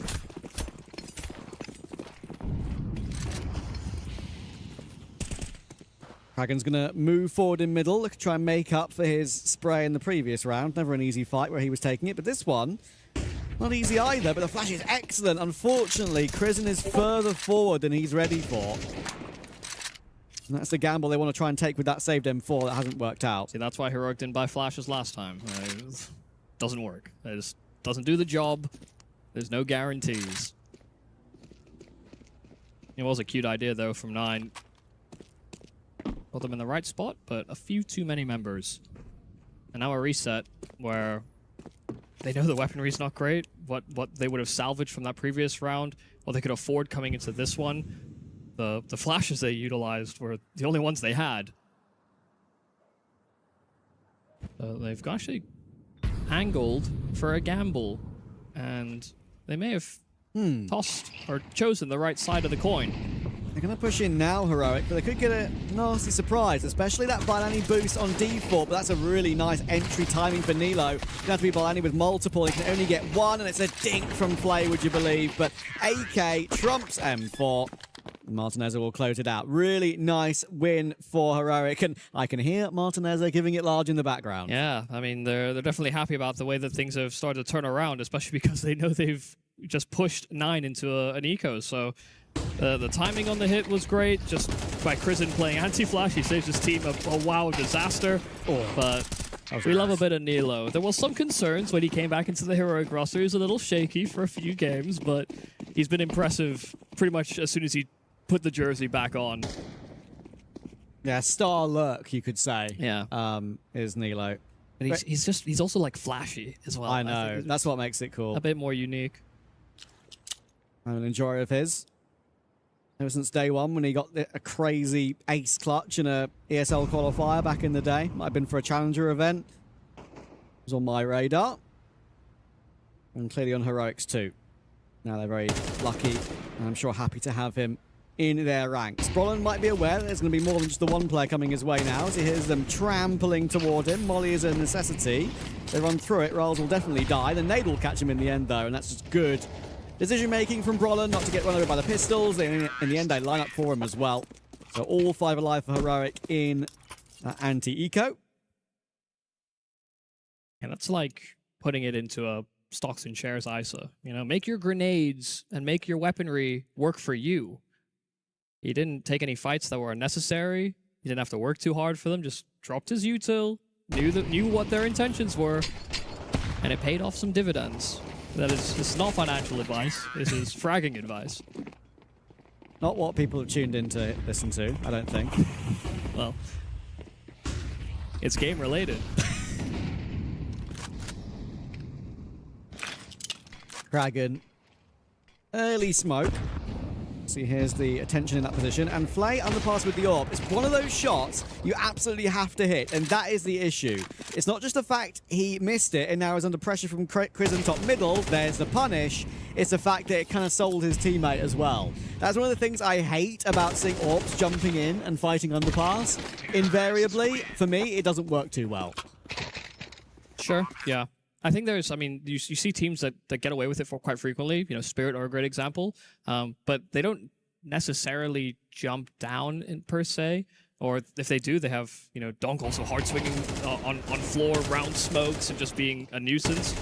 And Donk is Donk. Yeah, well, that's also why it works. But yeah. you see actually quite a lot of teams adopt a similar style, but you just, yeah, it's a very fighting position. There's not real wiggle room to flee.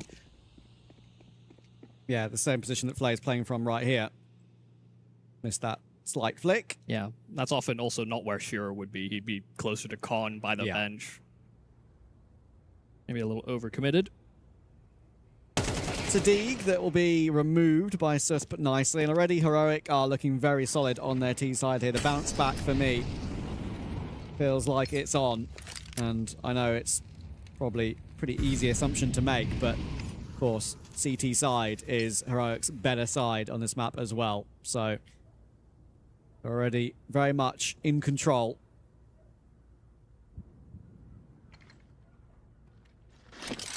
Minor fake over towards the B-bomb site. Flash is hitting Kragan. Not actually doing much to dislodge the forward A pressure. Kragan has told them to park the bus. No reason to make that transit just yet. Nilo's out, but it's only one set of footsteps that is confirmed. Kragan's gonna get lurked on. It's Nilo that actually 180s him, turns around and deals with the problem. So no chance that Hero would get blindsided, repositioning over towards the A side or losing too many assets over at B. It's an open and shut case. 5th round on this D side so far.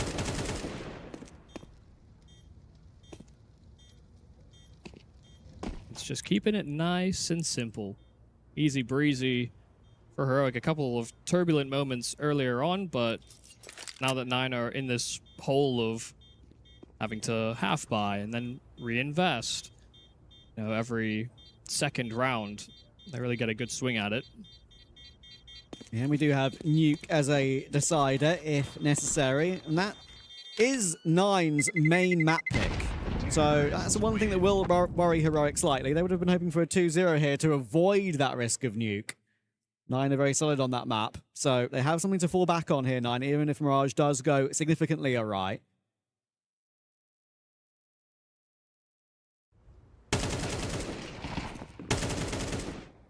This was actually the map that I thought Berlin impressed me on the most, just by very infrequently getting caught on his lurks towards Palace, finding good timings to catch con players as they're, transitioning to jungle or trying to escape from con pressure. Oh, that was a real chance there for Martinez.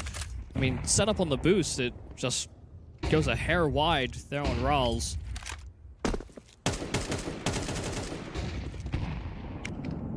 Actually looked like Nine were kind of poised to maybe aggress from all three angles, but the spam from Ralls is met back with a swift response. Yeah. Suspicious appears at the wrong time for the spray of Ralls, really. Immediate headshot, good move from him. Stomac around that jungle area, going to play in front of that smoke. And that works really well because Crizzen is focused on a different position. And Bailani will be able to activate two. Dink through the smoke from Stomac. That alerts him to exactly where Nilo is. 3v2. Bailani, he's already gotten one kill in this round, but Brolin doesn't seem to want to clear it properly until right then. Bailani didn't stand out and peek wider, and that allows Brolin to face him, but in comes Kragan. Martinez are down. That allows Stomac to peek from CT as he rotated all the way around, and Nine will be up to 3. Yeah, just a couple of really cute little micro repositions that you saw from Nine in that spot, whether that's Stomac getting ahead of the smoke, playing around the edge of it, slinking away. And then you see Bailani activating from default to fight the players at con to bring some attention away from Stomac in jungle, but he was able to escape towards underbalance. That's why there was so much hesitation there from Brolin, is that he didn't know if he was just tucking himself away default, whether he'd been able to escape towards triple or CT, or whether they're just going to wander into a crossfire. So a couple of those moments that really do add up, especially when you know that you're on a bit of a timer if you want to catch your opponent off guard, not get crunched by the rotate. So just those couple seconds extra to stall can be life or death. And the moves that Nine are making are impressive for me, because I think they just haven't really played that much with this new lineup, right? They beat Gamer Legion at Super Dracula, and that was a Gamer Legion that were on a very tired Gamer Legion at the end of the season. Sure. But since then, they haven't really shown anything of note with this new lineup because they don't touch online tournaments. They didn't really accept any invites over the player break like some teams did. The supposed player break doesn't really exist. They've played in Stake Pulse 1 in Sweden, beating 2 lower ranked teams in Brute and the Quadruple 6 team, which are also here, by the way, before losing to Liquid. So the cohesion I'm seeing from them is pleasing me at the moment. I think that's one of the main things that I'm impressed with. Play will get an opening pick as well here in round 9. And Rals will activate to stop Susp from making his way up towards short. Rals will fall back to stairs and play with Bailani with this 5v3. That's one thing that Nine won't do all too often, is they won't push the boat out in a silly fashion when they've got an advantage in a round. What is going to annoy them, though, rather the heroic side, is simply them getting caught through smokes. Now back-to-back rounds.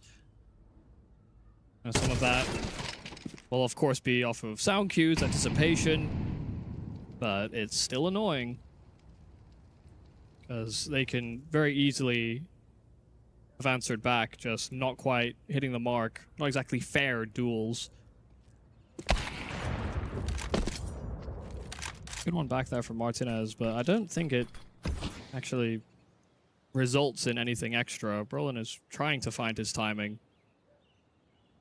He needs to be the next one that creates a chance, otherwise this round fizzles. Well, there it is, yeah. I was about to say, if Brolin finds Bailani and they can just nade off Flay, which they have done by flashing him, that creates a little bit of an opening, and Flay's not ready for the default peak.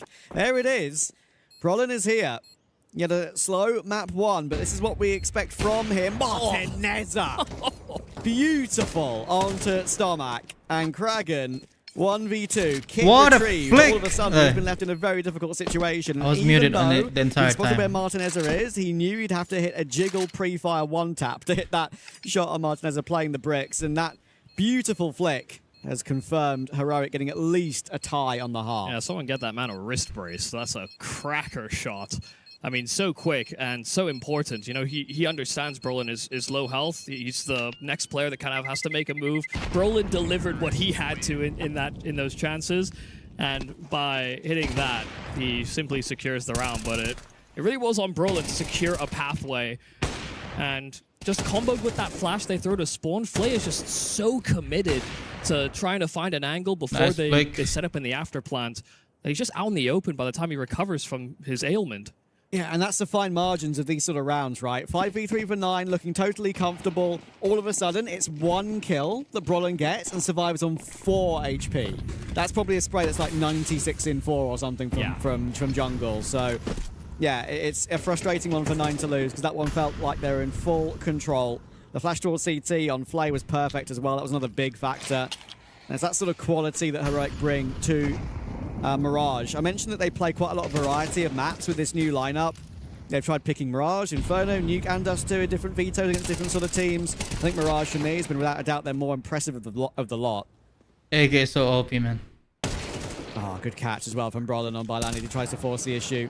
Ralls also can't trade that cleanly, so they're a man down again.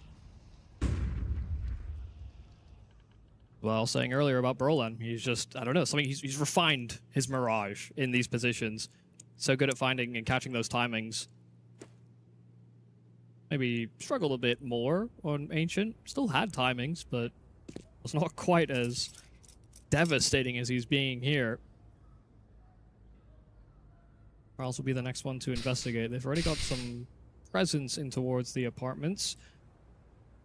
Being that extra man down, they need to take some chances on the risks and the map control they take. Morales gets blindsided. Kragan tries to collect on Con, but he gets funneled away by the flames and down to 17 health before he even gets to fire a shot. This round is completely done, Stomach should say. This is real nice from Heroic. Some of the individual factor is starting to appear. Brolin had a rough map 1. The map 2 on Mirage where he can show us what he's made of, and already huge impact from him in this first half. Nilo 13-3 as well. This is what you see, I would almost say more often than not from Heroic lately as well. You see Nilo getting these sorts of KDs every now and then, and you think to yourself, there's that star player that was promised when he joined, and the numbers that he puts forth lately have been superb. Yeah, the question with Nilo is always just like, how far does that go in terms of when he gets these types of games? Yeah. It's often what we see as a limitation, perhaps, on a lot of young players up and coming, is that, well, listen, when you get into the bigger pond with the bigger fish, you cannot afford to be the little fish on a squad that has big fish expectations.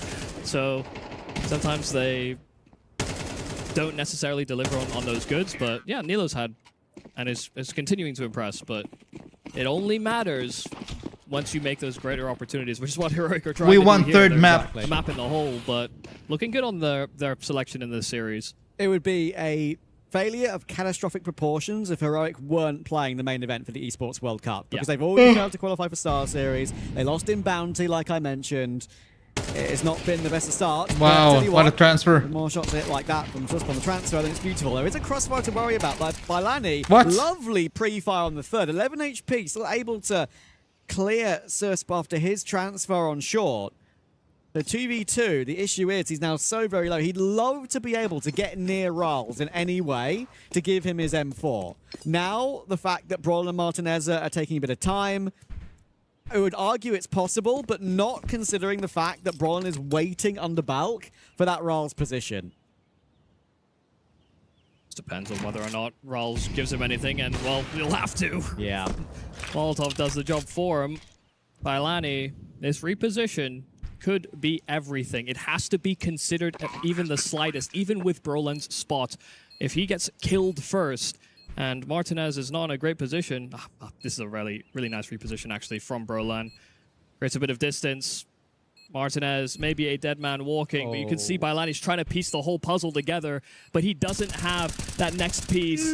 Martinez down, but there's no kit here for Bylani, and so Brolin out in the open actually gives him the fight he's looking for, but Almost, Brolin man. doesn't mess those ones up. Not on LAN, and not when Heroic need it. Oh, that's such a nice try from Bylani. Unfortunately, that kill on Martinez a little bit whiffy. Not saying it would have changed anything, but it gave him less time to play with, at least. does an amazing job to make that even winnable. But the fact that Rolls was in jungle pretty much that entire round, pinned in the corner, there was never a way out. I think he knew that Brolin could be out on the site somewhere and holding him, and in the end it's Martinez who cleared him. But you just imagine the world where Brolin just parks the bus under Bell, tries to play off Martinez. That could have been Bailani's round. Exactly. Those are the fine margins. Maybe in an alternate universe, we're talking about a Bailani ace, not to beat. Final round of the first half of Mirage. Heroic a map down, but looking to make it evens again. And they're in full control. I've already mentioned how they have a pretty good record on their CT side with this new lineup. And they're already over halfway there to the finish line. Bang! Will find Brolin, but Martinez finds Flay. Counterpart removed. Riles now needs to deliver once again in jungle. This time finds one, but goes down to his counterpart, Crizzen.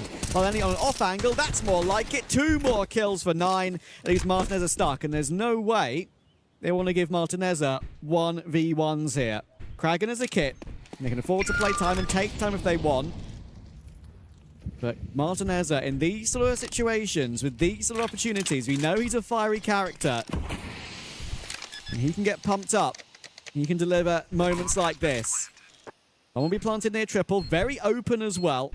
That smoke gives him 3 peeks towards CT. And the check connector. Beautiful headshot on Kragan. Now Stomach, the new boy, the stand-in, has got to do it all. He's got a smoke of his own, but time is ticking. And Martinez from default is doing it all right now. He doesn't need to overpeak. It's Stomach who needs to make the move. Molly available, picked up for Stomach. Will that make any difference? Smoke is going to be okay, but he has to rear his head to get by Martinez. And you cannot get by Martinez. What a half from him. Heroic are more than back. You just had this worrying feeling when you saw him in that clutch.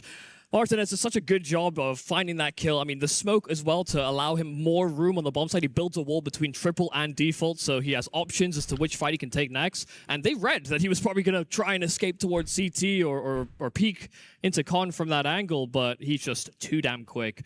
And Stomach couldn't keep him contained. He thought he was CT, for God's sakes, and Martinez just simply put himself in a strong position to play off that bomb. So a very, very dominant half there from Heroic. Not necessarily every round looked clean, but I think just we saw these really nice power moves from a couple players, whether that was taking their timing and building themselves back in man deficits, whether it's that 2v4 from Brolin and Martinez, for example, or this time in a clutch, we get these multi-kill moments from the star pieces that we're expecting. You know, Nilo as well, at the start of this half especially, found a number of important openers and triple kills on that B-bomb site. So it's nice to see the things have arisen perhaps here for Heroic to come back in this series. Yeah, Martinez, that's exactly the kind of thing he was brought into Heroic to do, because they had such a boo-ha-ha course of so many months with having to use, trying to use Alcaren, not being able to use Alcaren, using youngsters, a stand-in, Orpa, and sure, for someone who's a rifler, he wasn't awful, but this is the Martinez move, and this is what he can do. And hopefully we see more of that in his time with this team. Nice trade from Stomach, but already Heroic get the opening 2 kills and a quick 5v3 before it's cancelled. Bomb plant can come through on B here for 9. They've already got 2 players working their way through market. They need this underpass lurk of Riles to somehow get 1 to make this even again. And because of the pause that 9 are making here, Heroic are a little bit concerned there could be a flank in play, but Stomach will drop to Brolin. That's the bomb dropped as well. We heard that from Bailani's POV. The beep as the bomb hits the ground.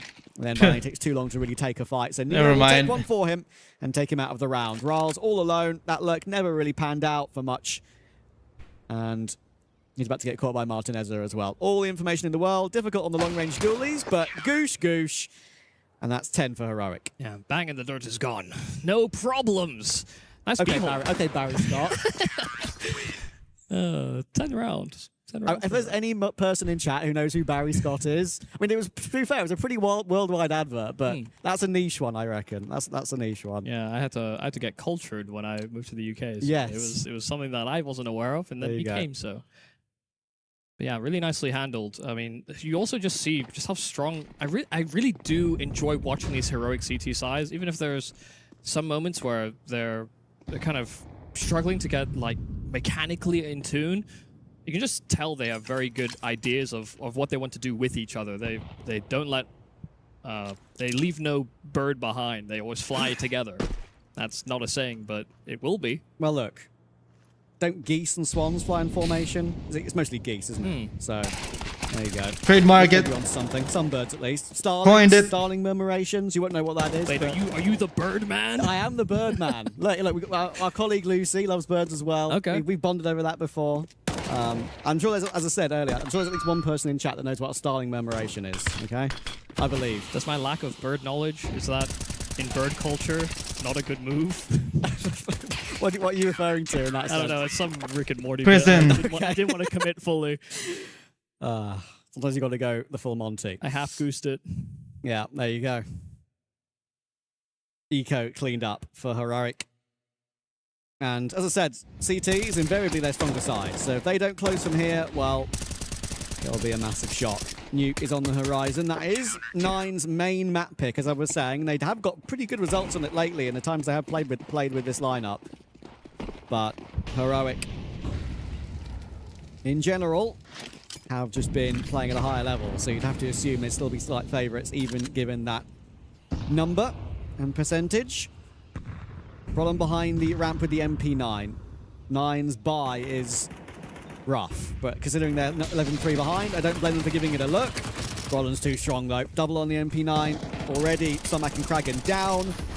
The reinforcements for Heroic have arrived. They've got 4 players around the bomb site already. All they need is just covering a little bit of middle just to make sure no one's flanking up, and it's going to work to perfection. No way in for Nine. Easy as you like for Heroic, and it's going to be a similar purchase for Nine again to save the map. Yeah, I know I was trying to hype up Nine earlier on, being like, well, you know, they looked like they weren't going to lose confidence. They were going to make moves that they wanted to make. But losing that one round where, you know, players are actually winning the one round where they've saved on one weapon with the... With the Nilo, triple kill, saving the M4. Yeah, that round, I feel like shook them down quite substantially, and they just haven't looked the same since.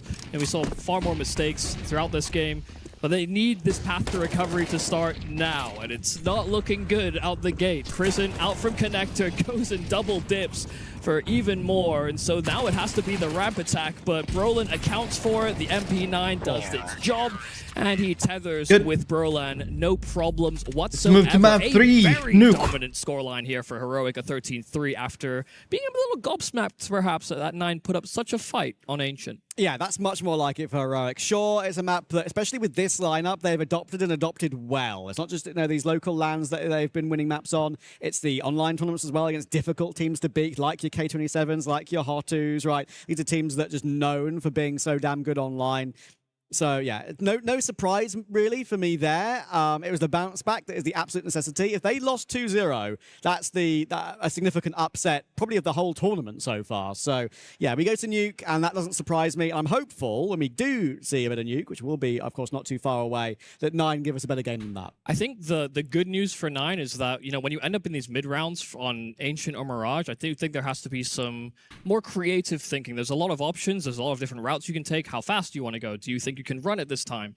I think there's a lot of possibilities on that front, but a map like Nuke, especially when it comes to CT decision making, there are easier linear trees that you can go through that are a bit more rigid. You don't have to think too much in situations. You play off of information. There's a nice flowchart that you can map out as a team about how you want to react. I'm not sure that we had those protocols perhaps on Ancient and Mirage in the same way, but that's why I believe strong Nuke teams often succeed, is that they understand that flowchart at any given moment so inherently. So yeah, it's a way that even if they may be struggling on that confidence front, like I think happened to them as this bump in Mirage, it's a way that they can turn their brain off for a second and rely on the practice and the rehearsal that they've done, even with this whole stand-in situation. Yeah, exactly. And I think in general, as we run through some of the highlights here for Heroic, they just looked way more of a cohesive unit than Nine ever probably will, I think, with this roster. They haven't really played that much of Mirage, but simply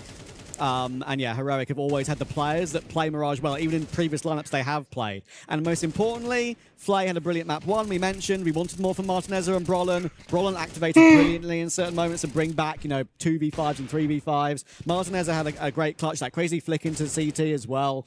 Just a very consistent map from him, and that is what Heroic have desperately called out for so long. An AWPer who can do that in moments, and they've had to make do with a rifle in the AWP role for a very, very long time. Yeah. So this is why, at the beginning of the season, when Heroic made these moves, my call was that they are going to be the most improved team over the course of the season. Sure.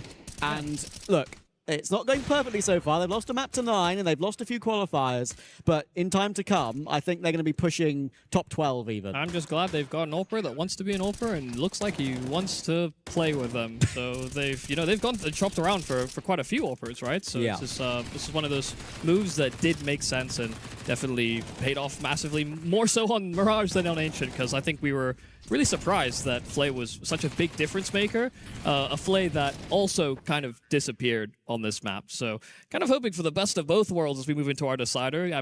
Like Nuke can be a very strong AWPer map, but you've got to take a couple of risks. The slow play ramp, just holding outside. You can get kills there, but the high impact players, your Ziwus, your Monacies, those types, that's what makes me fall in love with AWPers on Nuke, because they can be so creative, they're so quick, and they play it like a rifle at times, but they just catch players off so often by doing it. I'm not sure Flay is there, but I saw the spark from Martinez in a couple of those moments, so kind of hoping he gives us a bit more of that fire moving into Nuke. But before we get there, we'll have to go to a break. So we'll see you on the final map within this group after that. Where's the CS2 commentator? Where are they?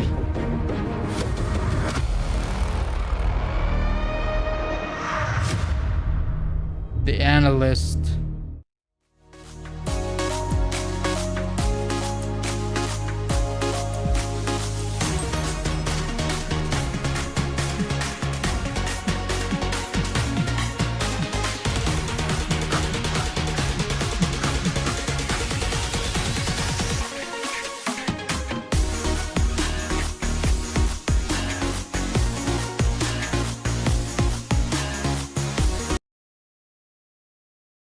Ads. Even for the most Knew it. active of matriarchs, a moment's reprieve is needed to regain the energy for the chase. But then, the chase is on. Chomps take bigger bites.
Go 34580. Thanks so much for the follow.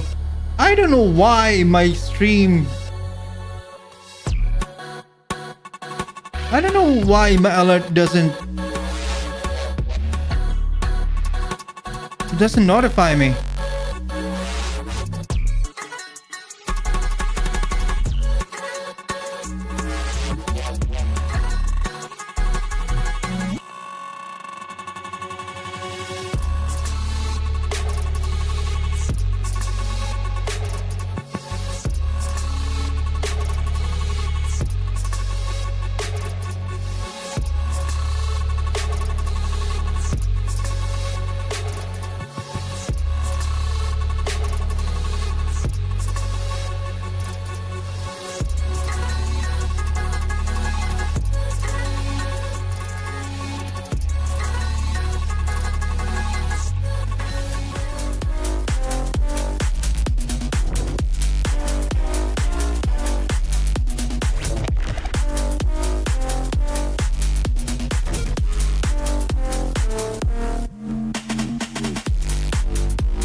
try this. What's it taste like? Tastes like a country breakup song. Like feeling the bird. Like a heat wave. It tastes like chicken. Because it is.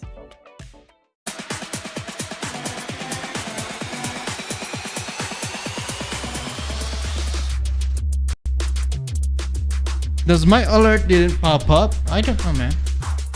I didn't hear the alert. I didn't hear the audio.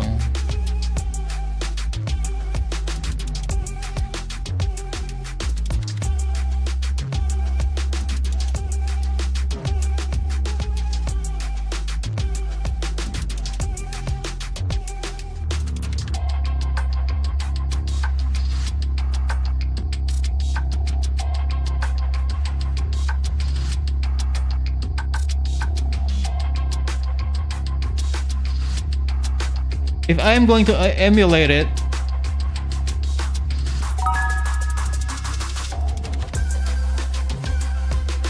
I should be able to receive notification. That's for emulation. But if there's like an actual follow or subscribe, or someone actually followed me or subscribed, I don't hear my alerts. I don't even see it popping up. Something's wrong, man. I've linked my Twitch, YouTube, and Kick, but I don't know.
We were there. For every click, every clutch, every respawn. We were there for the years of grind. And we're here. Now. The proud founding partner of EWC. Powering the biggest event in gaming. Shoulder to shoulder with the world's best. Making history. Greatness deserves a stage. Lenovo Legion. Reach your impossible.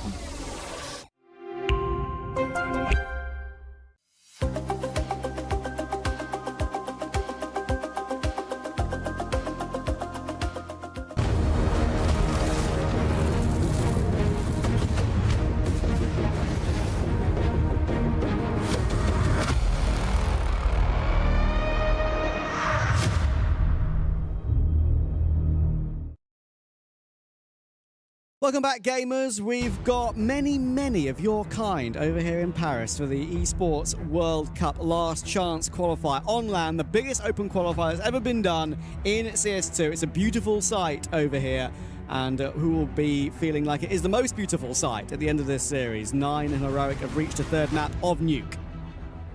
Not only big, but also just pretty brill. I mean, we've got good PCs, good setups, luxury open qualifier experience with some pretty damn good teams here in this upper bracket. We expect to see both Heroic and 9 emerge out of this group, if we're being quite honest, but only one can make it through on the easier side of things. You know, play 2 games, make it through your group, you're feeling nice and pretty, but you don't want to have to end up in that situation where you're against a team that you have very little data about in a last game out of the group.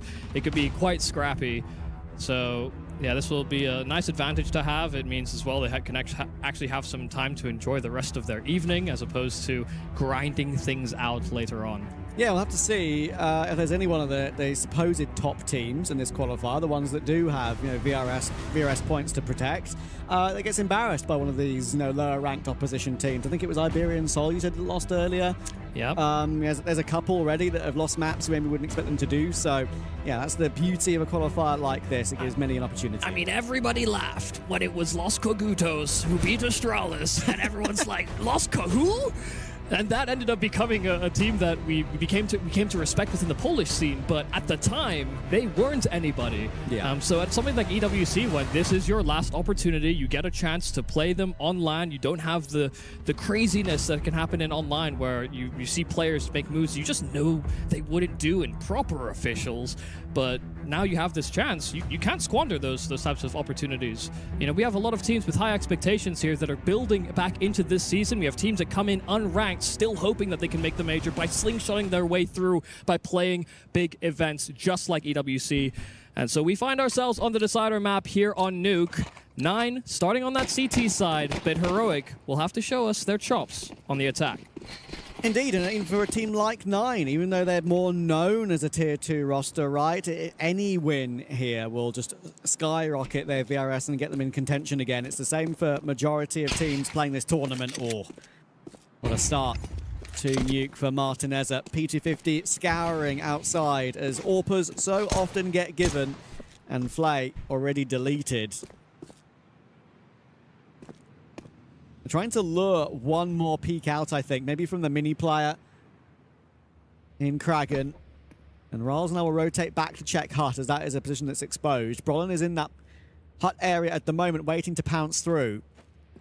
Kragan will maneuver top Hut, actually, but the flash is really good. And in comes the face, and there's no resistance at all for 9. It's a beautiful pistol. It all starts off with that Martineza P250 tap, and once they know that shot is hit, it all falls into place, and it feels like it was a guarantee. Yeah, you get that kill that quick, you know CTs are going to have to do something. You know, whether that's take over position and ramp or investigate or hunt for anything. By doing nothing here, Heroic just poised themselves perfectly for a split on that bomb site, and there's just so little you can do. You don't know what timing to anticipate things. At the start of the round, you have players playing anti-flash very frequently. You can get set up in these crossfires, but when it's in the middle of those types of moments where a player gets caught out in the open who's supposed to be first contact, things can break down very quickly, and did so here. So I think Heroic understood exactly what they had in that one kill, was that, guys, they're a man down so early in the round, they're in trouble. It's well recognized and well capitalized upon. Force buy though from 9.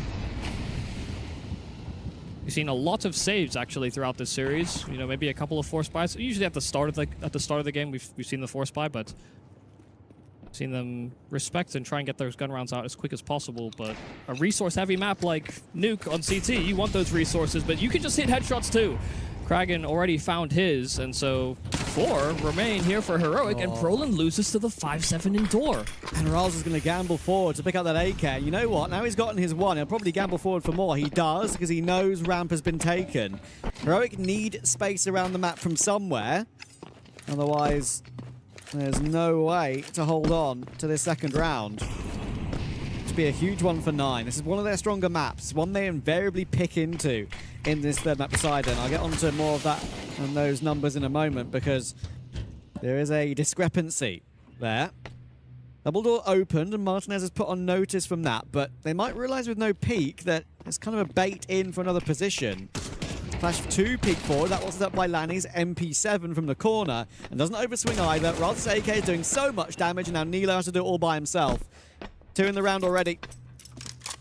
But no real position to do more. Oh, Flay, he'll be annoyed he dropped there. That was not a bad angle for him, but Nilo again hits the headshot. 3 HP though, 20 seconds, going back up toward the A-bomb site. And the issue is Kragan is already around that hut area. And I think now, even though he is going to fake that bomb and look for a fight, it's going to be very difficult. He'd have to hit an immediate headshot again. And Kragan will not allow that one. So good recovery from 9 early. Almost the absence of a reaction. Like, he still went for the fake plant. He knew that the player was in hut, but I think it was called by his teammate there because his immediate instinct to plant and just did so in such a compromised spot just gave me the inkling that it was communicated. Wow, space transfer! Full 9 were of making a amazing. Mistake. It happened on Mirage, and able to skirt by it. So force buy goes their Bye, way. kung sa team nimo. Of course, we'll see that force back. Heroic want to strike while the iron's hot. No chance Sa'yo kay gasugod ang Counter-Strike. Ato pa man tani Pizza 12. Sometimes you do see Mac 10s and maybe a Galil. Antod 23. But in certain moments, August 12 to like August 23. Pero karon upper bracket. Wala ni labot sa upper bracket o lower bracket. To put him on notice. Good kill, and it's 1.5 as well. And he's not even gone down yet. Not even taking any points of damage yet.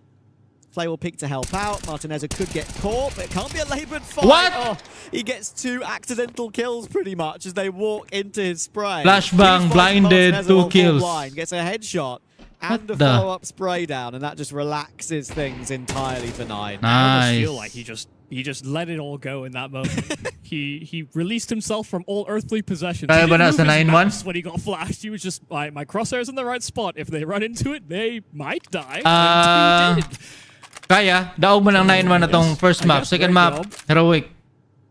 Yeah, I want to talk about this is probably a save slash they're going to hunt him at some point here in this 1v4. Pero ang advantage lang yun ang Heroic sa Mirage. Kailangan mo ng map pick nila. If you look at the numbers, sobra kayo ka-advantage. 313. 83% in 6 maps versus only 40 in 10 maps. For Heroic, we have to look at who they've played. For 9, it's much lower tier opposition. Lagi get this kill for free. Bosch. Agi mangod atong kan Mirage yung map ano dako kailangan. Yeah, I mean Heroic, they've played a lot more representative opponents on the map. They beat Mongols at Bounty 13-5. Sure, it's a new Mongols. Up ang Heroic kung 10 round wins. Land lost to NIP in the start of the qualifier. 100 yung daog 300. Look at who 9 played. It's very, very different. Much lower tier. ABC, the Portuguese team who are competing at this event. At stake Pulse and the quadruple 6. Wala pa na nga to nga ang round game. Barato na og kan. But even when they had their old line, Gamer Legion at Super Draculan and Sashi as well. Not wala mang ang 9-1. Barato na. Their CT side record on Nuke is superb at 70.6, which is a little bit higher than average. So you have to see if they can continue pushing forward on that side right here, which they should. Against 5 Glocks. That's why the context is always important. You know, when everybody's talking about the Vitality era, I'm looking at their map win percentage and I'm like, they must be playing noobs. 80%? What do you mean? Mana? Kanina wala pa nag-start. Kaya na ko. Like every map. Doing it again. Ano tayan kanina dula? Hey man. Shout out Dust Moret one time. Maybe Sex killed the Vitality era. Ay, gamay. Pero dako na kwan. You should have Heroic. copyrighted that, unfortunately. Mayo na ilang kwan. Yeah. Well, team leader. Still ilang IGL nila. I'm not giving him any royalties. Si Brolan. Di na pare atong Dani Heroic.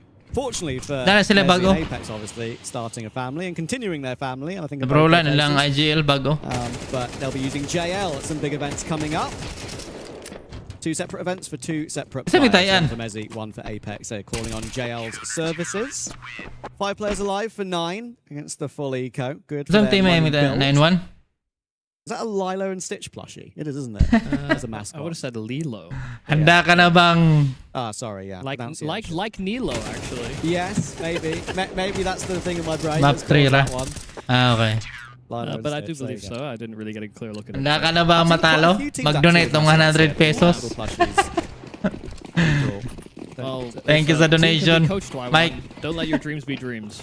Indeed. Ana 1xbet. Thank you so much sa imong donation ng 100. A plushie has an HLTV profile. I know. To the rage of many, maybe. Yeah, much to the dismay of many who try. Lifetime accomplishment given to an inanimate object. Only a first chapter for most. It's a very slow round here from Heroic. Leaning wall of smokes. They don't actually put any pressure towards Secret. That's face checked immediately by 9. They actually wanted to get a bit aggressive out from those Secret steps. And so this early fake towards outside is kind of what they wanted to see. Murag na chance pag ma-8-4 kaya kayo. Sus was identified in that pocket just outside. Kanara, mario na yung kadawatan ng kuan mga player. Kusog kayo sila sa city side or di ba T-side. Pero pagbali, hinay na kayo. Dito lang makabawi ang mga kontra nila. Tinari naman yung measurement consistency ba? Alam, sag-asa ka nga side, consistent gil mo. Like maayo ra mo sa city side, bali. Ana? Upsan line mo. Ayaw po nga IGL nis Brolan. Pero saan yung pagkamaayo yung IGL ni mo?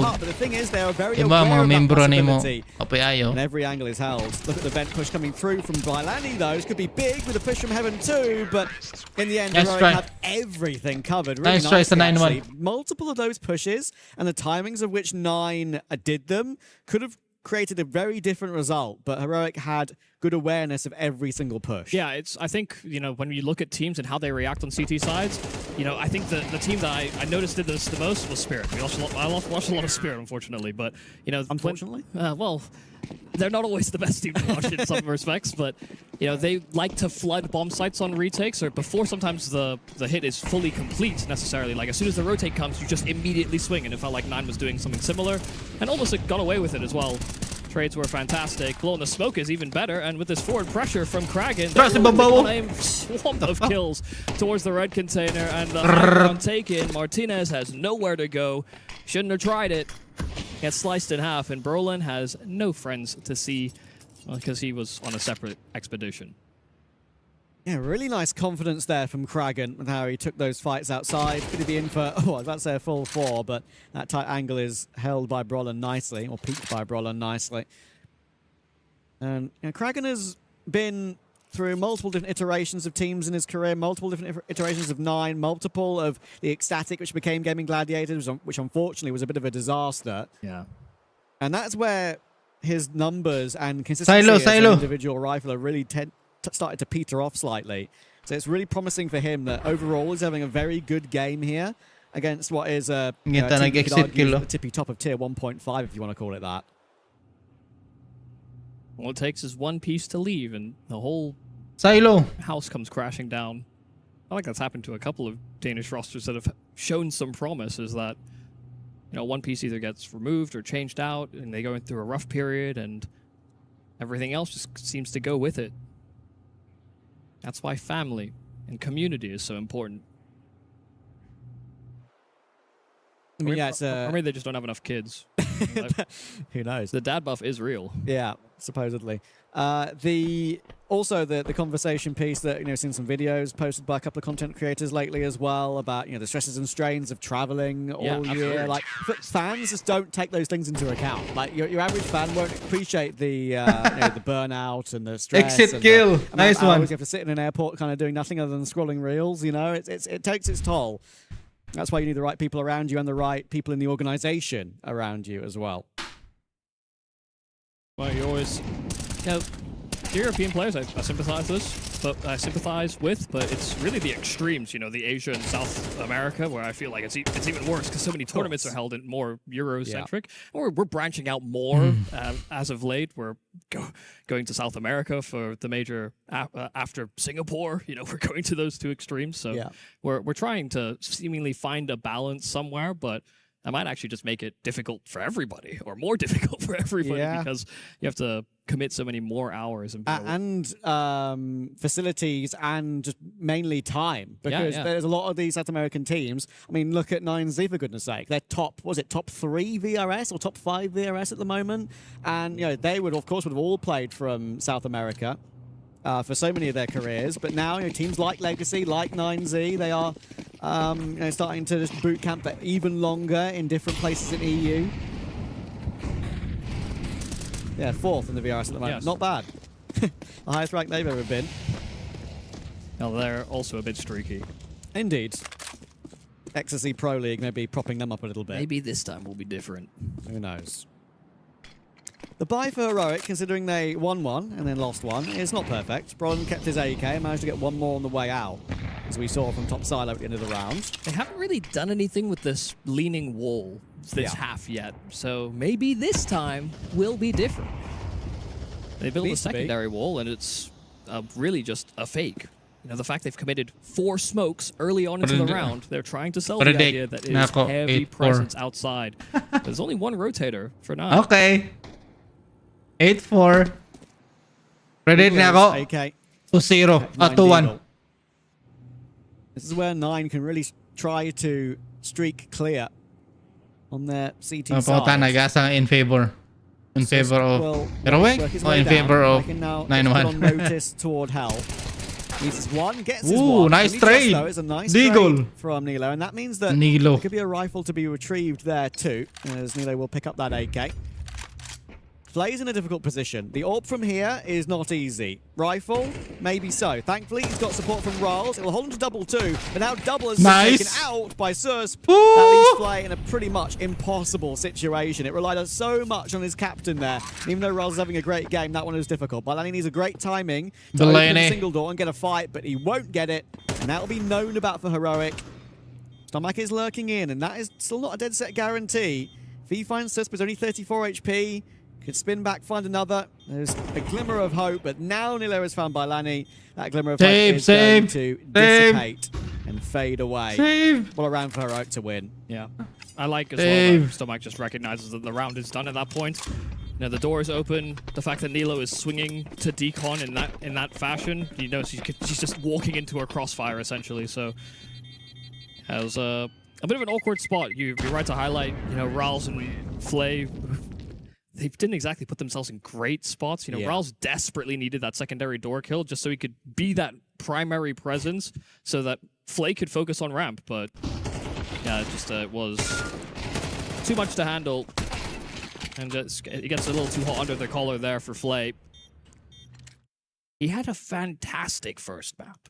For those that didn't watch it, he was hitting everything. In fact, might have been the only one really hitting shots on that 9 side before the second half. But he's just not looked the same. Even on that CT side, on that Ancient, he didn't really look the same. I like the fact he's streaky. I understand that. But we saw such great streaks. I know. And experiencing the drought. Or I guess he is, but me indirectly. I'm affected. To be fair, we are both experiencing drought in the UK. People associate the UK with rain, and I don't think it's rained for about 2 months. Yeah. We are genuinely having hosepipe bans and everything back in the UK, and it's not exactly that far off temperature-wise in Paris either. Pretty warm over here. Warm in the server as well as the Molotovs litter outside and near door. Kraken again is looking to try and fight around this smoke, and he's already gotten great success from doing so earlier on. A nice angle held by Martinez. Kraken goes back to peek silo from a position that usually an AWP would peek it from. Doesn't work out. Martinez is given another fight, but in the end it's Susp will cover him. And this is Heroic showing their default is strong. Not a bad response, though, from Flay, because he's cut off the bomb. So, presence towards outside, presence inside the lobby, but Flay kind of needs to hold on to this package. He's calling the troops over, because they're going to have to take a stand here. Yeah, and Stomach moving forward is exactly what they need. This is the way back into the round. The smoke toward Trophy is good, but there's still 50 seconds for Heroic to wait it out, and they can wait it out. The question for Heroic is, can they get one player in a more unpredictable position Burn the And that's time. why Smoke. Rolls has moved up toward T-Roof, because he has a great opportunity to flank them and drop down Nice. behind them. He might do so right now. There it is. Easy kill Good. on Martinez. Flay dropping the bomb has changed everything. I mentioned the default working, but maybe not done yet. Nilo's lurking from behind. That's what I was talking about. Flank on flank. Now Brolin will move forward with him. It's a standoff in lobby. Bomb has been retrieved. Can they get away Nice from the one. back? They can't. It's a great catch from him. Nice. And he finds Nilo as well. That's a huge moment from 9 standing. And they're back up to a 2-round lead. Yeah, but it is all on Flay. I mean, cut them off. They realize, they pause, they're trying to get into themselves composed for what's coming. And just in that moment to get their composure, Rawls finds this gap to slink up T-Roof. And then all the contact happens, which provides him the perfect cover to make this drop play like you were talking about. So, yeah, they exposed themselves to behind, but they did more than enough damage. You saw how uncomfortable Heroic looked there after such a promising start. They got 2 openers, and then they just hemorrhage and bleed out. It's only because of that Flay pick, really. Caught in transition with that bomb. Yeah, I mean, a 3v5 turned around so quick. Flay's looking to fight again. Is he going to clear Brolin? Well, he's going to have to now, because Rawls has gone down. That flash is going to be awkward for Flay, though. He won't be expecting that one, but hits the shot while full blind. That's 3 kills that Flay has found of his 5 so far on this map that have come with no vision. I will say, you don't ask, you don't get. I asked for some Flay magic, and he's back on the menu. Oh, damage done. Almost a team kill there from Kragan on Stomach, actually. I think there might have been a bit of team damage when he sprayed that smoke. Will go down, though. He's out of bullets, and Nilo again finds a 3v3. Pretty similar situation in this 3v3. Stomach very low, Nilo very low. Just the weaponry is better for 9. And Flay's going to make a move again. Yeah, very active choices. I mean, the 2 players down. Sound towards cue, Secret as sound well, cue. probing. Flay is taking a bit of a risk by doing so independently, especially with that AWP, but Nilo's spot, it's strong, and the flick back is even better. Timing for Crimson is fantastic, and, well, they went for a war of attrition, but they've been blindsided on a couple of corners that go uncleared. Full health on Crimson and Martinez, and Bailani gave his position away by throwing that nade, but a little bit of misdirection, trying to reroute and catch them also by surprise. Crimson's picked up that ult You're now, dead. though, and he'll get trained on Heaven. Shot missed, however. Didn't get a tag either. Flash to deny. They don't know that he doesn't have a kit, so that will force him forward, but Martinez is too reliable. That's a great recovery from Heroic. Almost a little bit of a deja vu from the previous round of how that is recovered with that lurk round from Crimson. It was Nilo before that almost recovered the bomb when it was stuck in lobby. In that round, it's a Tech 9 coming down from T-Roof, which catches Flay in that forward position I was talking about. These mid-round ladder plays to T-Roof, they're tricky. Raul's got the drop, and now Crimson. Only the big brain players do it.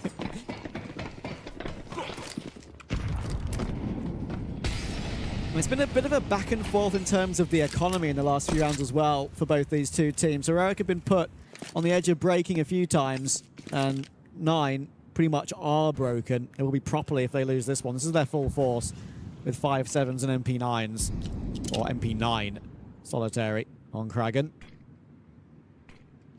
This is the chance for Heroic to at least tie the half from here. 5-5 should become 6-5 if they win this one. Well, they've made their presence known, taking deep garage control. Sus will try and sneak alongside. Hindi siya mag-expect ano sa Flay. Crimson's the one with the bomb. So the fact Crimson. he's being so quite separate Crimson. from his players does have me a little Orange concerned. box, He'll be the first to Crimson. make the ascent. My It's a goodness. strong angle here from Flay. Crimson, yeah, just a dead man walking. Sus needs this trade and will Nice succeed trade, in it, nice but he trade. gets hounded down by the MP9 from behind. Orp will rattle off right behind Kragan on the exit, but this 3-on-3 is Nice, hectic. nice. Bowen finds the way out of a bad situation, knows that there's a player on top, What? but he gets completely clotheslined. 30 What seconds. the? Bomb still yet to be recovered, and Kragan is still inside of Heaven. Info. Oh, he's hearing everything as well. He's got a very powerful position. If any of these 2 players go up the ladder, they're not being quiet about it.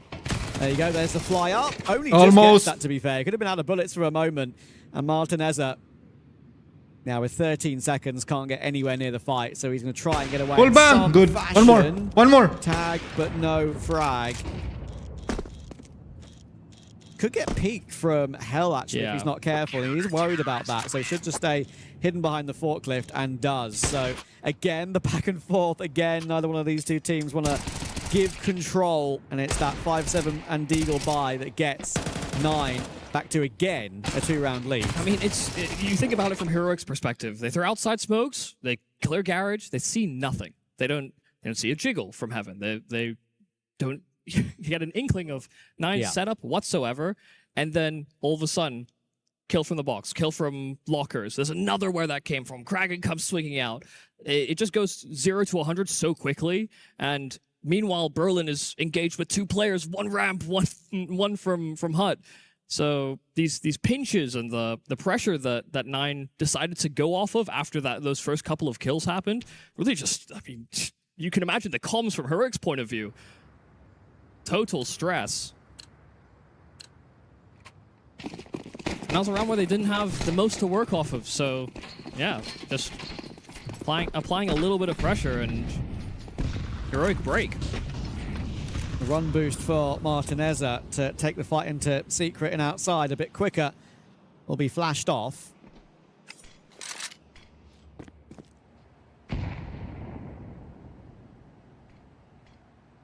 No AWP for Flay, unfortunately, in this round. So maybe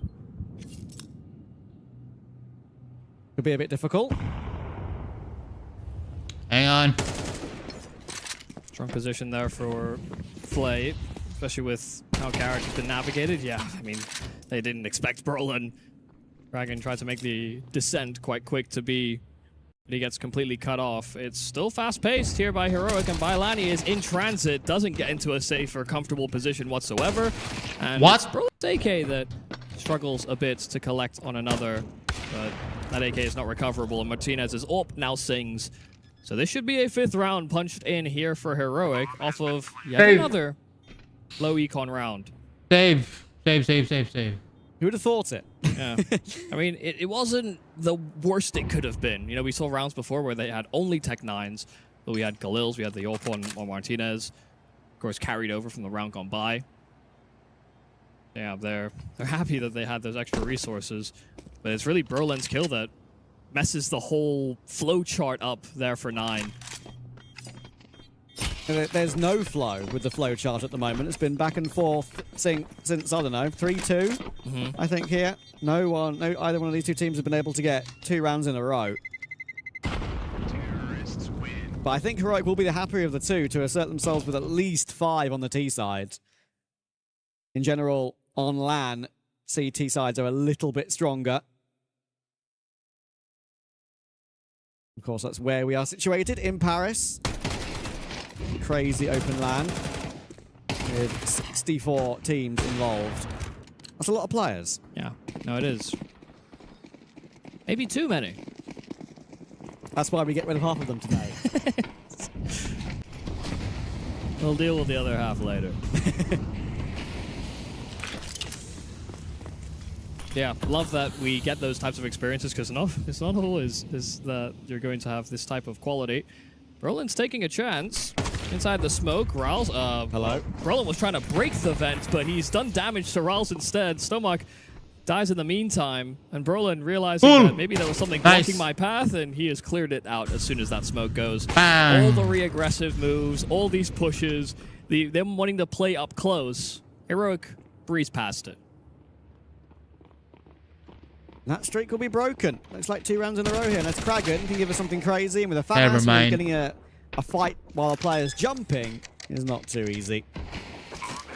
Honor's even at half, about to come through. Balani's on the wrong bomb site, and we have no way of knowing who's going to be winning this BO3. Going to stay Honor's even this evening.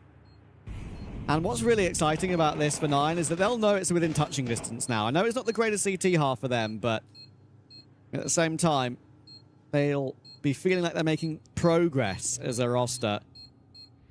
Barney's just going to try and look for kills here. He wants any sort of extra number added to his KD. That's where we'll end the half, 6-6. And Heroic, you could argue slight favourites from here going onto that CT side, and they're going to need to be. But if you're really a nuke team, or you're really an Inferno team, your T sides have to be well polished. You know, that's. Yeah. I think there was a time, especially on Inferno, where you could justify the. I think it was like a 55-45 split to T side on Inferno, and a lot of that justification actually comes from, I think, just teams that pick it, because their win rates would be 65%, and the median for deciders would be probably about 50-50 actually. But yeah, these more tactical maps, you are expecting layers from the teams that often succeed on it, and want to play it, or I guess in this case, have to. Big pistol for 9. Flash on Flay. It was Martinez who went searching with his PT-50 in the pistol round. Now it's Flay's turn. Riles tries to get down in front of Mini as silently as possible before he has to drop, and unfortunately doesn't last too long. Quallen will tap him. Prison's getting multiple opportunities and does finally click Kragan, but Sumak's able to return it. 2v4, however. Thankfully for 9, they still have the bomb to, I'm about to say in tow, but not anymore. Nilo's going to tap Sumak with ease and then find Balani like he's not even there too. That was incredibly clean considering there was some progress down toward the B-bomb site for 9. And some missed shots from Nilo. He really took his time dealing with the player outside. He had a free kill, player not looking his direction at all, and then all of a sudden, reinforcing that B-bomb site, he just needed to catch players in movement. Those kills were nice and sharp. So we got all the whiffs out of the way early in this half. He won't miss again. I'll take your word for it. Ah.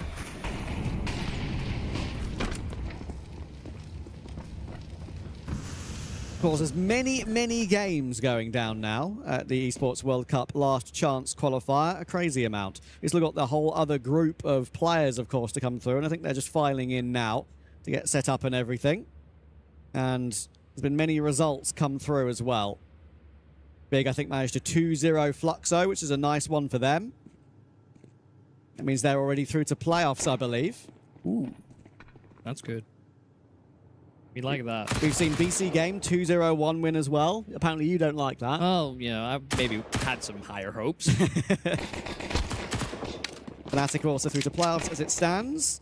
They won their winners match 2-0 as well, of course helped out by the fact that Iberian Soul, the supposed favourites, did lose their game, so Fnatic had a much easier matchup in their winners match. Hotu won their opening round and beat Gen 1 to make playoffs 2. Got Dendelay beating the new Saw lineup. That means Saw will have to play the decider match tomorrow. I like that result. Big fan of Dendelay. Actually. Yeah, Dendelay are a lot of fun. I think one of my predictions at the beginning of the season was that Dendelay, the old Sharks name obviously, would be overtaking Pain, but Pain has some decent results lately, so I think I'll maybe hold my horses on that one. Inner Circle also through to playoffs, so all good names that we expect to make it through so far. Have held up One win versus Basement Boys is a pretty interesting decider, considering Basement Boys did take a map off of BC Game. Something to work with for them. Maybe they could give one win a bit of a match. Right now, this is actually, just looking at the results on my screen here, this is the last game we have running of all of the first group of teams. I was going to say, when you're going on that amble, it's like, I've been checking behind us a few times, and it's a lot more vacant than it was before. So. Yeah, it's directly behind us as we look. So that all tracks, in fact.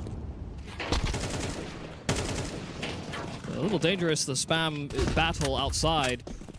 Prison doesn't actually take any damage, but Kraken does. Nilo moving forward with the Molotov behind him. He'll get away with his kill and back off. He has the ability to slink the back down secret, and he'll make that choice. Martinez still keeps hold of outside as well, but it's a very committed decision to play double main as well here for Heroic. They gave up a lot of space on the bomb site, but good news for them. 9 didn't take anything back.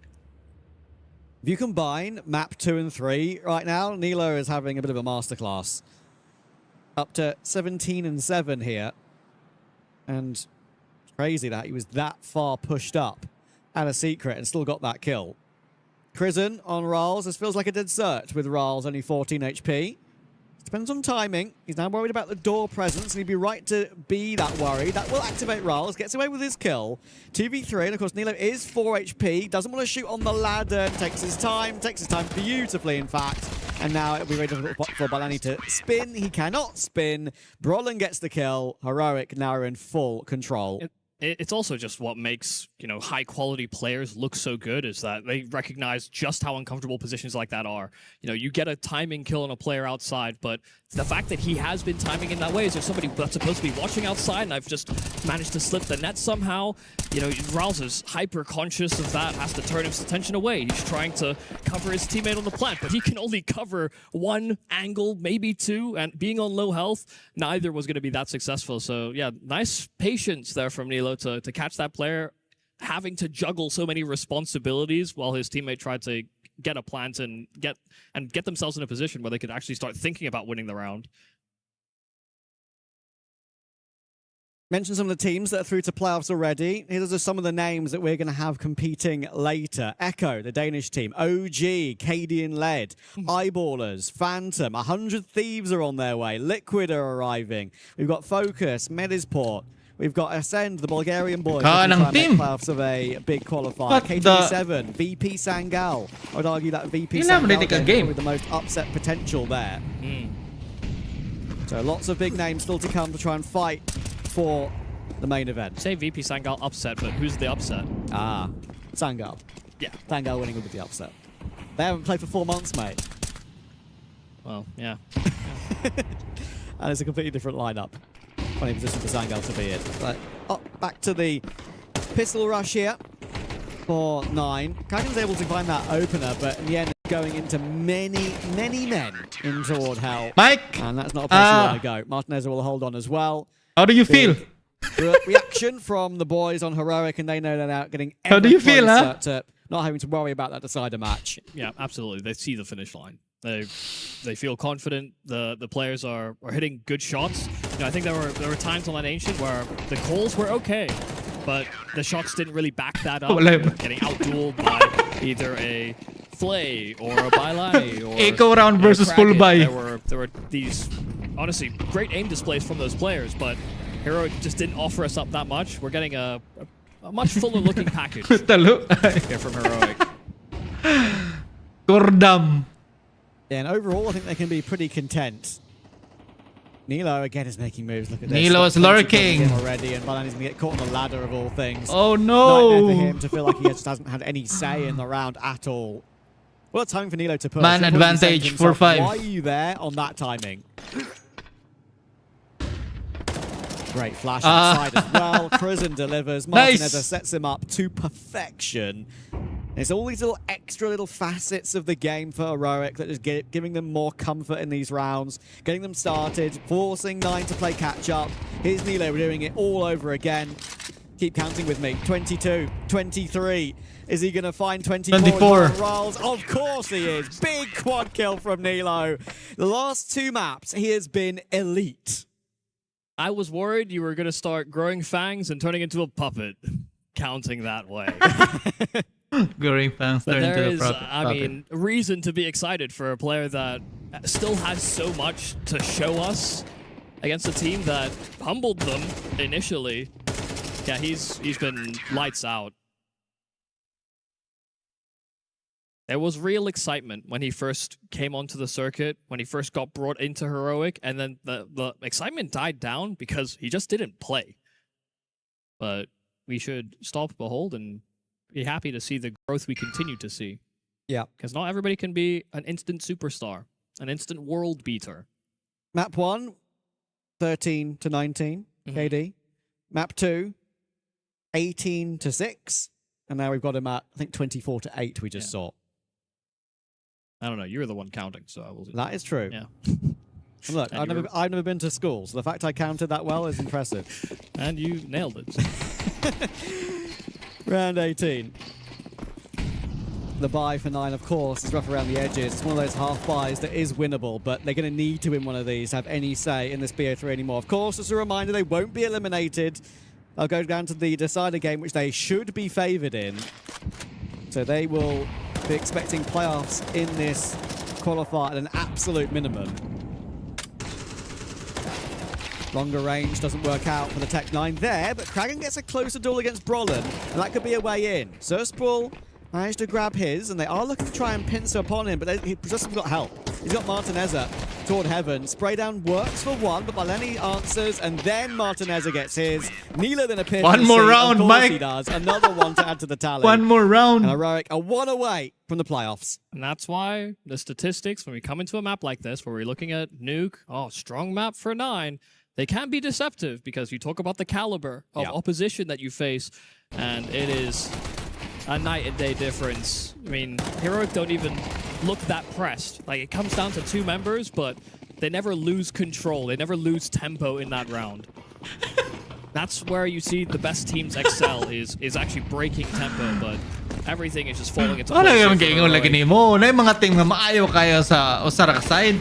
It's looking Dili beautiful. consistent tinig Martinez is bali. now popping off all by himself. It's going to force 9 try and take some fight through Heart. They're getting picked off one by one. They know this one Good is night. all over. They fought well. Good That was very night, impressive. We Delaney. saw the flag we wanted to see, but now we've seen the quality difference. Heroic getting ever closer to the main event for EWC. Yeah, I mean, doing a bang-up job along the way. And this is a great sign as well. You know, you had a couple of moments where we saw that Berlin impact. You know, he's the piece that I think people are most wary of, given his previous roles and responsibilities. Napay sunudan eh. We saw a bit of a shy Martinez the first map, and then we saw the engine Bawi start ay to mo roar, pildi. Mirage into Nuke.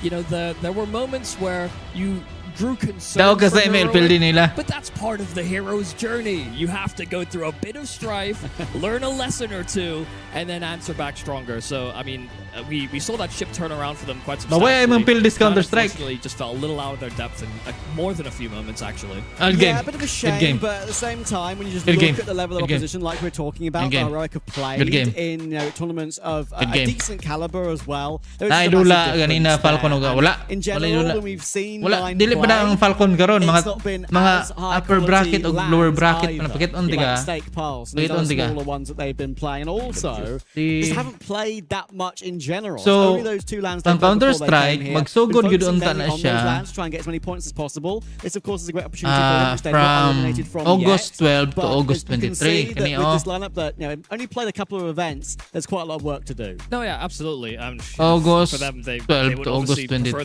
23. in a situation where they have to work with different pieces. Dayon, you know, there are circumstances that are upper bracket out of your control. Diri but unta na they sila. have the same ambitions Kanang as mga many of the dula teams karon here. wala They- pa na they sila know that na they need to appeal get sa past this upper group. They need to bracket they can't o afford lower to bracket. slip up in those moments. This is the game Wala that pa na they should sila. have expected. Kanang karon, dula karon. I'm kind of hoping that Kani siya o naanay manulaan ni mga bracket ani. Usa pa na sila magsugod og dula karon pit sa 12. Unfortunately, I just don't think it was a team that they were supposed to beat today.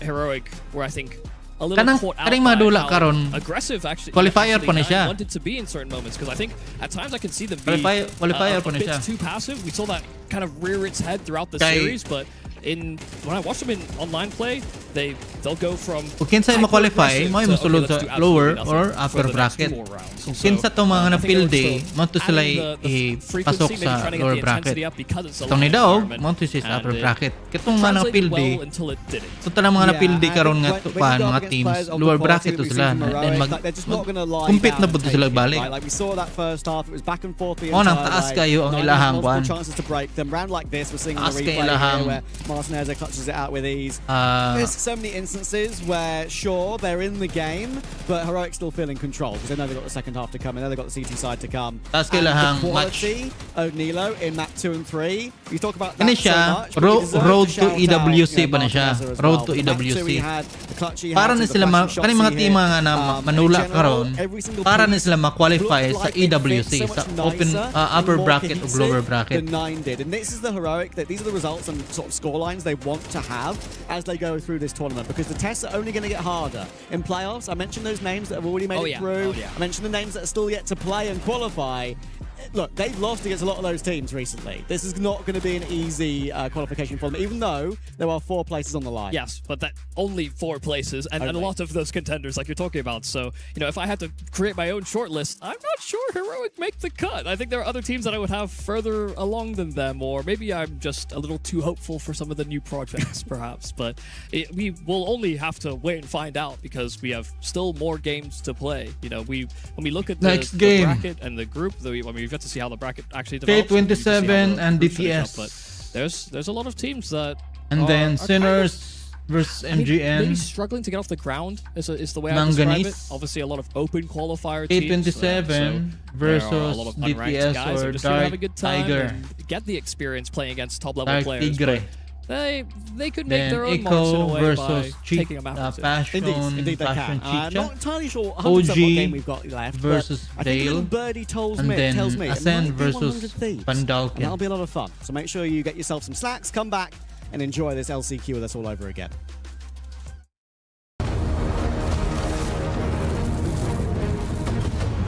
And these are road to PWC.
BRB guys.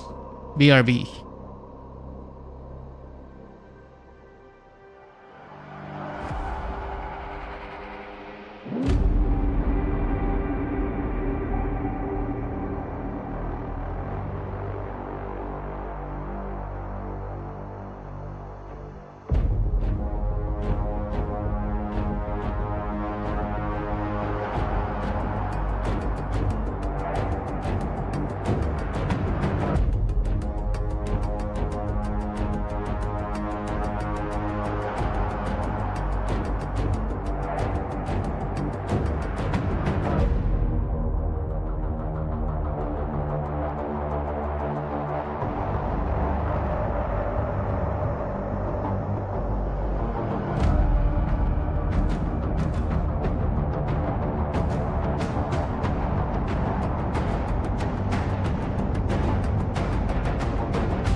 To survive the wild, some species delegate a lookout, I found the perfect shape. Oh, great. Can you shut the door, please?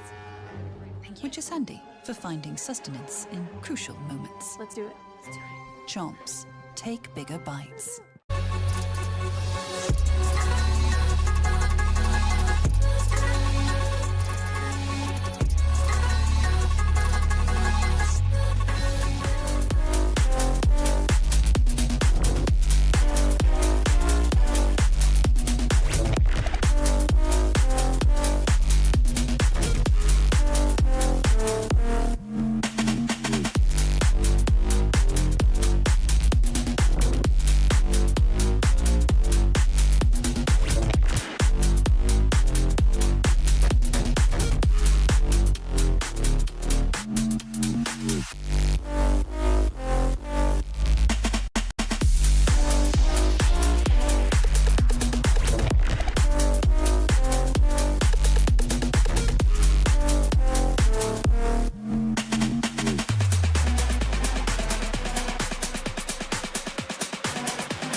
is in our DNA.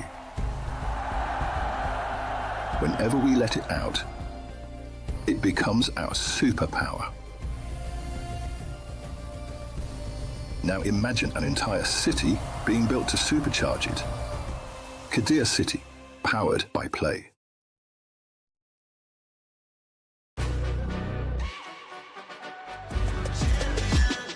This ain't no regular thing. I came for the ring, you know what I mean. You see my name in the lights, better get right, I'm champion.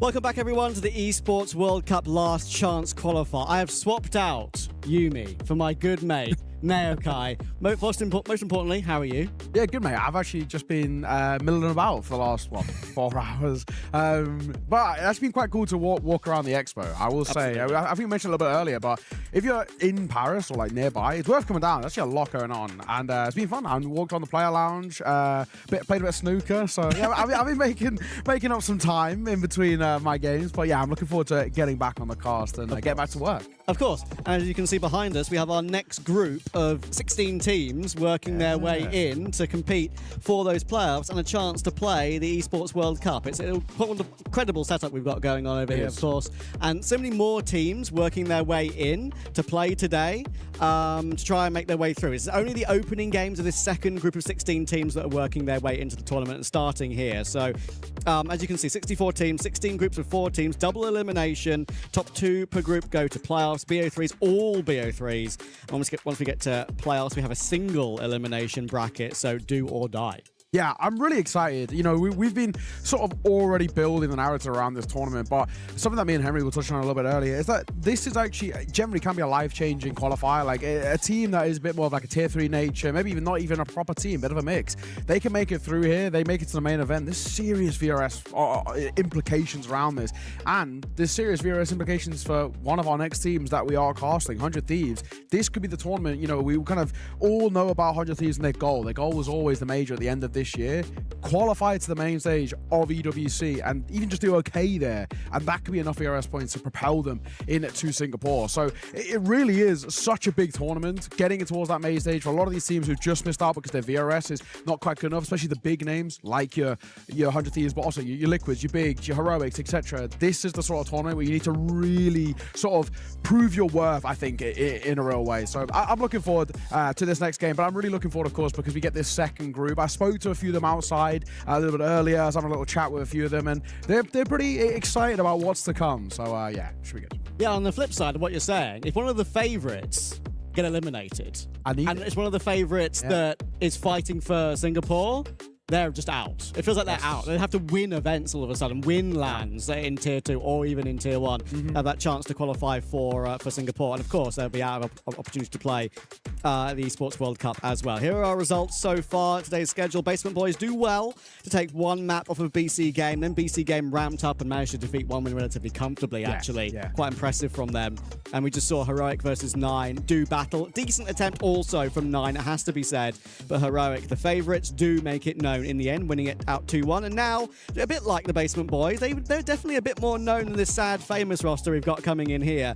But still, they're up against it against 100 Thieves. Some of the most legendary names ever that's ever played the game. And suddenly, with this open registration, they're playing them. Do you know what I will say, though? What an opportunity for these guys, right? You get to play against arguably what is considered one of the greatest, and in many people's eyes, you know, like a go opera in a lot of conversations, right? You get to play against somebody like him. It's absolutely fantastic. On the other side of this group as well, you got Eternal Fire and Nade. I'm assuming that's supposed to be Nade Gaming. Yes. It is sort of like the long way around it, but a really kind of cool group in a way, because Eternal Fire, I love this roster. I think they've done a really good job of the rear, but obviously it's been, you know, a little bit tough transitioning from that all Turkish lineup right in towards what is the future for this organization. But I think they've picked up some really cool pieces. So they and 100 Thieves, of course, the two favorites to make it out of this group, but we are still keeping our eyes trained on upsets, right? I'm still really looking for. I've not had one properly that's come through. Obviously, there's a few maps here and there that have been dropped that maybe weren't expected. I thought ABT earlier as well, that map that they got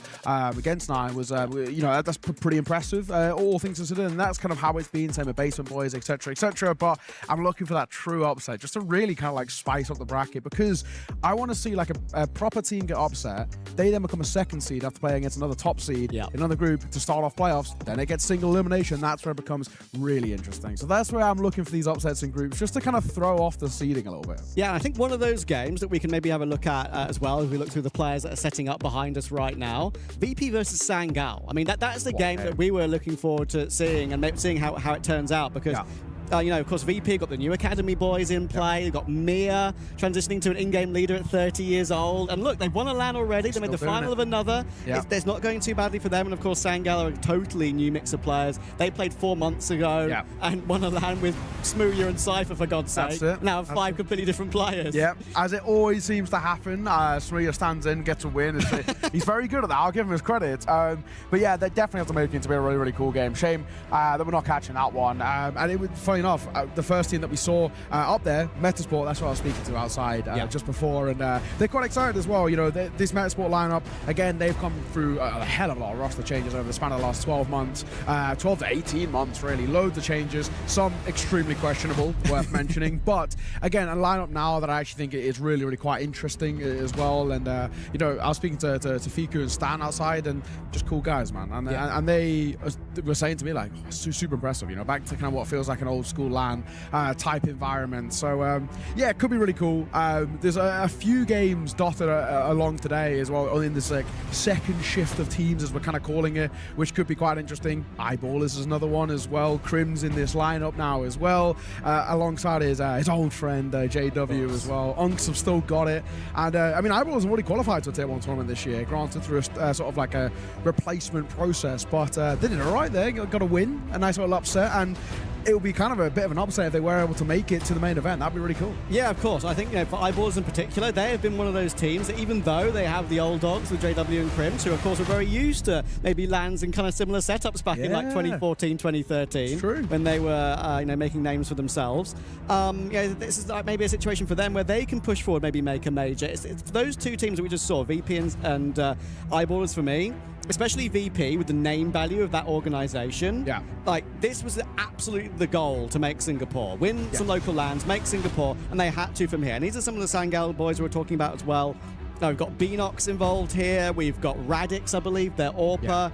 We've also got a couple of names which maybe some of you guys wouldn't be too familiar with. Example, we've had, I think, Pewha signed to the team. Yeah, right. Who came from Harvu. When that lineup that I mentioned, they won at that LAN, they had totally different roster. When we mentioned Smooya and Cypher, they had Klats, they had Patsy, they had Prime Taps. Now they've gone for a completely different new 5. They've got Hadames in tow as well.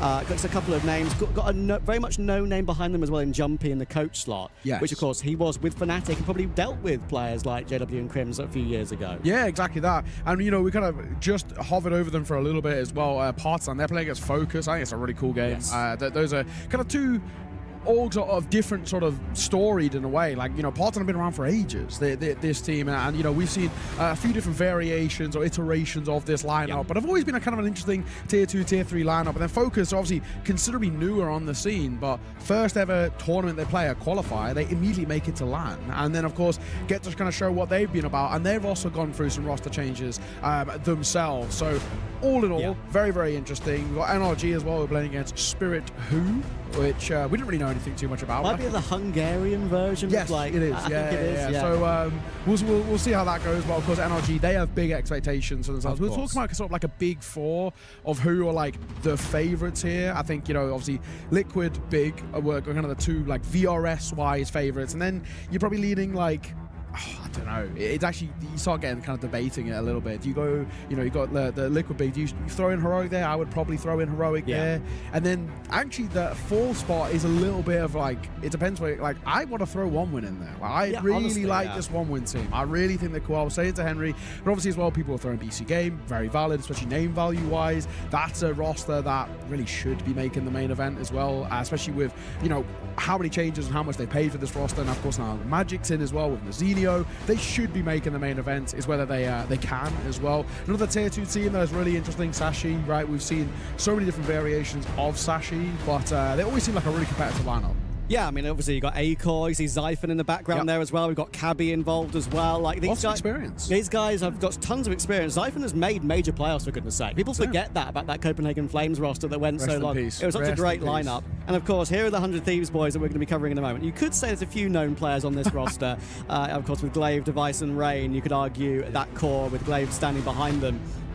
Really those known names that have done so much over the course of Counter-Strike history. And we saw them just a little bit before as well, Eternal Fire, who are in their group. Yes. Talk about players and a team that could be on the up. I mentioned Heroic, that a team I think that could make it from top of tier 1.5 and be pushed into tier 1 this year. Eternal Fire, for me, are a team that can go from tier 3, tier 2 into maybe the top of tier 2. Yes. Because the name value they've got with Jota and Bro, these are players that have played tier 1 tournaments. Always love Jota, man. When Jota's on, he is such a joy to watch. He's so crisp, so fun. And obviously another thing that we're going to be talking a lot about with 100 Thieves, led by the one and true, the Lord Savior Gizmi, of course. Britain's finest. And, really excited to see what he can bring with this lineup. We do have the veto for you. We're kickstarting things on Nuke, picked by Sad Famous. Then we got Dust 2, picked by 100 Thieves. And if we need it, we got that Mirage a little bit later on. But the question is, will we need it? All expectations in this series is 100 Thieves take it within 2. Yeah, I have a sneaking suspicion that we might not be seeing Mirage. Sad Famous, that we can't really even think is that we can't. With Basement Boys, earlier in that one of the opening rounds that you covered, you can talk about the veto with that team because they played so many LANs locally, they played so many tournaments, they got known players as well. Yeah, genuinely. So much online CS as well. Exactly, so much online Counter-Strike. For Sad Famous, we've done a little bit of research beforehand. I'm pretty sure. Firstly, it's a debut for the team on HLTV. Yep. Debut for all the players on HLTV. Yep. Open registration tournament, they get put up against some of the legends of the game. Yeah. Absolutely insane, right? Talk about trial by fire. Hey, yeah. Have Device, mate. I mean, yeah, like some of the names, of course, which we have kind of seen a little bit by doing some research. We've never cast these guys before. We've got Pepsi Boss, we've got Morale, Matrix, Hanuman, and we've got... Yeah, like we actually have to figure something out for that because I can't be calling them. I might just call them P, honestly. PS. PS, maybe. It's like PR, but PS. Look at that. PS Triple H. Beautiful. Triple H. There you go. Call him Triple H. There we go. That's a little WWE throwback. We are live though, and I'm really excited to get this one on the way. It is Nuke to kickstart us in this series. 100 Thieves starting on that CT side. It looks like Poi momentarily about to be tested into a ramp, and the first test he passed with flying colours. Matrix will lose his head. Any more for any more. He does take a think and he's forced off that angle, but a flash from Gizmi as he looks to try and re-enter the fight himself. And he's now getting a bit of support. It's risky, but Poi double dips and finds a second. That's the sort of confidence you expect to see for 100 Thieves in a game like this, right? They know that if they don't win this game like 13-5, 13-5, or even heavier, there's something that's gone pretty wrong here. And when you've got players that with the quality of Poi, you and I have covered him coming up through the ranks for years and years and through various different Swedish lineups. We just know how good he is. And on 100 Thieves, he's shown that as well against some of the best teams in the world. Don't forget, the big talking point of this entire season so far is that in the Bounty tournament, where we, of course, came back after the break, they beat Falcons, the reigning major champions, for goodness sake. Yes. So, of course, you can argue that's a little bit of online Counter-Strike, but still, getting the win is incredible. Poi's going to, you say double dip, he's going to quad dip for 4 kills, of course, and Gizmi, our Lord and Saviour, the British captain himself, will finish it off, and 100 Thieves will take the CT pistol. Worth mentioning, Trav, we've had 2 really quite close, hard-fought series. Yes. We are due a stomp, and I have a sneaking suspicion that this may be said stomp here. This, just because of the lack of experience, the lack of known quantity, really. I had a little scout of Sad Famous and looking through the facets, and that's about as far as I could get with this side, really. Yeah, completely, of course, new to this level and this environment, so we'll see what we can get. Ooh, a 1D Grain trying to get a little bit ambitious, pushing in towards Hart. Doesn't work out for him. Gizmy, though, with that MP9, will do well himself. A dink and a find by Matrix. And now, the XM has changed hands. They can still be a little scary. Look at the HP on Sad Famous. 4-1 and 30. That's not much to work with. Poi could be in for another big multi-kill here if he's looking accurate, and here it is. It's so easy for Poi. I know they were low, but that's the sort of recovery you want. 8 kills already, and we're 2 rounds in. Oh, and it was so efficient. He barely wasted a bullet. That was He had an 8-4 as well. Yeah, beautiful. Could have just held down mouse 1, but no. Chris one tapping away. A little bit expensive, you know, consolation kill here or there, but grand scheme of things, you don't care for 100 Thieves. For them, it's making sure these rounds get over the line and they aren't too expensive. 3 staying alive, you're more than happy. But first gun round for Sad Famous, and we get to maybe see what this team's about. Why are they picked in towards this map, right? We get a little bit of an understanding into sort of the veto process for them. And, do you know, I will say for a bit more of an unknown side and whatnot, Nuke is a bold pick. It's a difficult map at the pro level. You know, you generally expect these slightly more unknown quantities and whatnot to lean into the puggier maps, generally speaking. You know, like your Dusties, like your Mirages in a way. But yeah, Nuke was a really surprising choice to see that come through in the veto, just because it feels quite risky. And we'll have to see. Of course, we've seen in the past as well what somebody like a Device can do on this map. He's had some really nice moments. There's Rain and Syrup who open things up. Matrix is burnt to a crisp in towards back a single. As the molly lands at his feet, he knows there was no escape with how low he was. Pepsi Boss and Triple H who fall. And a flawless round against that gun round. Uh-oh, Trav. Yeah, I'm getting a feeling. We've already had a few games off stream, of course. We mentioned how many games are going on in this wonderful LAN hall behind us. Yeah. There's been a couple of opening round 30 node, and I think Dendelay in their opening game got a 26-1. They did, yeah, 26-1. 31, yeah. Yeah, look, that's the reality of the situation. When you've got an open registration tournament, there could be some stomps, and this could be the stomp of the stream today. And do you know what? What that shows to me, credit to whoever did the seeding. They've actually done it well. That's exactly how it kind of should be, really. You know, in these opening stages, the top dogs should be able to kind of bring a bit of a beat down, really. Yeah. And we're sort of expecting this. Oh, boy. Hello? What are we doing? All right, okay, so we're not off to a fantastic start in this round. Scout and morale, well, the morale in the team's pretty low after that one, as he'll lose his head. I love a replay of that. I don't know if we'll have it, but... we might, you know.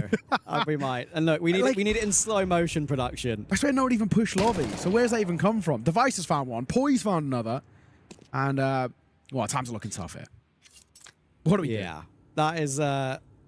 I know, it's only a half-buy round, right? But you don't expect too much. You don't expect the world.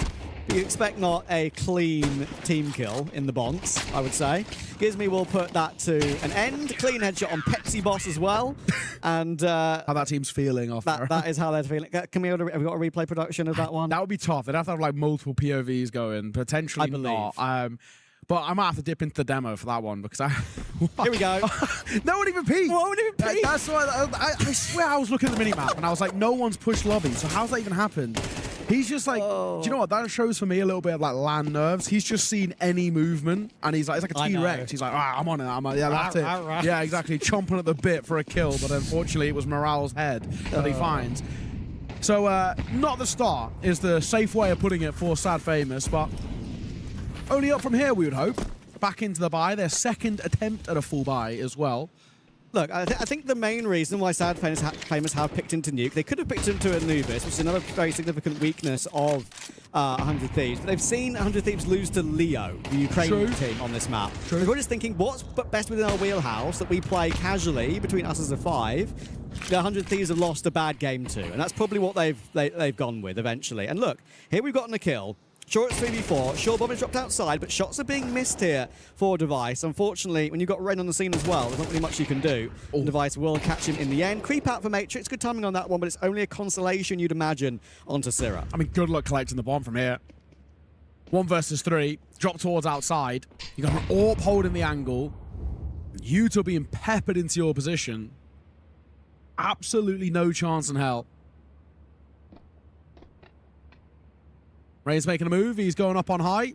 Just to give a bit of elevation to this fight. Well, it's Device here with the AWP. It's easy as. So, 5-0 quite quickly. Trevor, can't lie. I'm getting worried. This is rapidly going downhill. We might have earlier dinner than we maybe expected. Yeah, I thought, maybe, back to the hotel for, what time are we at now? Yeah. 6:10. I was like, oh, maybe like 9 p.m. we get back, something like that. Might be 6:35. Yeah, indeed. We'll have to see. I've not cast a 13-0 in a long me neither time. either. Goodness. I think I've done a 12-0.5, but the pistol was one, so... yeah, ruins I it. haven't had one in a while afterwards. Ruining it. You're ruining it. Gives me on the close angle outside. He's ready for Pepsi Boss and push, and they're not ready, I'm afraid. Morale will take him down with ease. And Rain is here to help out as well. Need to break this smoke. Device will get that kill from range with ease as they break that smoke really nicely. And Hanuman is stuck in that Africa position, I believe it's called, and maybe he'll wish he was there right now. There is a golfing class here. I'll put it lightly. Hanuman, you're dead to rights now, and an age softening him up. He's already pretty low. And a flash, just a really rough. Oh, no. The wound. No. You are so mean, Rain. Rain. Naughty boy. Come on. They're just kids. You can't be stabbing them like that. That's not on. Oh, okay. This Well, at least is... that's on their CV now. On a big broadcast, they've been knifed by a major champion. I'd tweet that, I'd be tweeting that. Yeah, absolutely. It's better if you are the one doing the knife, but Of course. you take what you can get at this point. You're 6-0 down, the team kills already, like... And it's these sort of games as well for 100 Thieves where genuinely they know they're going to win. They know they're going to win this one. It's almost a rating farm for them. Because the Device and Poi haven't died yet. Gizmy's up to 9 and 2. You've cursed now. Syrah's like, where's mine, guys? Yeah. Where are my kills? That's my goat as well, so I need to see some Syrah magic. Speaking of, there's a real chance of some Poi magic here. If the smoke fades... Oh, don't push it, Pepsi. Wait. Please, Wait Pepsi. for it to fade. Oh, okay. That's good timing. work. They actually play that pretty well. As the smoke starts to fade, they make their move. Poi will fall, and you did curse it, so he has died now as well. Syrah, Dance on the Devil, he'll just fall back. He'll reset things. They're going to get a bomb plot out of this. Okay, so first opportunity of the game here for Sad Famous. B is famously difficult to Great retake, flash. but there are flashes like that, and maybe there's a chance to get through. Syrah does get his one, but it's a 2v3 still. Matrix got one in the meantime as well. Fair play, Sad Famous. They're making something happen here. Maybe at least one round we can talk about for them, but it's not done yet. Morale, nice little pre-fire on Syrah jiggling the angle. There we go. Headshot taken, and Device might have to go in with the Tech 9, or might just have to save. He's going to give them the respect. No knives here for Device. Yeah. He needs a way out. Will he get it? It's not pretty, but... The way Hanuman died there, I'm sorry, I couldn't help but chuckle a little bit. Far from pretty, but he stays alive. And an AK kept alive as well. But no 13-0, so that's already, morale-wise, a win. We've had so many 13-1s, though. So let's see if this joins that slightly fabled number within this tournament thus far. But honestly, not that bad. I think Pepsi Boss, that moving towards ramp to catch Poi, really nice on the smoke fade, and they just play as a bit of a snowball in towards the B site. You get that bomb down, and you just play off the back of each other. You play the numbers game. That's all you needed to do. That's all that happened. So, nice work. Can we build upon this now is really what we're looking for. With Sad Famous, you get, a 6-0 start is rough, but you can get up to like 4 rounds. Potentially could be a little workable. Yeah, I think they know also that they're going to have to push the boat out with players like this in this game. Yeah. That's a creep through smokes. They're going to have to try and get fortunate, but Gizmy's too aware of the spin, I'm afraid. And he'll get himself into position well. There's Pepsi Boss dropping, and the Device will not overswing toward the silo player. Matrix has got through, but he won't be able to get by Gizmy. There's the information. So they may have got their first round on the board, but I think 100 Thieves are heading straight back on this one. Device on the pixel peak, hoping somebody just walks on by. Actually missed that window for now with Matrix already making his way down. But this position could be all for naught, to be honest. He has to double back. He knows now with that presence drop, that one angle they're sort of required to be a favorable fight and towards single, it'll sort of lead them dead to right. And this is kind of where we get it, right? Morale falling, Matrix, good luck, really. He gets tagged as well through the metal. Poi will find the kill. Easy work, and it seems like a flash in the pan, really, for Sad Famous. One thing I will say, look, we know Device will be playing a lot tougher teams at this tournament. Has played a lot tougher teams in his 100 Thieves stint so far. Started a little bit up and down. Looked a bit worrying in online Counter-Strike. Yeah. Then Anongraph 2 came out. Seemed to help lots of AWPers in Tier 2 in online and LAN as well. And look, I'm not going to say this is impressive for Device because he's hitting pot shots in the first game of the tournament. Yeah. But this is what I want to see from him moving forward against the tougher teams. He has been growing and getting much higher rating as we've gone on. Oh my god. Oh my god, look at the run over here against the half. Oh no! My goodness. What is going on? What is going on there? Hugging in the vent. And it's not much of a hug because it's a painful one. Yeah. One's got a Glock, one's got a knife. That's not very nice. Anyway, Wow. that is the 8th easily. And as I was saying, like, Device is in a position for me where he's right... He's right on the edge of showing the consistency that we want to see from him against the bigger teams. Against Falcons, he was pretty good. Of course, they took a map off of Spirit as well before they went down, and they arguably should have lost even to Spirit. It's quite a close game. And yeah, I think we see that replay from Spirit POV again. One of the rounds of all time. Yeah, I think if Device can keep this sort of form up against the better teams like we've seen already, then this 100 Thieves team, if they make the main event here for EWC, go on a run, they could be in conversation for Singapore and, of course, the future with their VRS ranking up. All right. Sad Famous, you've got your one. You can't be embarrassed anymore. You've at least avoided the 13-0. Unfortunately, 100 Thieves, everything they do is in the right place at the right time. Nice angle for Device. Morale will go down. 3v5. And looks like Rain again wants to just try and disrespect push them toward lobby. Different caliber at the moment. Poi, another freebie for him. 11-1. First 10 rounds of play. Might be still a little bit more on offer for him too. Device holds single door now that it's broken open. Gizmy's making a move. Yeah, this round is already done. There's just no way. This flank is going to be perfectly timed.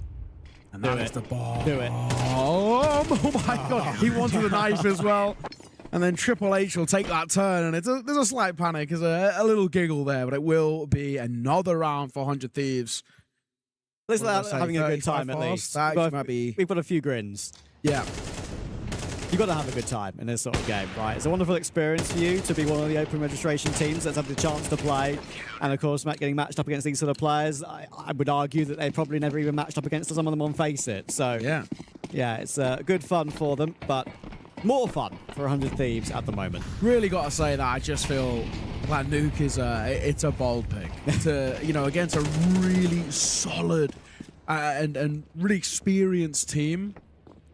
It's ambitious to try and see if you can outthink a side of their caliber. Through the break in the door, nade, molly, and a Device pop shot that finds Matrix, and a little move here. Kasira finally wants some kills to come forward to him running out of ammo for Pepsi. Boss! And running right low there, but Gizmy will get the kill, his second in that quick succession. So we are rapidly into a no return point for the likes of Sad Famous. Indeed.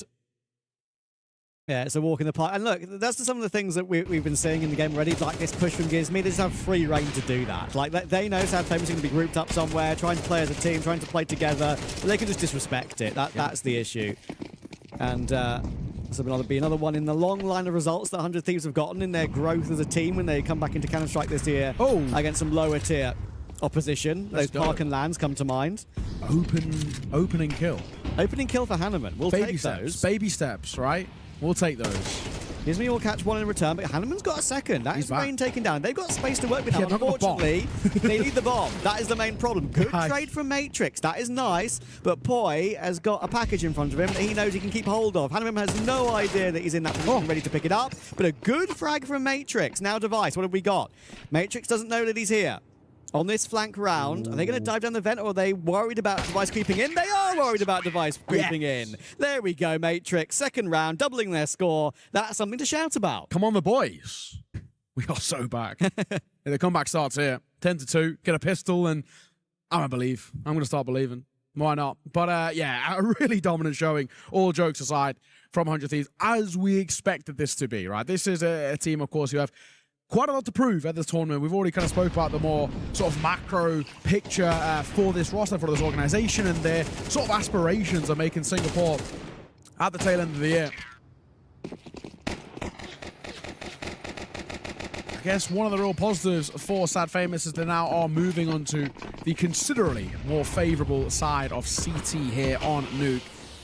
You can really imagine 100 Thieves are going to have some real tricks up their sleeves, right? They're going to have quite a few little pocket strats that I'm sure Sad Famous have not seen. Indeed. And they only need 3 to do 100 Thieves as well. Drop down the vent coming through for Syrah. The double outside move is really interesting here. They are going to, I'm assuming, wrap ramp and maybe send one heaven. And this is the sort of thing you can do in a game like this, by the way, because you kind of just know you're going to win. You can maybe try a strategy that's a bit more unheard of in a way. And Gizmy, oh my goodness, Triple H doesn't know where he's getting shot from. Oh he my can't, hasn't gone down yet, would you believe? But Rain's there to help out against on Matrix. So Messira in the vent, he will go down. That actually is the bomb. And that's the prong of the bomb carrier that you were talking about lost now. Okay, this now actually changes around a little bit, but realistically, you know, we can see Sad Famous just sort of group up around that C4 and just try and take raw aim doors away. With Gizmy so low, you can potentially even see this base as a 3 versus 3. 40 seconds to try and decipher how they're set up. Now jump peeking for information. It's a very good jump peek as well. It's really difficult to hit that shot, even if you're expecting it. Bomb now collected, and there actually was a bit of a gap, and now the dualies are in the open. Gizmy Rain kills a piece, and they move back up towards this top site. No one's here. Pepsi Boss, the last man. He's on towards B, and he will get his kill, a consolation. Surely nothing more than that. They don't even need to fight him, really. They don't give him extra money. They're going to be forcing, I'd imagine, until the end of the game, honestly, because why not? Nothing to lose, to be honest. Nothing to lose, indeed, so you may as well. Our man Gizmy's up to 21-4. Look, I know it's not exactly an achievement in the opening round of the tournament. Yes, it is, Trav. Do not talk about my boy like that. I'll always remember that face you just gave me now for the rest of my commentary career. No, do not talk about Gizmy like that. 22? Hey. He's having an absolute field day. He's loving life. And at the moment, this game That's actually... my IGL. Indeed. Hashtag. Indeed.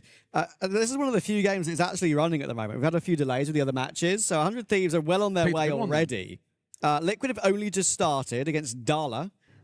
We've got K27, 12-0 up on Dark Tiger. So they're also looking for a clean sheet and a 30 to add to their list. We've got Sinners, 11-0 up on Manganese. But the game I expected to be a little bit closer. Look, it's only one round, but it is a little bit closer. Sangal and VP. VP are currently up 4-1 to start that one. I really do wonder how that game will go, because VP, I've not actually casted that team. I've watched quite a bit of them. I watched their best of 5 recently. That was a Against really Deco? Yes, Deco on Anubis, 2.59 rating was Hey guys, what's up? ridiculous. I'm back. If you guys haven't seen that as well, it's actually really worth watching that. Love to that create Anubis some back in creative that, stuff best of for 5, stream. That just ridiculous form. And then funnily enough, good. they go to 2 online tournaments following that, and they get 0-2 and eliminated immediately in both of them. So I know.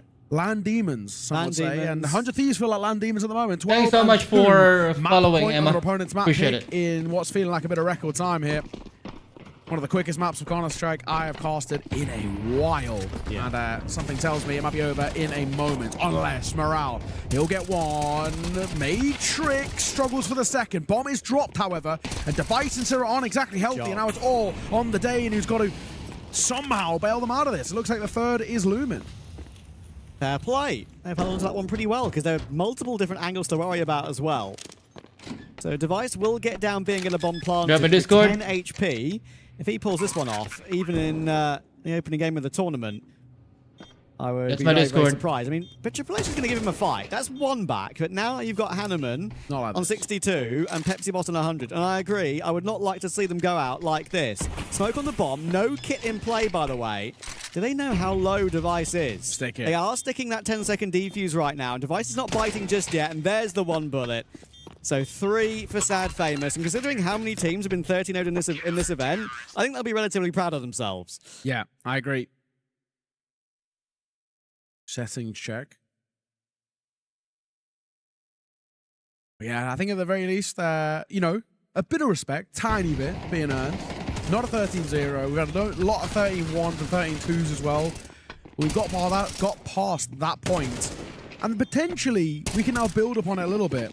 Of course, there's going to be a buy back in place, and that bomb pot really did help that as well. Why is 7 my out of alert 4 not Matrix. Might working, just be man? quick towards A here. They're going at some pace, and everyone is blind as Rain will crack open the A side. Poi finding one of his own as well, and it might just be curtains here on Nuke. The remaining 3 have got to go huge to pull them back into it. Go on. Start with a shot from Pepsi, which delivers. Syrah, as he falls and Hanneman finds one with the nade, we are back into a 3 versus 3.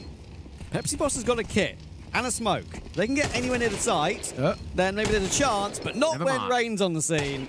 Easy. And gives me very aptly going 24 and 5. He'll be loving that for his HLTV rating.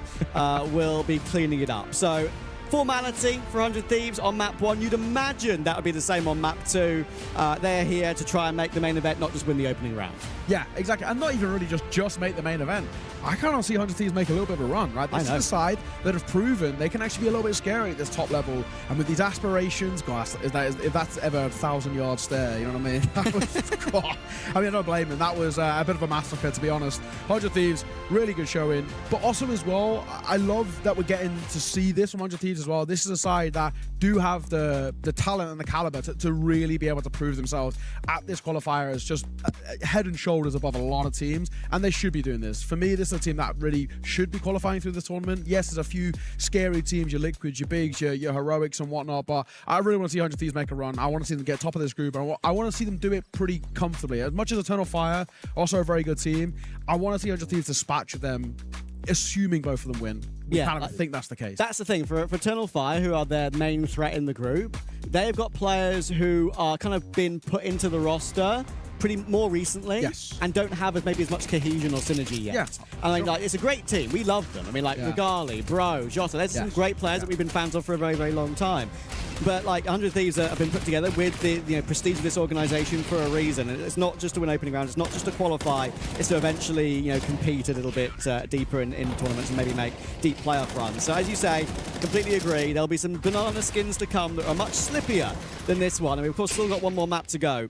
But yeah, I think at least it's a good sign that when they've played these games, especially the ones like some of the Parkin lands they played, Rest in Peace Parkin, but any of the like smaller lands they played, they usually, and when they started as well, even when they were a brand new team, they fought against NIP very, very close. They got a win over them. I think in the Roman Imperium Cup, I believe, on their debut with the roster.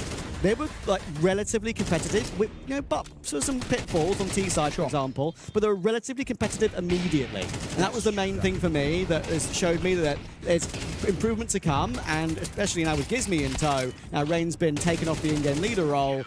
That's something that could get them even higher. Yeah, I absolutely agree. So, it's exactly what we want to see. Unfortunately, it's kind of one of those games where there's not really lots to break down. Yeah. It was a bit of a massacre, a bit of a stomp. It was a comedy of error at times as well for Sad Famous. Throwback to that team kill with the Scout, just seemingly out of nowhere. And it was, because no one even pushed lobby. That was the funniest part about it. But it's just showing the golfing class, right? 100 Thieves should be coming in towards a game like this and stomping, and they did. And the fact that to make it even sweeter, it's their opponent's map pick, right? And that's exactly what we want to see for this side. So really, really good showing. 100 Thieves doing exactly what we expect of them. Gizmi looks so confident. He's loving life. Poi looks unbelievable. Device was deathless like the first 10 rounds as well. Everyone is having a bit of a field day, and all assumptions on Dust 2, they continue on that metric. So we're going to throw it to a quick break. When we are back, we've got map number 2 and probably the final map of this series. Dust 2, sit tight. We'll see you there.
What happened?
Team Liquid.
We were there. For every click, every clutch, every respawn. We were there for the years of grind, and we're here. Now, the proud founding partner of EWC, powering the biggest event in gaming, shoulder to shoulder with the world's best, making history. Greatness deserves a stage. Lenovo Legion, reach your impossible.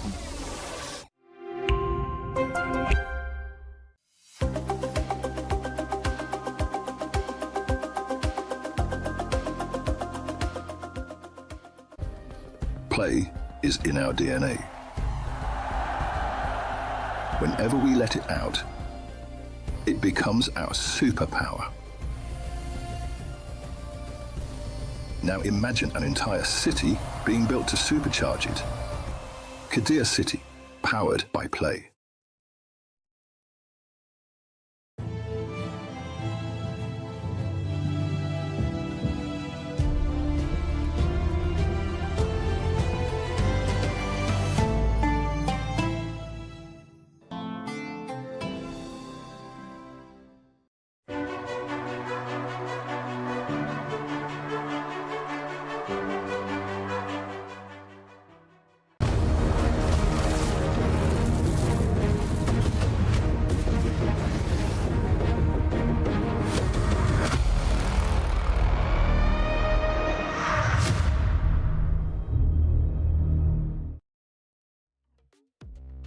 Welcome back to the EWC LCQ out here in Paris. We're looking forward to map number 2 as 100 Thieves just brought a beatdown on Sad Famous. And Trev, to put it lightly, it was one of the maps of all time. And we're not really expecting too much difference in towards now 100 Thieves pick. No, indeed. I think the one thing that we can say as silver linings, which I like to be positive, I like to be kind in some scenarios.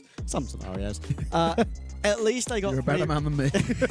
At least I got 3 rounds. If we can avoid a comedic team kill in map 2, then we've made progress. Baby steps, Trav. Let's start with that, and then we'll move in towards trying to build up a bit of a game here. And the one thing I will say as well, Dust 2, in a similar vein to the likes from Mirage, for example, I do feel because it's a bit of a puggy map, you can actually just get a couple of individuals maybe shining here, maybe trying to bring something to the table. We never really got to see anybody really come alive in towards that first game for them, where on the flip side, a lot of people were having a real stunning show of things, and in particular, Gizmy, leading from the front as well, 24 and 5 for him. He was fantastic. Device was hitting basically all of his shots as well, was unkillable for ages, and Poi, an absolute rock over towards Ram. So, a lot of positives for a team that we have very, very high expectations for, a team that we want to see make it out of this qualifier as well, make it to the main event to really give that all so valuable VRS as well. But yeah, I mean, for this side, on the contrary, for Sad Famous, this is just a bit of an experience. You get to play against major winners and some of the greatest players of all time and some of the most legendary players of all time, and no matter what happens, you can say you've done that, which plenty of people can't. Exactly, and that's what a lot of these teams who are playing in this first round will be kind of feeling in a way, because they are just getting stomped, right? I mean, it is the open round. It is the good seeding coming through really to help out the teams that should be making it closer to playoffs. Echo are 12-2 up, probably have already won map 1 against Passion Chicha. OG are actually behind to a team called Vale. Interesting. No. They're 5-4 behind, so hopefully that doesn't go too badly for them. No. We've seen Eyeballers get very close to map 1, may have got over the line by the time this gets up to broadcast, obviously. In their opening game, we've got Focus and Partisan doing battle, which is a much closer game. Prestige Metasport as well. Prestige winning that one 4-3 at the moment. Ooh. I think they're playing with a known Estonian player. It's either HS or someone else. I can't remember. I'll have to double check that one. Could be Andu. It might be one of the old school boys, though. I'll have to check that in a moment, because the pistol is underway. That's 2. No. And already, Poi, if you remember, he got 8 kills in 2 rounds to start map 1. He's got 2 already. Yeah, he wants to one-up that tally, it feels. Oh, Pepsi Boss left very low on 11 points of HP. The head spotted, though, and Matrix will at least get one of his own, and Gizmy with a double to close as well. Of course, Gizmy had such a fantastic map number 1, and he wants to make it a fantastic series. And as you so adequately put it, Trav, rating farm in this one, and this is the perfect game to rating farm. It is indeed. To correct myself from earlier, it was not HS, it was Fates. So similar sort of vibe of an Estonian player days gone by. I think HS did play with that team, which is why I thought it was HS, but they're not playing with them here. The game that we thought would be the closest in these, as we look behind us, 16 BO3s that are going on behind us right now, incredibly. VP versus Sangel. VP are 8-5 up, so that is proving to be a bit of a contest over there in that opening BO3. Sorry, look at Gizmy here. They threw a door smoke, and he's already pushed through it, and he's looking for kills here. And I just checked as well. From map number 1, obviously had a fantastic game. Device glocks out. He'll get 2. And Gizmy's here with a Mac 10. He wants the money. Of course, he wants the rating. Gizmy looking for a little more, and he finds it. 3 kills for him. Map number 1 gives me a 2.27 rating with going 24 and 5, 131 ADR, and a plus 7.52 swing. So, yeah, he really, really had a whale of a time over there. Yeah, and it wouldn't surprise me if there maybe are some occasional record-breaking games from some of these players in the opening rounds, that's for sure. I'm gonna look at Gizmy's all-time highest rating here. Let's see what it was. His all-time highest rating in his career. Oh, how about that? It was against Passion UA with Monty back last year. So he was 0.1 off his career best rating. Really? Gizmy, it's time to break it here. It's time to break it. Yeah, indeed. 6-0. To begin for him. Boy, he takes a lot of damage. He's so lucky to be alive. 1 point of HP, and he's still going to get a kill. And he wants a little bit more. Eventually, he will fall, but Gizmy's here looking for that record, and it's Matrix who will fall. Morale is unchecked still, backside, but he's not cleared this close corner. Gizmy then gets the trade. And now with that, that bomb can go down, and Triple H, nothing really that he can bring to the table here. He knows that the only real option he has is saving. They have no money. They'd like an M4 towards the next round, and they'll get it with him.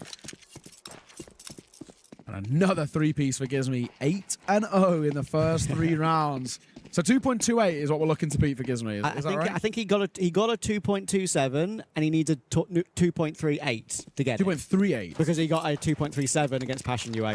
Okay. So he's getting there. 0.1. Okay, 0.1, not 0.01. Yes, exactly. Maths. My bad. No. That's just my dumb. Don't worry. Just to let you guys know, some of the teams that have already made playoffs, by the way. If you've been keeping in touch with the socials and everything, I'm sure you'll have seen who exactly is already on track to possibly qualify for the main event. 4 spots, of course, we're fighting for here. Inner Circle are through, Big are through, Dendele are through, so a Hotu. Nice. We've got BetClick who managed a 2-0 Infinite, which is a nice result for them. And they, of course, have come off beating Liquid in a LAN final at Stake Pulse, which is pretty good for them. BC Game 2-0-1 win, which is maybe, we thought that would be a 3-mapper, honestly. Wow, I had 1 win as my favourites for that. Yeah, that was a game that BC Game should be very happy at winning, because again, 1 win, that TDK core. I really like that team. In general, that'll be a team that's top 50 VRS. So win there for BC Game. That's already huge points after winning the LAN with Elisa as well. Fnatic are through. They're in playoffs as well. And so, of course, are heroic after we saw them on this very broadcast earlier on. Yes, yeah, exactly that. Swing in towards mid. LH will lose his life as Cyril leads the charge going through double doors. And well, already that kind of mid split to B in a way is already found exactly what it was looking for. Rain spam is successful. And a molly to try and make it a little worse as well. And a molly that works. Pepsi Boss could not escape. Neither can Hanneman. And Cyril went pushing up short. Is he going to backstab this? Say the least. Morale, if he go for an exit kill? Just the 1 kill. Come on. Gizmy wants another one. He wants to get a kill every round. He's so aggressive on the hard. Morale. How can you blame him? Poise making a lot of noise. Oh no, back turn, shot missed. But then he's now walking in towards Gizmy. So it's a pick your poison of how or who you want to die to. It's Gizmy this time. Poisonoid, that should have been my kill. He missed and he walked into you. What can you do? What can you do? One thing that I think is a factor that neither of us have really mentioned so far on this broadcast, right?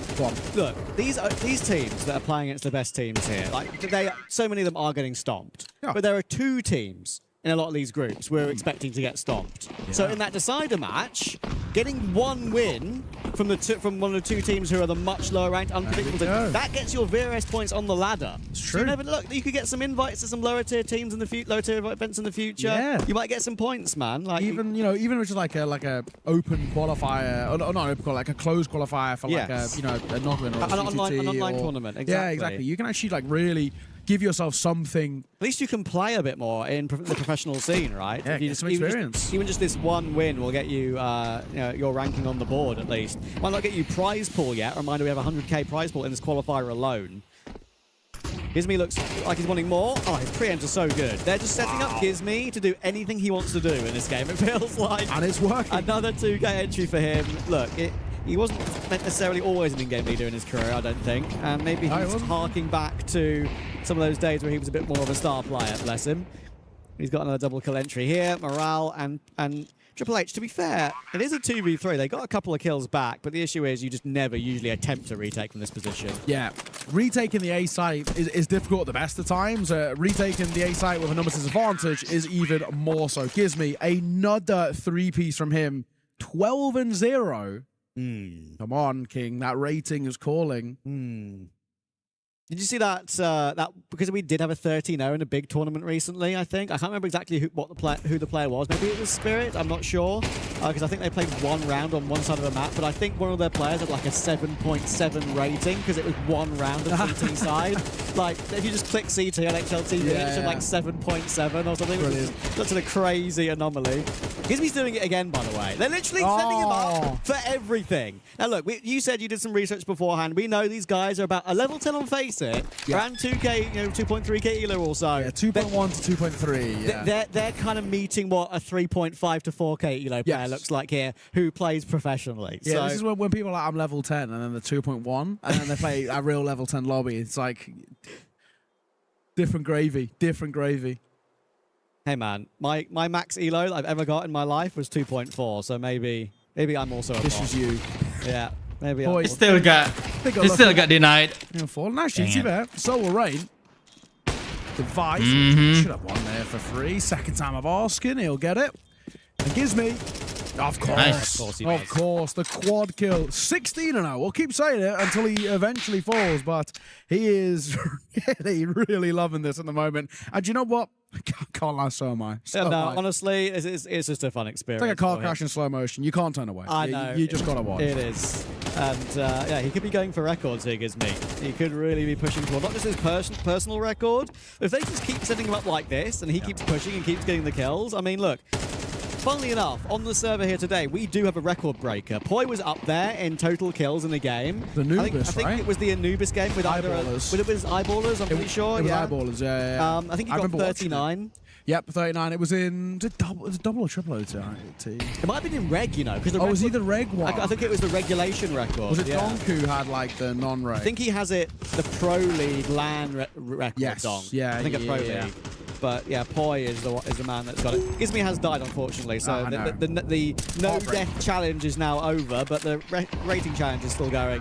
And Poi will push forward to remove Hanneman from the round. 7-0 for 100 Thieves. They're just having a whale of a time, and they know there's more difficult games to come tomorrow. Yes, yeah, exactly that. Well, so far going about as expected after how map number 1 went. Bit of a speed run here to end the day. We were a little sort of delayed getting in towards today's action. As you can expect, there's 64 teams on LAN, and we're making up that time right now. Yeah. It's all part of the plan. All part of the plan. And I gotta give credit where credit's due. After that delay, everything's been pretty smooth with What? this group. It really has. Of course, everything's going to Hamas take time versus when you AK? have to- when the new set of 16 teams have to set up, obviously. Yeah. But still, like the An advantage. 32 teams to set up. But yeah, Team is it's, this?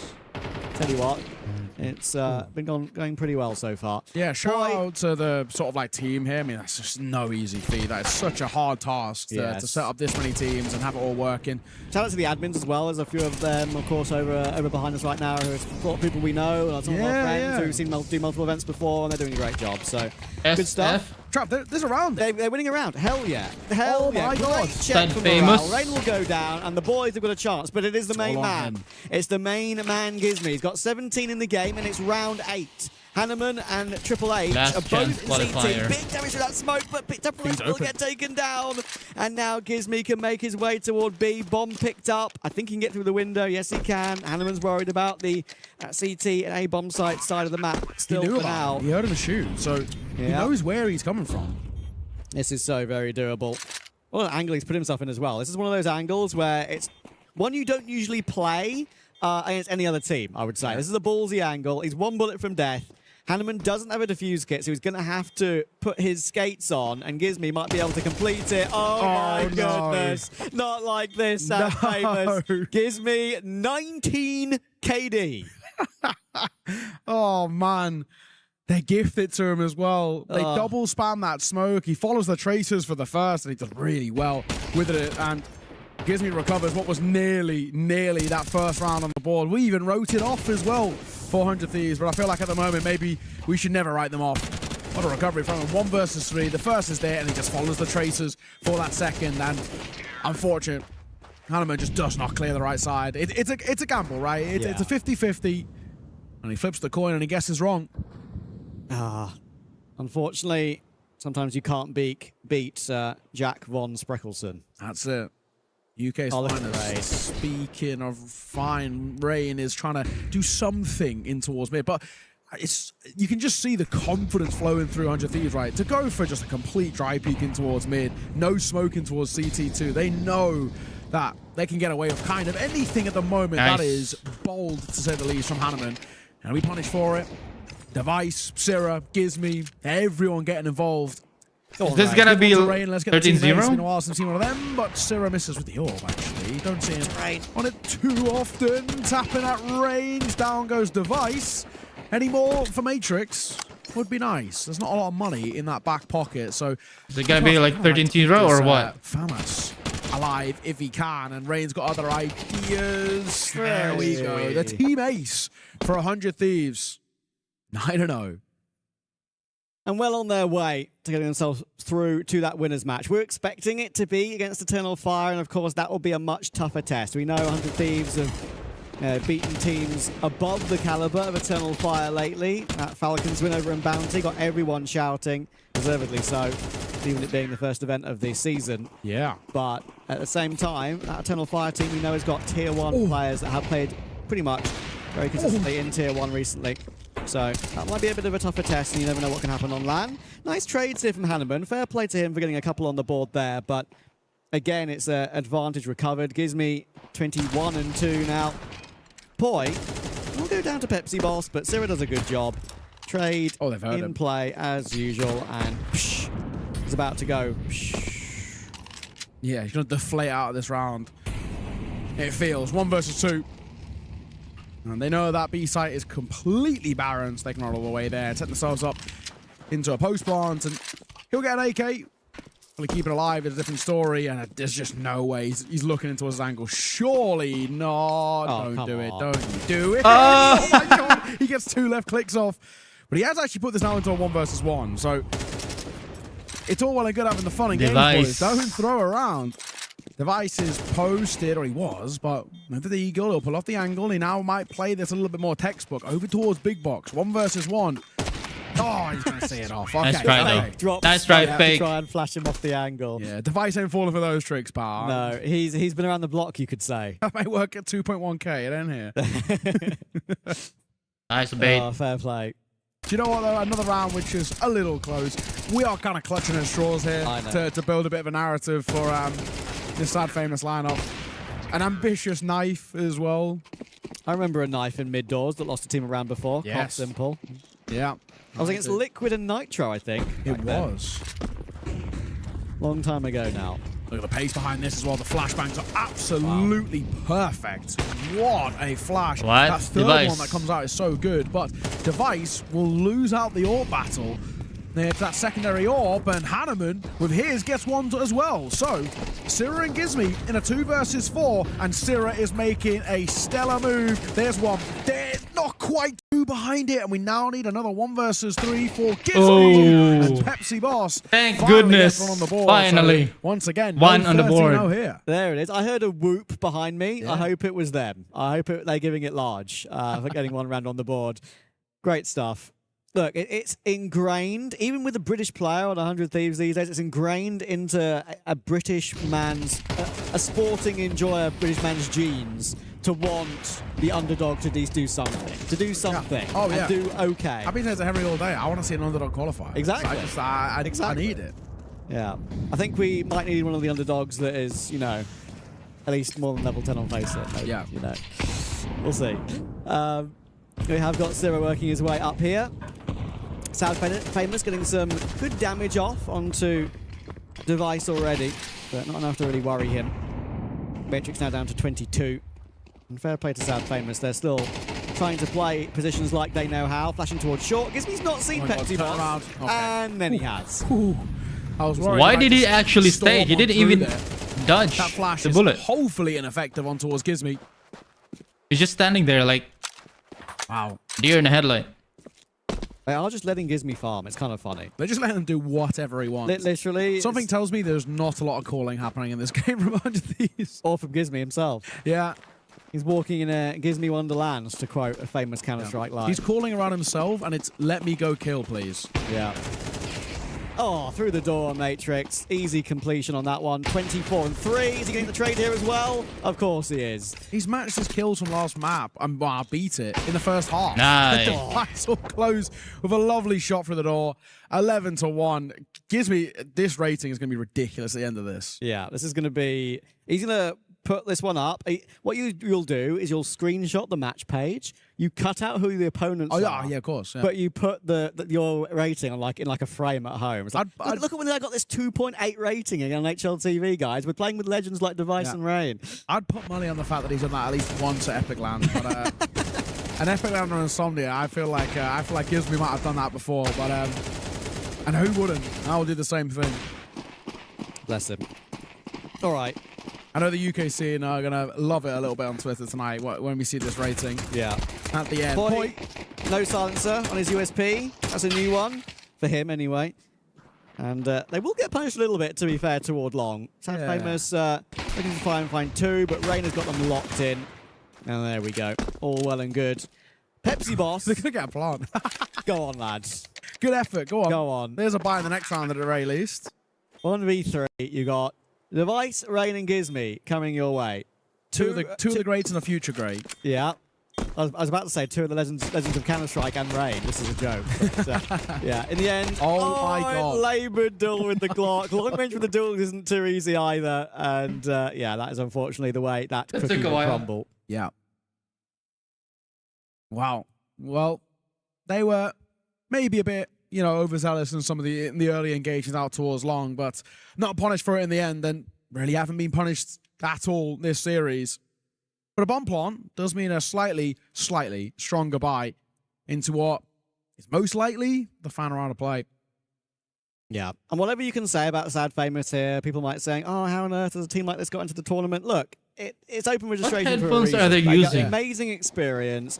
They can now Why say weren't you it's here, happened. mate? Why don't you turn up? Have I seen one thread being like, Hashtag. oh, what a waste. Yeah, if you don't turn up, you can't talk. Oh, Triple H, let them know. Let them know. Gives me. We'll get that immediate trade. Poi. Oh, I was going to say there's a few to be had here, but actually, no. Will not happen. Device needs to be a little careful. He's being pressured here around the doors. They might even try and take a forward-facing fight against them, which they do. Hadaman will swing in with that M4. Bomb down. Numbers advantage here. Oh, the T side. Gizmy looking forward. The flash. It is actually really good. How does he get away with that kill? The 180 head on a swivel will find morale. He tries to push the smoke. Pepsi Boss was there waiting for it, but will you expect a second? Rain will creep on by. Barges Pepsi Boss. He actually won them their first round, and he'll win them their second round.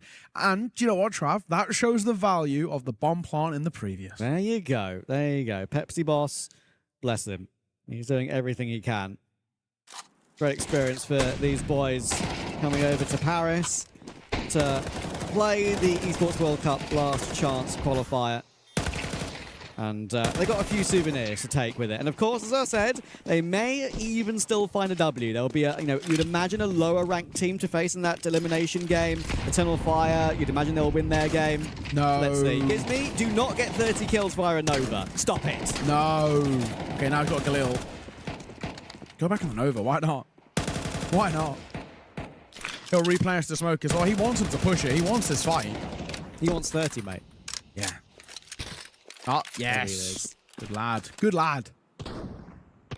Man of my own heart there. That's exactly how you should be closing it. In style, we would say. He's getting damage. He really is getting damage, actually. And Poi is poised for a kill of his own, which he gets. Triple H will drop. Hadamon and Pepsi Boss. They won that previous round for them. And they're now going to win this one.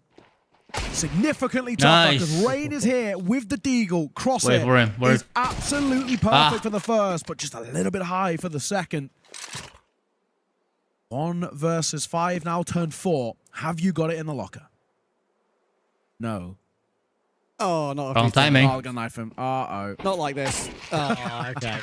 Poi will complete the job, and 100 Thieves hold up their end of the bargain. They complete their opener match. Not the first opener match. That's been an absolute stomp today, that's for sure. But at least this one we got to witness the experience. Yeah, and I got to witness a Gives Me masterclass, which is, you know, I'm going to sleep well tonight knowing that. UKCS still thriving, no matter what you say. And, well, you know, exactly what we want, though. And all jokes aside, I think this is the sort of game that we need to see from 100 Thieves, right? Yes, there was a little bit of kind of joking around in a sense, but they're still winning dominantly. They should come into a tournament like this, an opening game, really prove their worth, and maybe even opening just the group as a whole, show their worth. We sort of expect there will be Eternal Fire they'll be facing, right? Most likely case. We can keep a, you know, we can check on that result at one point, but what we're really asking for 100 Thieves, make other groups and actually make a run in towards playoffs, and if anything, actually qualify to the main event, because we know they have enough talent, especially now with Gives Me at the helm of this lineup. There's so much to like, and that's the kind of performance we get. Yeah, indeed. And look, I think as the handshakes come through here, it's going to be really fascinating to see if they can punch up, knowing there is a couple of results they've had this year already, knowing that at least even if it's online. they you know, they're new to the lab, they don't know about the handshake rule. Yeah, it's fair enough. Fair enough. First time for everything. Poi keeps giving a little tap on the back. Yeah, so it's going to be fascinating to see if they can push to playoffs, right? Because I push past Blessing to the main event, because there are so many quality teams in this tournament. They want to build off of winning against Falcons. I know even if it's online, but beating Falcons if they won the major, even if though it's their event back and it might be a little bit cold, but a bit rusty, there's all those caveats you can talk about. It's still a crazy win that happened this season, and they're going to want to get more of those. Yeah, exactly that. And we keep talking about it, and we'll probably talk about it all tournament long as well. 100 Thieves and the goal that they set for themselves and for this roster about qualification to the major at the end of the year, these are the right steps. Get these wins under your belt, on LAN especially as well. Those VRS points, got not so much here, but later down the line. So valuable, the LAN VRS points and what they can really kind of mean going forward for a roster, for an organization, and for this team who, again, everybody kind of wants to see succeed. Yeah. They're a really cool team with players that, you know, people just generally love. I'm not sure there are that many 100 Thieves haters out there, honestly. I think every single person in the scene who at least saw them come through, like, this is watchable. This is so watchable. There are so many teams in, I can't lie, so many teams in Tier 3 and Tier 2. They're not very watchable. 100 Thieves are incredibly watchable. Exactly. And they could be pushing up to be even more watchable in the biggest events in the scene. And also just like a group of guys that are just really likable. I think, you know, you don't really get many sort of like Device or Rain haters, you know what I mean? No. Like, they are just like, you know, lovely people who, it's good to see them succeed as well. And then there's obviously this core of youngsters they got around them that are just so exciting, such prospects as well for really the future of this scene. And, you know, the expectations are for these three that they'll be around for a long, long time. And especially with how well they're playing. Gives Me, obviously, an incredible series out from him. He was absolutely loving life. And I even just double check now, see if it's actually updated what the rating was at the end of Might be a little while to go. Might actually be. We are like a... Yeah, it's HTV's one round away, so we can actually maybe check in a little minute and potentially see. But he got a 2.29 on that first game. But regardless, I mean, an insane series from him. Yeah, we can have a look at our results, of course, coming in today as well. We've had some bangers, it has to be said. I mean, we didn't necessarily expect that we'd have 2 series go all the way. Basement Boys did a respectable job against BCG. They took them to that 3rd map before they got stomped in the end. And, of course, BCG are now into the playoffs, just to confirm. beating 1 win earlier today as well. Heroic beating 9. That was also a pretty entertaining game. At the beginning of some of those maps, Heroic 9, there was some real fun back and forths there.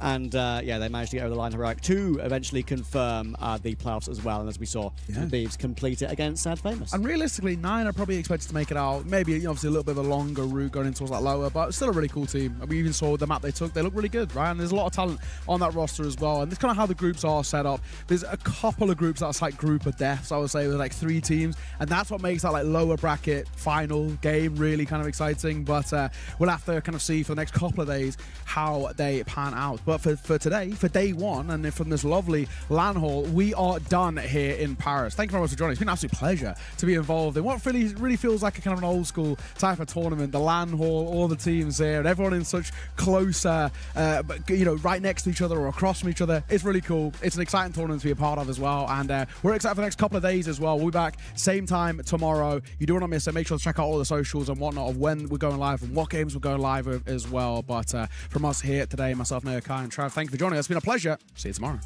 All right. Kat, thank you so much for tuning in. Oh, hang on. Before I go, I'm gonna show you something. I'm just gonna review some funny videos, shall we? Funny videos.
Arnold Schwarzenegger, you know him? Schwarzenegger.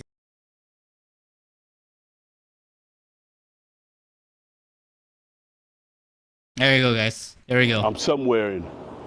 You know him? Schwarzenegger. Schwarzenegger is here. You know him? Schwarzenegger. Arnold Schwarzenegger, you know him? Schwarzenegger. I didn't say that. I didn't say that. You said that. Arnold Schwarzenegger of a very. Oh, I didn't no. say that, Ali. We'll be back in a minute with Arnold Schwarzenegger. That's his. No. Hey, come on, man. What was that? Hey, relax, man. You don't have to emphasize the last 2 syllables. Come on, man. Come on now. Schwarzenegger of a very. I didn't say that, Ali. We'll be back in a minute with Arnold Schwarzenegger. That's his. What? What the? Come on, man. Stop it now. Stop it. Next one.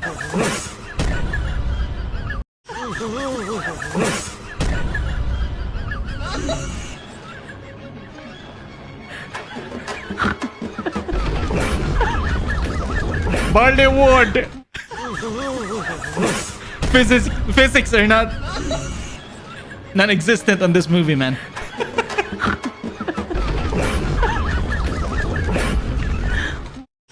Oh no. What about this?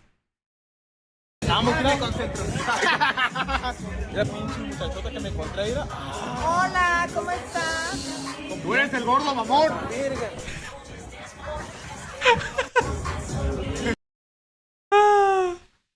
Raúl. Yes, fine. Raúl.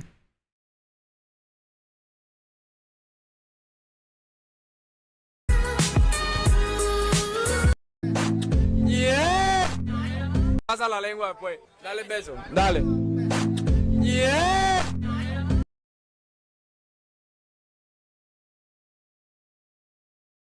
Hay que aprovechar que están juntos para un besito entre ticos, ¿no? Claro que sí. Venga, venga, por la selección.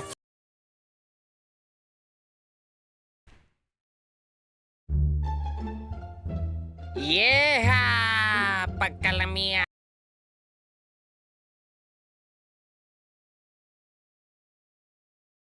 Por Panamá. Ay, me manda mi mujer. No, pero ya no vas a ver un piquito. A la cuenta de 3, 2, 1, acción. Venga, piquito. ¡Oh! ¡Viva Panamá! Venga acá, digo, venga, para presentarlo, que no lo había. ¿Cuál es su nombre? ¿Cuál es el nombre? ¿Cuál es tu nombre? Carlos José.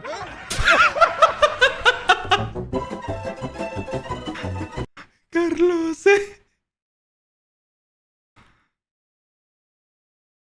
Carlos José.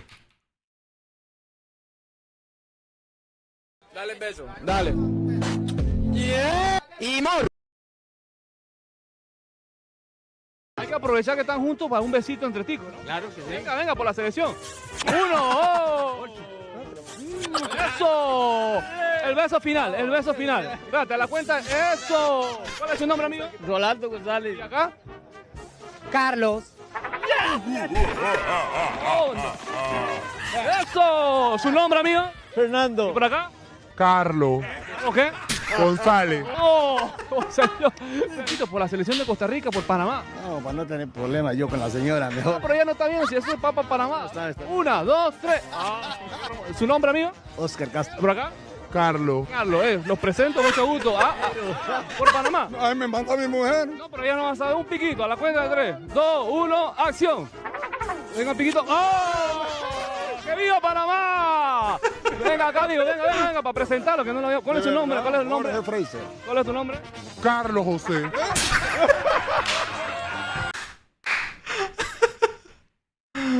Carlos.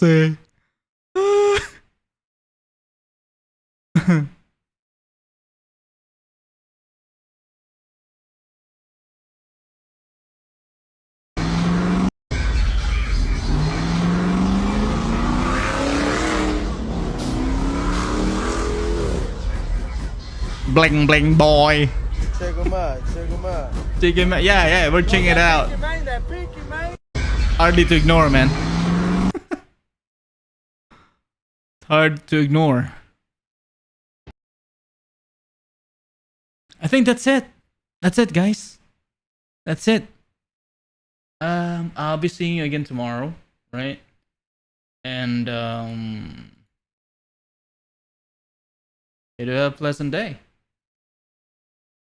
Hopefully we can. Yeah, I'll be seeing you again tomorrow because it's still Counter-Strike stream, and you know how it is. You know how it is, guys. You know how it is. Alright guys, thank you so much for watching. I appreciate for those who dropped by in my stream and for those who followed me on TikTok, Twitch, and you subscribe to my YouTube channel. Thank you so much. I appreciate it. And yeah. This is it. I'll have to bounce. Thank you so much, guys. And yeah, by the way, if you like my content, please follow me on my socials. Follow me on Facebook, on Kick and Twitch, and also on TikTok. And you can subscribe to my YouTube channel. It's Mr. Dale, and all my socials are in the description. So, but let me just paste it on TikTok as well, just so you know, just so you have any idea. All right, that's it. That's it, guys. YouTube, Mr. Dale. TikTok has only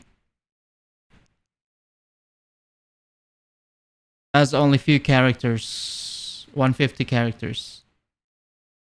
You know what? I'm not gonna include my TikTok. Maybe I will. Maybe I will. There you go. Nah, YouTube. No, TikTok has only limited characters, so I can't. What about Instagram? If I do this, Instagram, paste it.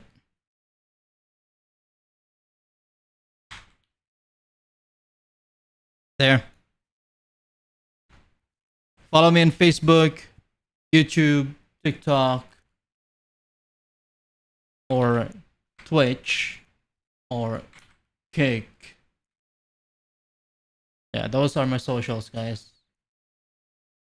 So yeah, thank you so much for tuning in, for dropping by. I'll be back tomorrow, 6 p.m. Philippine Standard Time, of course. And if you want to join my Discord, it's on the links on my social media, on my channel as well. So yeah, thank you so much. Have a great day. Stay safe. God bless you always, and take care. All right, I'm out. Bye for now.